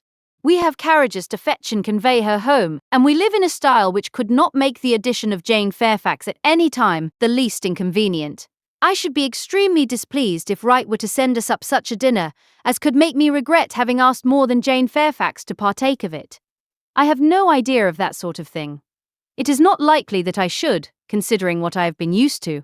My greatest danger, perhaps, in housekeeping may be quite the other way, in doing too much and being too careless of expense. Maple Grove will probably be my model more than it ought to be, for we do not at all affect to equal my brother, Mr. Suckling, in income. However, my resolution is taken as to noticing Jane Fairfax. I shall certainly have her very often at my house, shall introduce her wherever I can, shall have musical parties to draw out her talents, and shall be constantly on the watch for an eligible situation. My acquaintance is so very extensive that I have little doubt of hearing of something to suit her shortly. I shall introduce her, of course, very particularly to my brother and sister when they come to us. I am sure they will like her extremely. And when she gets a little acquainted with them, her fears will completely wear off, for there really is nothing in the manners of either but what is highly conciliating. I shall have her very often indeed while they are with me, and I dare say we shall sometimes find a seat for her in the barouche landau in some of our exploring parties. Poor Jane Fairfax, thought Emma. You have not deserved this. You may have done wrong with regard to Mr. Dixon, but this is a punishment beyond what you can have merited. The kindness and protection of Mrs. Elton, Jane Fairfax and Jane Fairfax. Heavens, let me not suppose that she dares go about Emma Woodhousing me. But upon my honour, there seems no limits to the licentiousness of that woman's tongue. Emma had not to listen to such paradings again, to any so exclusively addressed to herself, so disgustingly decorated with a dear Miss Woodhouse. The change on Mrs. Elton's side soon afterwards appeared, and she was left in peace, neither forced to be the very particular friend of Mrs. Elton, nor, under Mrs. Elton's guidance, the very active patroness of Jane Fairfax, and only sharing with others in a general way, in knowing what was felt, what was meditated, what was done. She looked on with some amusement. Miss Bates's gratitude for Mrs. Elton's attentions to Jane was in the first style of guileless simplicity and warmth. She was quite one of her worthies, the most amiable, affable, delightful woman, just as accomplished and condescending as Mrs. Elton meant to be considered. Emma's only surprise was that Jane Fairfax should accept those attentions and tolerate Mrs. Elton as she seemed to do. She heard of her walking with the Eltons, sitting with the Eltons, spending a day with the Eltons. This was astonishing. She could not have believed it possible that the taste or the pride of Miss Fairfax could endure such society and friendship as the vicarage had to offer. She is a riddle, quite a riddle. To choose to remain here month after month, under privations of every sort, and now to choose the mortification of Mrs. Elton's notice and the penury of her conversation, rather than return to the superior companions who have always loved her with such real, generous affection. Jane had come to Highbury professedly for 3 months. The Campbells were gone to Ireland for 3 months, but now the Campbells had promised their daughter to stay at least till Midsummerr, and fresh invitations had arrived for her to join them there. According to Miss Bates, it all came from her. Mrs. Dixon had written most pressingly. Would Jane but go, means were to be found. Servants sent, friends contrived, no travelling difficulty allowed to exist, but still she had declined it. She must have some motive, more powerful than appears, for refusing this invitation, was Emma's conclusion. She must be under some sort of penance, inflicted either by the Campbells or herself. There is great fear, great caution, great resolution somewhere. She is not to be with the Dicksons. The decree is issued by somebody. But why must she consent to be with the Eltons? Here is quite a separate puzzle. Upon her speaking her wonder aloud on that part of the subject, before the few who knew her opinion of Mrs. Elton, Mrs. Weston ventured this apology for Jane. We cannot suppose that she has any great enjoyment at the vicarage, my dear Emma, but it is better than being always at home. Her aunt is a good creature, but, as a constant companion, must be very tiresome. We must consider what Miss Fairfax quits before we condemn her taste for what she goes to. You are right, Mrs. Weston, said Mr. Knightley, warmly. Miss Fairfax is as capable as any of us of forming a just opinion of Mrs. Elton. Could she have chosen with whom to associate, she would not have chosen her. But, with a reproachful smile at Emma, she receives attentions from Mrs. Elton which nobody else pays her. Emma felt that Mrs. Weston was giving her a momentary glance, and she was herself struck by his warmth. With a faint blush, she presently replied, Such attentions as Mrs. Elton's, I should have imagined, would rather disgust than gratify Miss Fairfax. Mrs. Elton's invitations I should have imagined anything but inviting. I should not wonder, said Mrs. Weston, if Miss Fairfax were to have been drawn on beyond her own inclination by her aunt's eagerness in accepting Mrs. Elton's civilities for her. Poor Miss Bates may very likely have committed her niece and hurried her into a greater appearance of intimacy than her own good sense would have dictated, in spite of the very natural wish of a little change. Both felt rather anxious to hear him speak again, and after a few minutes' silence, he said, Another thing must be taken into consideration too. Mrs. Elton does not talk to Miss Fairfax as she speaks of her. We all know the difference between the pronouns he or she and thou, the plainest spoken amongst us. We all feel the influence of a something beyond common civility in our personal intercourse with each other, a something more early implanted. We cannot give anybody the disagreeable hints that we may have been very full of the hour before. We feel things differently.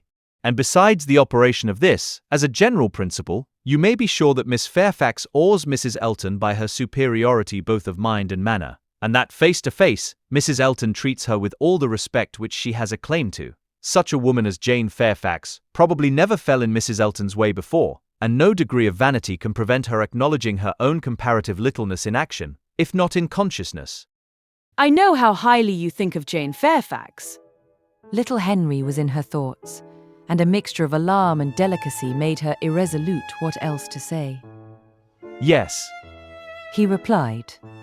Anybody may know how highly I think of her. And yet, said Emma, beginning hastily and with an arch look, but soon stopping. It was better, however, to know the worst at once. She hurried on. And yet perhaps you may hardly be aware yourself how highly it is. The extent of your admiration may take you by surprise some day or other. Mr. Knightley was hard at work upon the lower buttons of his thick leather gaiters, and either the exertion of getting them together or some other cause brought the colour into his face as he answered, Oh, are you there? But you are miserably behindhand. Mr. Cole gave me a hint of it 6 weeks ago. He stopped. Emma felt her foot pressed by Mrs. Weston and did not herself know what to think. In a moment, he went on. That will never be, however. I can assure you. Miss Fairfax, I dare say, would not have me if I were to ask her, and I am very sure I shall never ask her. Emma returned her friend's pressure with interest, and was pleased enough to exclaim, You are not vain, Mr. Knightley. I will say that for you. He seemed hardly to hear her. He was thoughtful, and in a manner which showed him not pleased, soon afterwards said, So you have been settling that I should marry Jane Fairfax? No, indeed I have not. You have scolded me too much for matchmaking, for me to presume to take such a liberty with you. What I said just now meant nothing.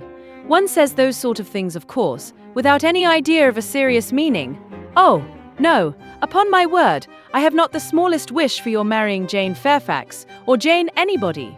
You would not come in and sit with us in this comfortable way, if you were married. Mr. Knightley was thoughtful again. The result of his reverie was, No, Emma, I do not think the extent of my admiration for her will ever take me by surprise. I never had a thought of her in that way, I assure you. and soon afterwards, Jane Fairfax is a very charming young woman. But not even Jane Fairfax is perfect. She has a fault. She has not the open temper which a man would wish for in a wife. Emma could not but rejoice to hear that she had a fault. Well, Said she, and you soon silenced Mr. Cole, I suppose. Yes, very soon. He gave me a quiet hint. I told him he was mistaken. He asked my pardon and said no more. Cole does not want to be wiser or wittier than his neighbours. In that respect, how unlike dear Mrs. Elton, who wants to be wiser and wittier than all the world. I wonder how she speaks of the Coles, what she calls them. How can she find any appellation for them, deep enough in familiar vulgarity?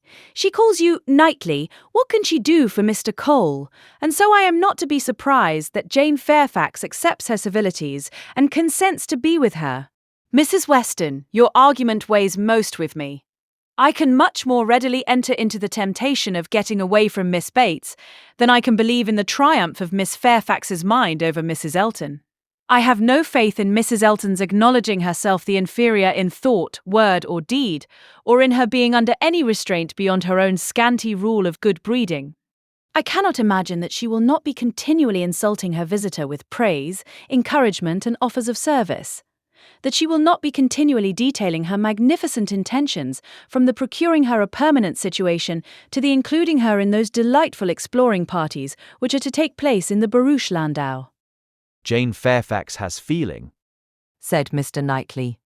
I do not accuse her of want of feeling. Her sensibilities, I suspect, are strong, and her temper excellent in its power of forbearance, patience, self-control. But it wants openness. She is reserved, more reserved, I think, than she used to be. And I love an open temper. No, till Cole alluded to my supposed attachment, it had never entered my head. I saw Jane Fairfax and conversed with her, with admiration and pleasure always, but with no thought beyond. Well, Mrs. Weston, said Emma, triumphantly, when he left them.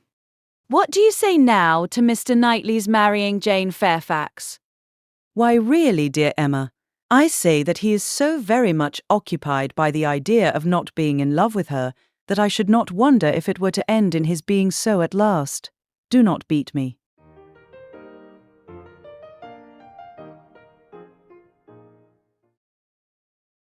Chapter 16. Everybody in and about Highbury who had ever visited Mr. Elton was disposed to pay him attention on his marriage. Dinner parties and evening parties were made for him and his lady, and invitations flowed in so fast that she had soon the pleasure of apprehending they were never to have a disengaged day. I see how it is. I see what a life I am to lead among you. Upon my word, we shall be absolutely dissipated. We really seem quite the fashion. If this is living in the country, it is nothing very formidable. From Monday next to Saturday, I assure you we have not a disengaged day. A woman with fewer resources than I have need not have been at a loss. No invitation came amiss to her. Her Bath habits made evening parties perfectly natural to her, and Maple Grove had given her a taste for dinners. She was a little shocked at the want of 2 drawing-rooms, at the poor attempt at rout cakes, and there being no ice in the Highbury card parties. Mrs. Bates, Mrs. Perry, Mrs. Goddard, and others were a good deal behindhand in knowledge of the world, but she would soon show them how everything ought to be arranged. In the course of the spring, she must return their civilities by one very superior party, in which her card tables should be set out with their separate candles and unbroken packs in the true style, and more waiters engaged for the evening than their own establishment could furnish, to carry round the refreshments at exactly the proper hour and in the proper order. Emma, in the meanwhile, could not be satisfied without a dinner at Hartfield for the Eltons. They must not do less than others, or she should be exposed to odious suspicions and imagined capable of pitiful resentment. A dinner there must be. After Emma had talked about it for 10 minutes, Mr. Woodhouse felt no unwillingness, and only made the usual stipulation of not sitting at the bottom of the table himself, with the usual regular difficulty of deciding who should do it for him. The persons to be invited required little thought. Besides the Eltons, it must be the Westons and Mr. Knightley. So far it was all of course, and it was hardly less inevitable that poor little Harriet must be asked to make the 8th. But this invitation was not given with equal satisfaction, and on many accounts, Emma was particularly pleased by Harriet's begging to be allowed to decline it. She would rather not be in his company more than she could help. She was not yet quite able to see him and his charming, happy wife together without feeling uncomfortable. If Miss Woodhouse would not be displeased, she would rather stay at home. It was precisely what Emma would have wished, had she deemed it possible enough for wishing. She was delighted with the fortitude of her little friend. For fortitude she knew it was in her, to give up being in company and stay at home. And she could now invite the very person whom she really wanted to make the 8th, Jane Fairfax. Since her last conversation with Mrs. Weston and Mr. Knightley, she was more conscience-stricken about Jane Fairfax than she had often been. Mr. Knightley's words dwelt with her. He had said that Jane Fairfax received attentions from Mrs. Elton which nobody else paid her. This is very true. At least as far as relates to me, which was all that was meant, and it is very shameful. Of the same age and always knowing her, I ought to have been more her friend. She will never like me now. I have neglected her too long, but I will show her greater attention than I have done. Every invitation was successful. They were all disengaged and all happy. The preparatory interest of this dinner, however, was not yet over. A circumstance rather unlucky occurred. The 2 eldest little Knightleys were engaged to pay their grandpapa and aunt a visit of some weeks in the spring, and their papa now proposed bringing them and staying one whole day at Hartfield, which one day would be the very day of this party. His professional engagements did not allow of his being put off, but both father and daughter were disturbed by its happening so. Mr. Woodhouse considered 8 persons at dinner together as the utmost that his nerves could bear, and here would be a 9th, and Emma apprehended that it would be a 9th very much out of humour at not being able to come even to Hartfield for 48 hours without falling in with a dinner party. She comforted her father better than she could comfort herself, by representing that though he certainly would make them 9, yet he always said so little that the increase of noise would be very immaterial. She thought it in reality a sad exchange for herself, to have him with his grave looks and reluctant conversation opposed to her instead of his brother. The event was more favourable to Mr. Woodhouse than to Emma. John Knightley came, but Mr. Weston was unexpectedly summoned to town and must be absent on the very day. He might be able to join them in the evening, but certainly not to dinner. Mr. Woodhouse was quite at ease, and the seeing him so, with the arrival of the little boys and the philosophic composure of her brother on hearing his fate, removed the chief of even Emma's vexation. The day came, the party were punctually assembled, and Mr. John Knightley seemed early to devote himself to the business of being agreeable. Instead of drawing his brother off to a window while they waited for dinner, he was talking to Miss Fairfax. Mrs. Elton, as elegant as lace and pearls could make her, he looked at in silence, wanting only to observe enough for Isabella's information. But Miss Fairfax was an old acquaintance and a quiet girl, and he could talk to her. He had met her before breakfast, as he was returning from a walk with his little boys, when it had been just beginning to rain. It was natural to have some civil hopes on the subject, and he said, "I hope you did not venture far, Miss Fairfax, this morning, or I am sure you must have been wet. We scarcely got home in time. I hope you turned directly." I went only to the post office, said she, and reached home before the rain was much. It is my daily errand. I always fetch the letters when I am here. It saves trouble, and is a something to get me out. A walk before breakfast does me good. Not a walk in the rain, I should imagine. No, but it did not absolutely rain when I set out. Mr. John Knightley smiled and replied, That is to say, you chose to have your walk, for you were not 6 yards from your own door when I had the pleasure of meeting you, and Henry and John had seen more drops than they could count long before. The post office has a great charm at one period of our lives. When you have lived to my age, you will begin to think letters are never worth going through the rain for. There was a little blush, and then this answer. I must not hope to be ever situated as you are, in the midst of every dearest connection, and therefore I cannot expect that simply growing older should make me indifferent about letters. Indifferent? Oh no, I never conceived you could become indifferent. Letters are no matter of indifference. They are generally a very positive curse. You are speaking of letters of business. Mine are letters of friendship. I have often thought them the worst of the two. replied he coolly. Business, you know, may bring money, but friendship hardly ever does. Ah, you are not serious now. I know Mr. John Knightley too well. I am very sure he understands the value of friendship as well as anybody. I can easily believe that letters are very little to you, much less than to me. But it is not your being 10 years older than myself which makes the difference. It is not age, but situation. You have everybody dearest to you always at hand. I probably never shall again. And therefore, till I have outlived all my affections, a post office, I think, must always have power to draw me out, in worse weather than today. When I talked of your being altered by time, by the progress of years, said John Knightley, I meant to imply the change of situation which time usually brings. I consider one as including the other. Time will generally lessen the interest of every attachment, not within the daily circle. But that is not the change I had in view for you. As an old friend, you will allow me to hope, Miss Fairfax, that 10 years hence you may have as many concentrated objects as I have. It was kindly said and very far from giving offence. A pleasant Thank you.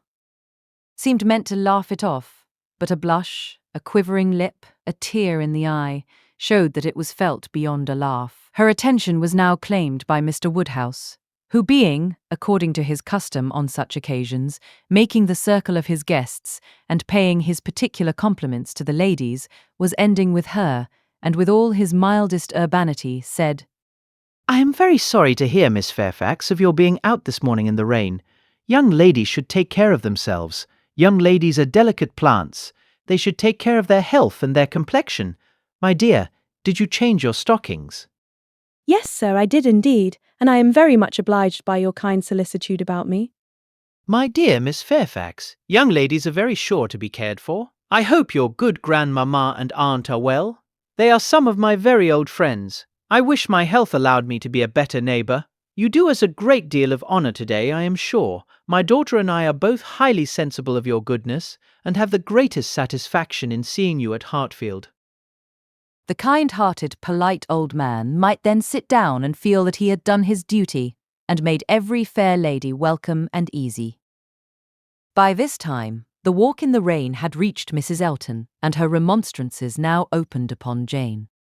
My dear Jane, what is this I hear? Going to the post office in the rain. This must not be, I assure you. You sad girl, how could you do such a thing? It is a sign I was not there to take care of you. Jane very patiently assured her that she had not caught any cold. Oh, do not tell me. You really are a very sad girl, and do not know how to take care of yourself. To the post office indeed. Mrs. Weston, did you ever hear the like? You and I must positively exert our authority. My advice, Said Mrs. Weston kindly and persuasively.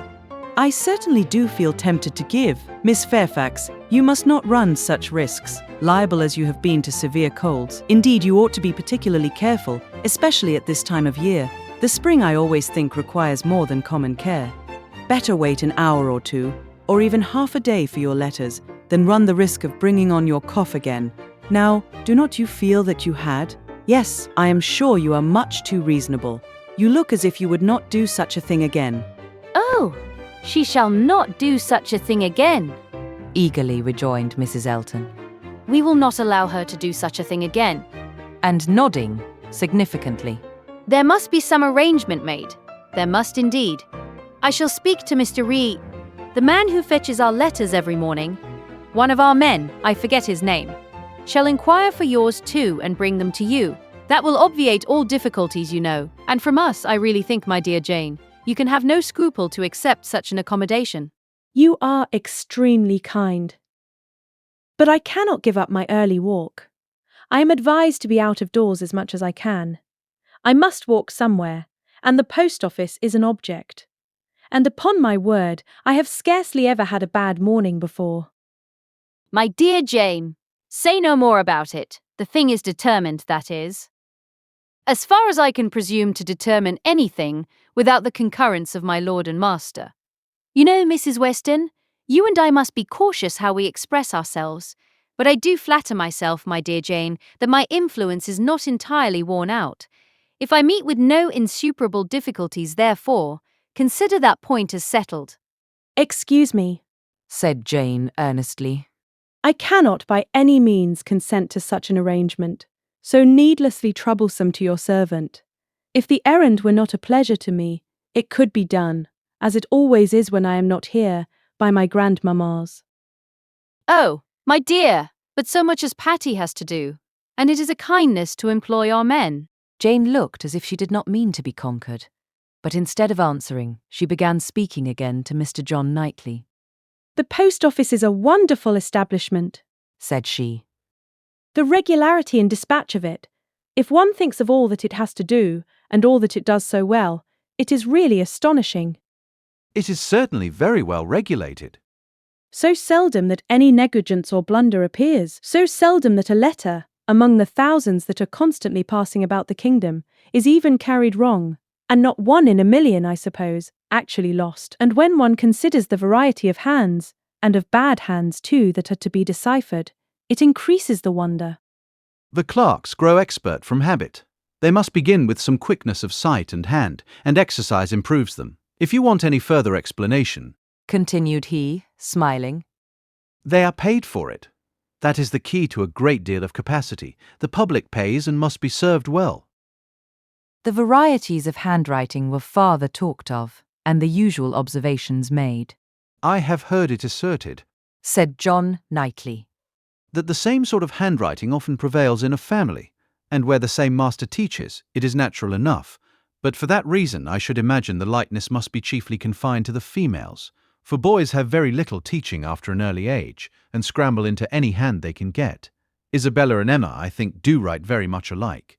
I have not always known their writing apart. Yes, said his brother, hesitatingly. There is a likeness. I know what you mean, but Emma's hand is the strongest. Isabella and Emma both write beautifully, said Mr. Woodhouse. And always did, and so does poor Mrs. Weston. With half a sigh and half a smile at her.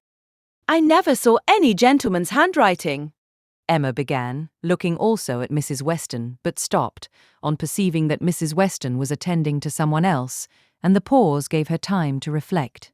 Now, how am I going to introduce him? Am I unequal to speaking his name at once before all these people?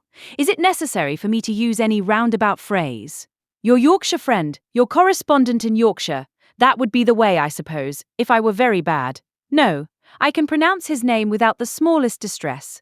I certainly get better and better. Now for it. Mrs. Weston was disengaged, and Emma began again. Mr. Frank Churchill writes one of the best gentleman's hands I ever saw. I do not admire it, said Mr. Knightley. It is too small, wants strength. It is like a woman's writing. This was not submitted to by either lady. They vindicated him against the base aspersion. No, it by no means wanted strength. It was not a large hand, but very clear and certainly strong. Had not Mrs. Weston any letter about her to produce? No, she had heard from him very lately, but having answered the letter, had put it away. If we were in the other room, said Emma. If I had my writing desk, I am sure I could produce a specimen. I have a note of his. Do not you remember, Mrs. Weston, employing him to write for you one day? He chose to say he was employed. Well, I have that note, and can show it after dinner to convince Mr. Knightley. Oh, when a gallant young man like Mr. Frank Churchill, said Mr. Knightley, dryly, writes to a fair lady like Miss Woodhouse, he will of course put forth his best. Dinner was on table. Mrs. Elton, before she could be spoken to, was ready, and before Mr. Woodhouse had reached her with his request to be allowed to hand her into the dining parlour, was saying, Must I go first? I really am ashamed of always leading the way. Jane's solicitude about fetching her own letters had not escaped Emma. She had heard and seen it all, and felt some curiosity to know whether the wet walk of this morning had produced any. She suspected that it had. that it would not have been so resolutely encountered but in full expectation of hearing from someone very dear, and that it had not been in vain. She thought there was an air of greater happiness than usual, a glow both of complexion and spirits. She could have made an inquiry or two as to the expedition and the expense of the Irish mails. It was at her tongue's end, but she abstained.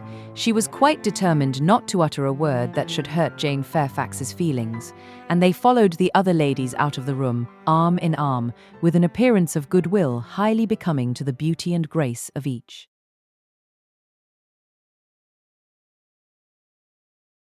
Chapter 17. When the ladies returned to the drawing-room after dinner, Emma found it hardly possible to prevent their making two distinct parties.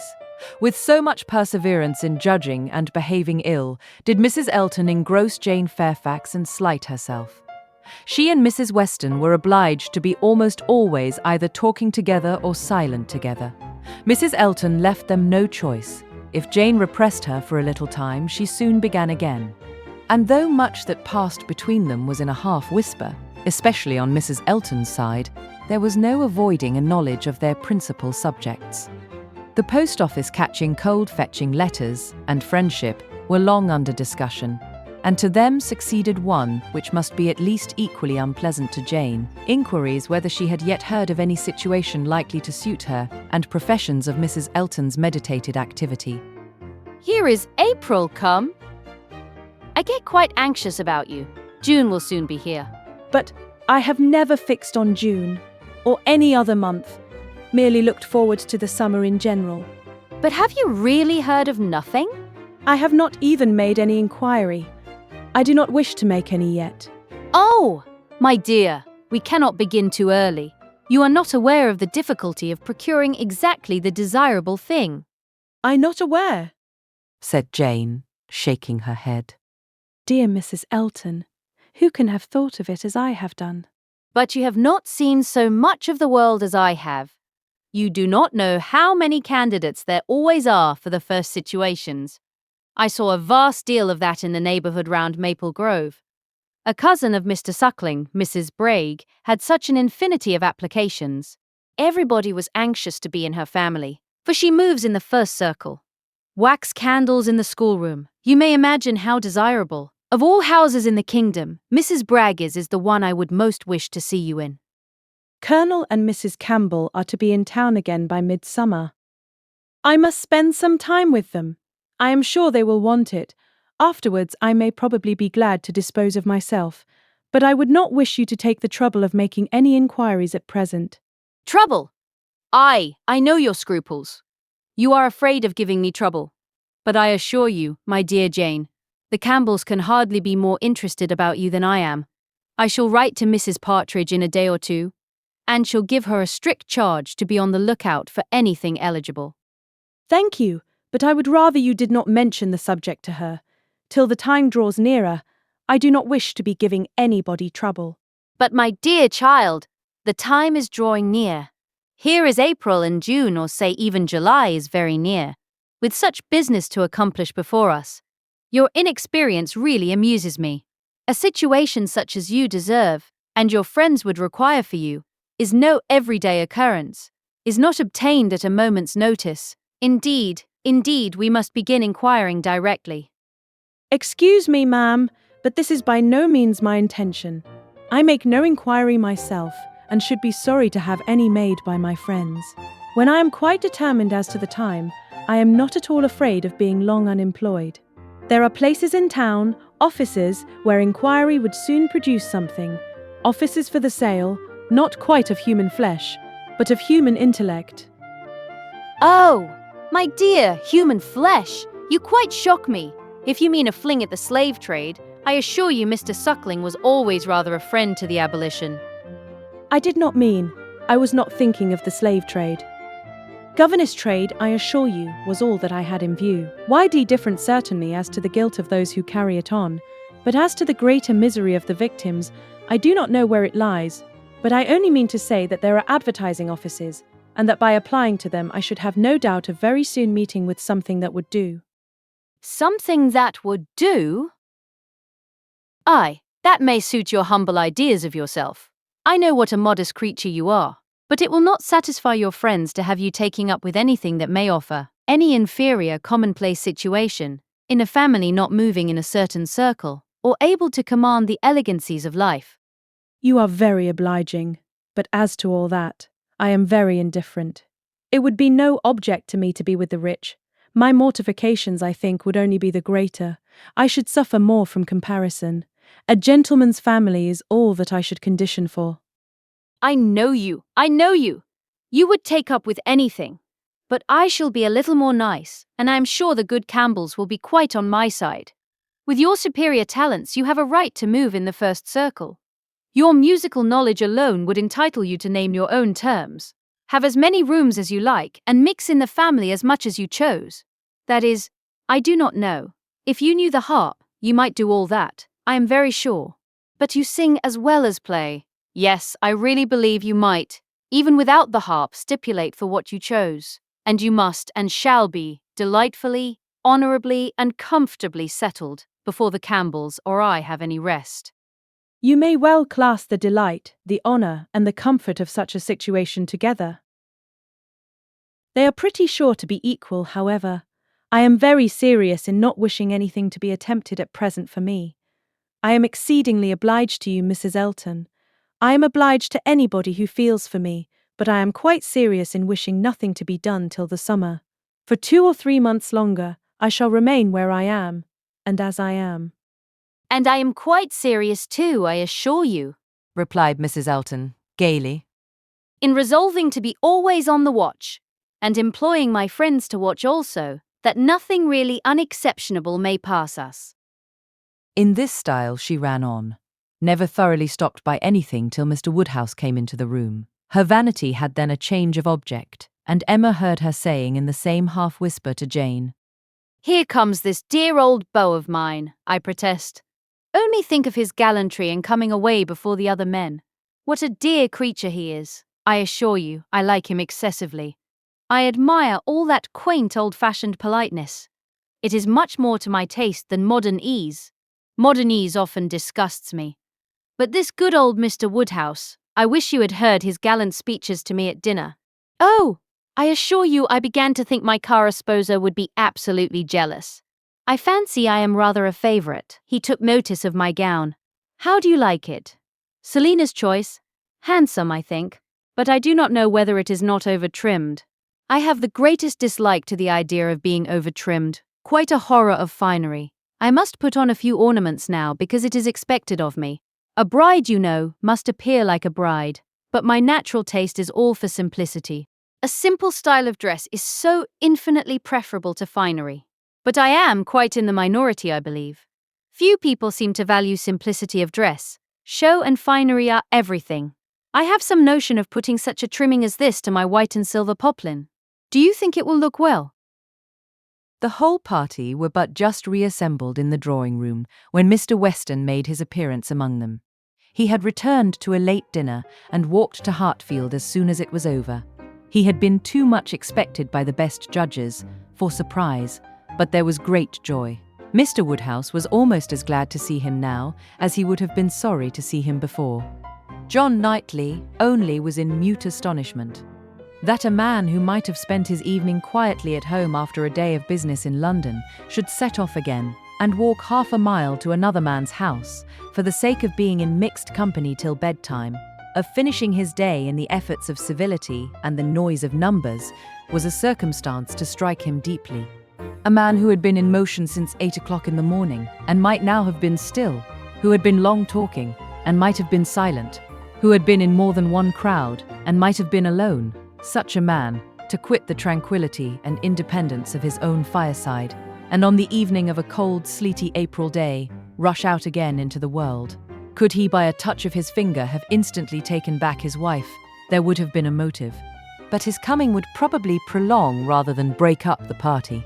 John Knightley looked at him with amazement, then shrugged his shoulders and said, I could not have believed it, even of him.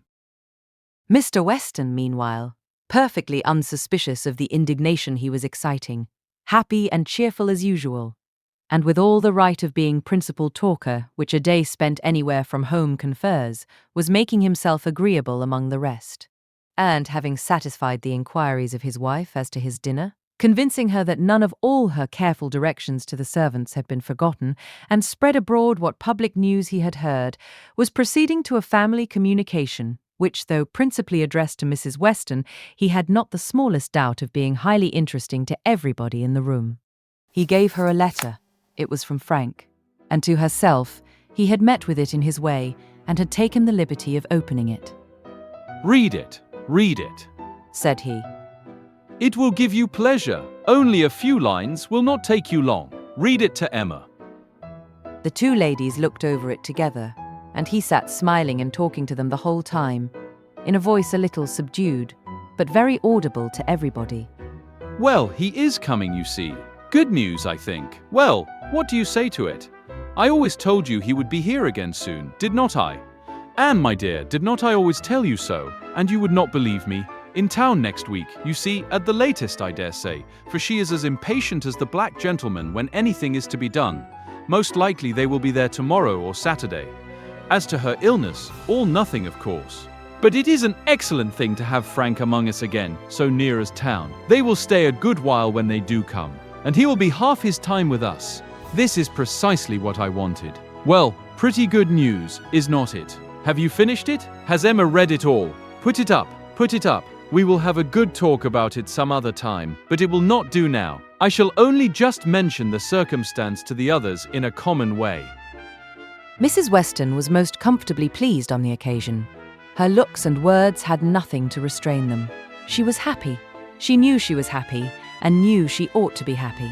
Her congratulations were warm and open, but Emma could not speak so fluently.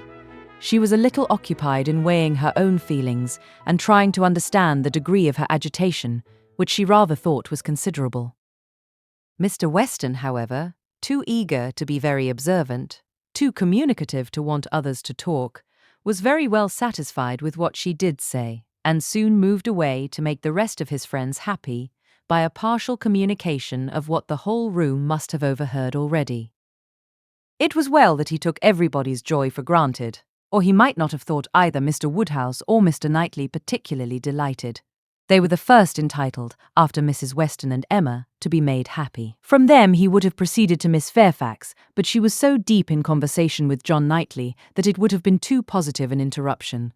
And finding himself close to Mrs. Elton, and her attention disengaged, he necessarily began on the subject with her.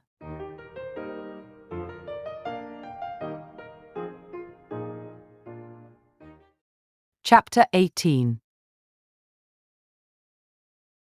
I hope I shall soon have the pleasure of introducing my son to you, said Mr. Weston. Mrs. Elton, very willing to suppose a particular compliment intended her by such a hope, smiled most graciously. You have heard of a certain Frank Churchill, I presume? He continued. And know him to be my son, though he does not bear my name. Oh, yes, and I shall be very happy in his acquaintance. I am sure Mr. Elton will lose no time in calling on him, and we shall both have great pleasure in seeing him at the vicarage.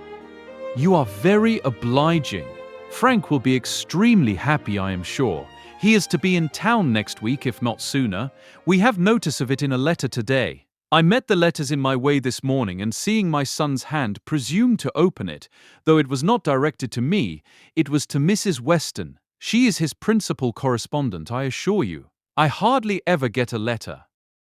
And so you absolutely opened what was directed to her? Oh, Mr. Weston, I must protest against that. A most dangerous precedent indeed.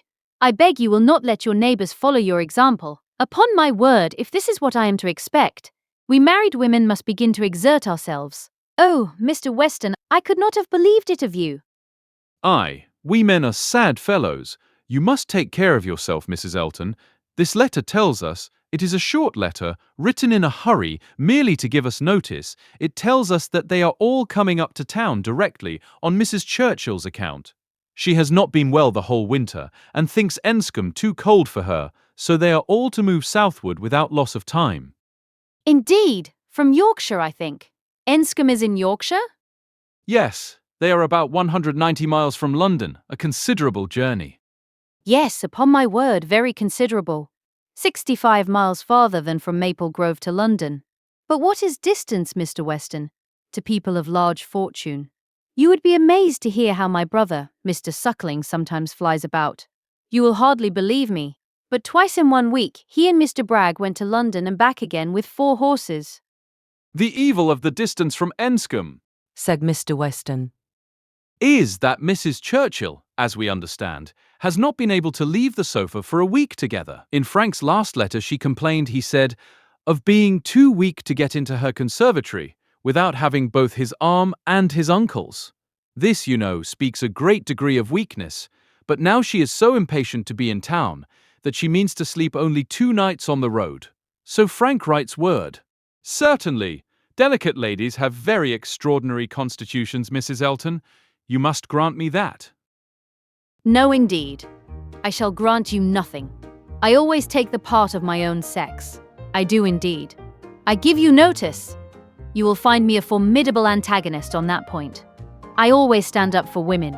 And I assure you, if you knew how Selina feels with respect to sleeping at an inn, you would not wonder at Mrs. Churchill's making incredible exertions to avoid it. Selina says it is quite horror to her, and I believe I have caught a little of her nicety. She always travels with her own sheets. An excellent precaution. Does Mrs. Churchill do the same? Depend upon it, Mrs. Churchill does everything that any other fine lady ever did. Mrs. Churchill will not be second to any lady in the land for...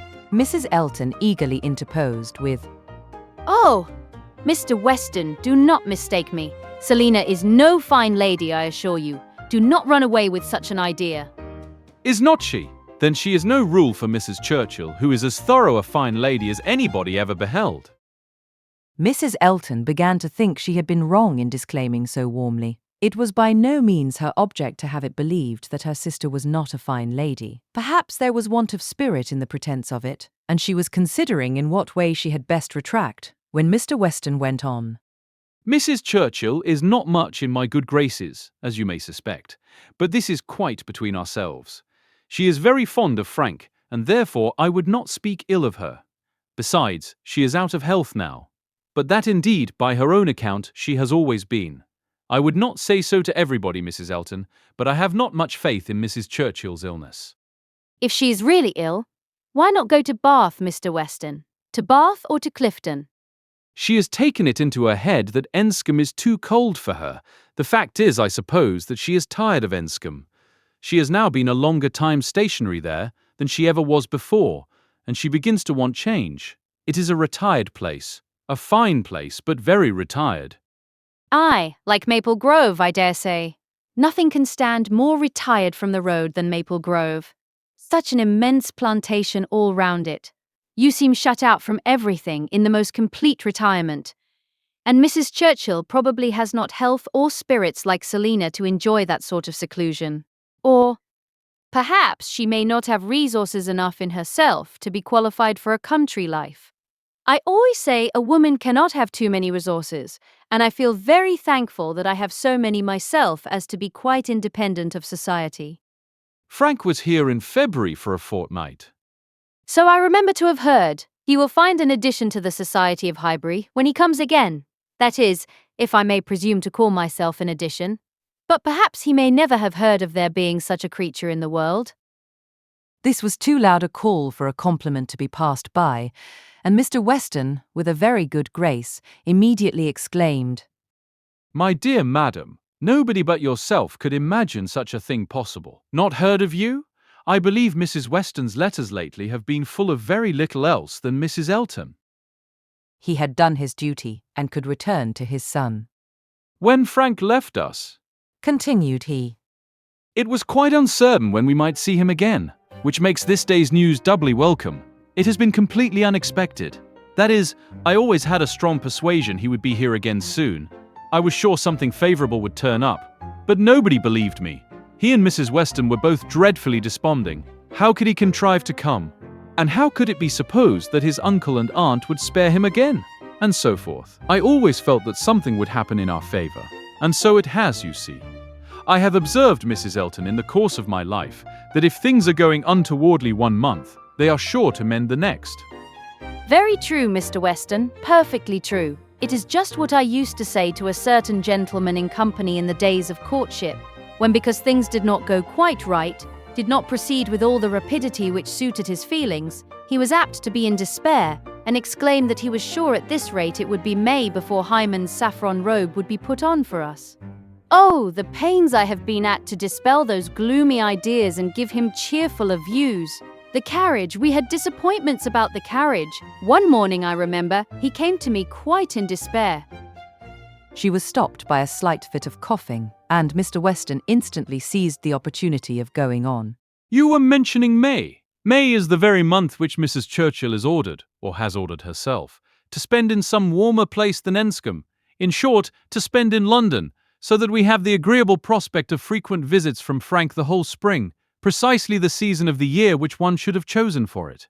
Days almost at the longest, weather genial and pleasant, always inviting one out, and never too hot for exercise. When he was here before, we made the best of it, but there was a good deal of wet, damp, cheerless weather. There always is in February, you know, and we could not do half that we intended. Now will be the time. This will be complete enjoyment, and I do not know, Mrs. Elton, whether the uncertainty of our meetings, the sort of constant expectation there will be of his coming in today or tomorrow, and at any hour, may not be more friendly to happiness than having him actually in the house. I think it is so. I think it is the state of mind which gives most spirit and delight. I hope you will be pleased with my son, but you must not expect a prodigy. He is generally thought a fine young man, but do not expect a prodigy. Mrs. Weston's partiality for him is very great, and, as you may suppose, most gratifying to me. She thinks nobody equal to him. And I assure you, Mr. Weston, I have very little doubt that my opinion will be decidedly in his favour. I have heard so much in praise of Mr. Frank Churchill. At the same time, it is fair to observe that I am one of those who always judge for themselves and are by no means implicitly guided by others. I give you notice that as I find your son, so I shall judge of him. I am no flatterer. Mr. Weston was musing. I hope, said he presently, I have not been severe upon poor Mrs. Churchill. If she is ill, I should be sorry to do her injustice, but there are some traits in her character which make it difficult for me to speak of her with the forbearance I could wish. You cannot be ignorant, Mrs. Elton, of my connection with the family, nor of the treatment I have met with, and between ourselves, the whole blame of it is to be laid to her. She was the instigator. Frank's mother would never have been slighted as she was but for her. Mr. Churchill has pride, but his pride is nothing to his wife's. His is a quiet, indolent, gentlemanlike sort of pride, that would harm nobody, and only make himself a little helpless and tiresome. But her pride is arrogance and insolence, and what inclines one less to bear, she has no fair pretence of family or blood.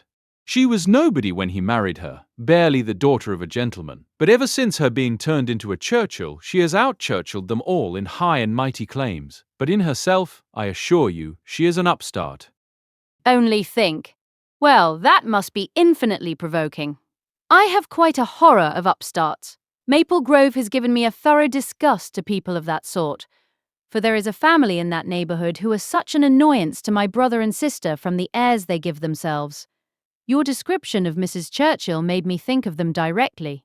People of the name of Tupman, very lately settled there, and encumbered with many low connections, but giving themselves immense airs, and expecting to be on a footing with the old established families. A year and a half is the very utmost that they can have lived at West Hall, and how they got their fortune nobody knows. They came from Birmingham, which is not a place to promise much, you know, Mr. Weston. One has not great hopes from Birmingham. I always say there is something direful in the sound. But nothing more is positively known of the Tupmans, though a good many things I assure you are suspected. And yet by their manners they evidently think themselves equal even to my brother, Mr. Suckling, who happens to be one of their nearest neighbours. It is infinitely too bad. Mr. Suckling, who has been 11 years a resident at Maple Grove, and whose father had it before him, I believe, at least. I am almost sure that old Mr. Suckling had completed the purchase before his death. They were interrupted. Tea was carrying round, and Mr. Weston, having said all that he wanted, soon took the opportunity of walking away. After tea, Mr. and Mrs. Weston and Mr. Elton sat down with Mr. Woodhouse to cards. The remaining 5 were left to their own powers, and Emma doubted their getting on very well, for Mr. Knightley seemed little disposed for conversation. Mrs. Elton was wanting notice, which nobody had inclination to pay, and she was herself in a worry of spirits which would have made her prefer being silent. Mr. John Knightley proved more talkative than his brother. He was to leave them early the next day, and he soon began with, Well, Emma, I do not believe I have anything more to say about the boys, but you have your sister's letter, and everything is down at full length there, we may be sure. My charge would be much more concise than hers, and probably not much in the same spirit. All that I have to recommend being comprised in, do not spoil them, and do not physic them. I rather hope to satisfy you both, said Emma. For I shall do all in my power to make them happy, which will be enough for Isabella, and happiness must preclude false indulgence and physic. And if you find them troublesome, you must send them home again. That is very likely. You think so, do not you? I hope I am aware that they may be too noisy for your father, or even may be some encumbrance to you if your visiting engagements continue to increase as much as they have done lately. Increase? Certainly. You must be sensible that the last half-year has made a great difference in your way of life. Difference? No, indeed I am not. There can be no doubt of your being much more engaged with company than you used to be. Witness this very time. Here am I come down for only 1 day, and you are engaged with a dinner party. When did it happen before, or anything like it? Your neighbourhood is increasing, and you mix more with it. A little while ago, every letter to Isabella brought an account of fresh gaieties, dinners at Mr. Cole's, or balls at the Crown. The difference which Randall's alone makes in your goings-on is very great. Yes, said his brother quickly. it is Randall's that does it all. Very well, and as Randall's, I suppose, is not likely to have less influence than heretofore, it strikes me as a possible thing, Emma, that Henry and John may be sometimes in the way, and if they are, I only beg you to send them home. No, Cried Mr. Knightley. that need not be the consequence. Let them be sent to Donwell. I shall certainly be at leisure. Upon my word, Exclaimed Emma. you amuse me. I should like to know how many of all my numerous engagements take place without your being of the party, and why I am to be supposed in danger of wanting leisure to attend to the little boys. These amazing engagements of mine. What have they been? Dining once with the Coles and having a ball talked of, which never took place. I can understand you, nodding at Mr. John Knightley. Your good fortune in meeting with so many of your friends at once here delights you too much to pass unnoticed.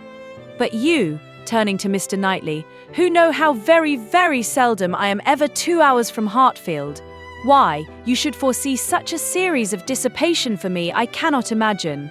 And as to my dear little boys, I must say that if Aunt Emma has not time for them, I do not think they would fare much better with Uncle Knightley, who is absent from home about 5 hours where she is absent 1, and who, when he is at home, is either reading to himself or settling his accounts.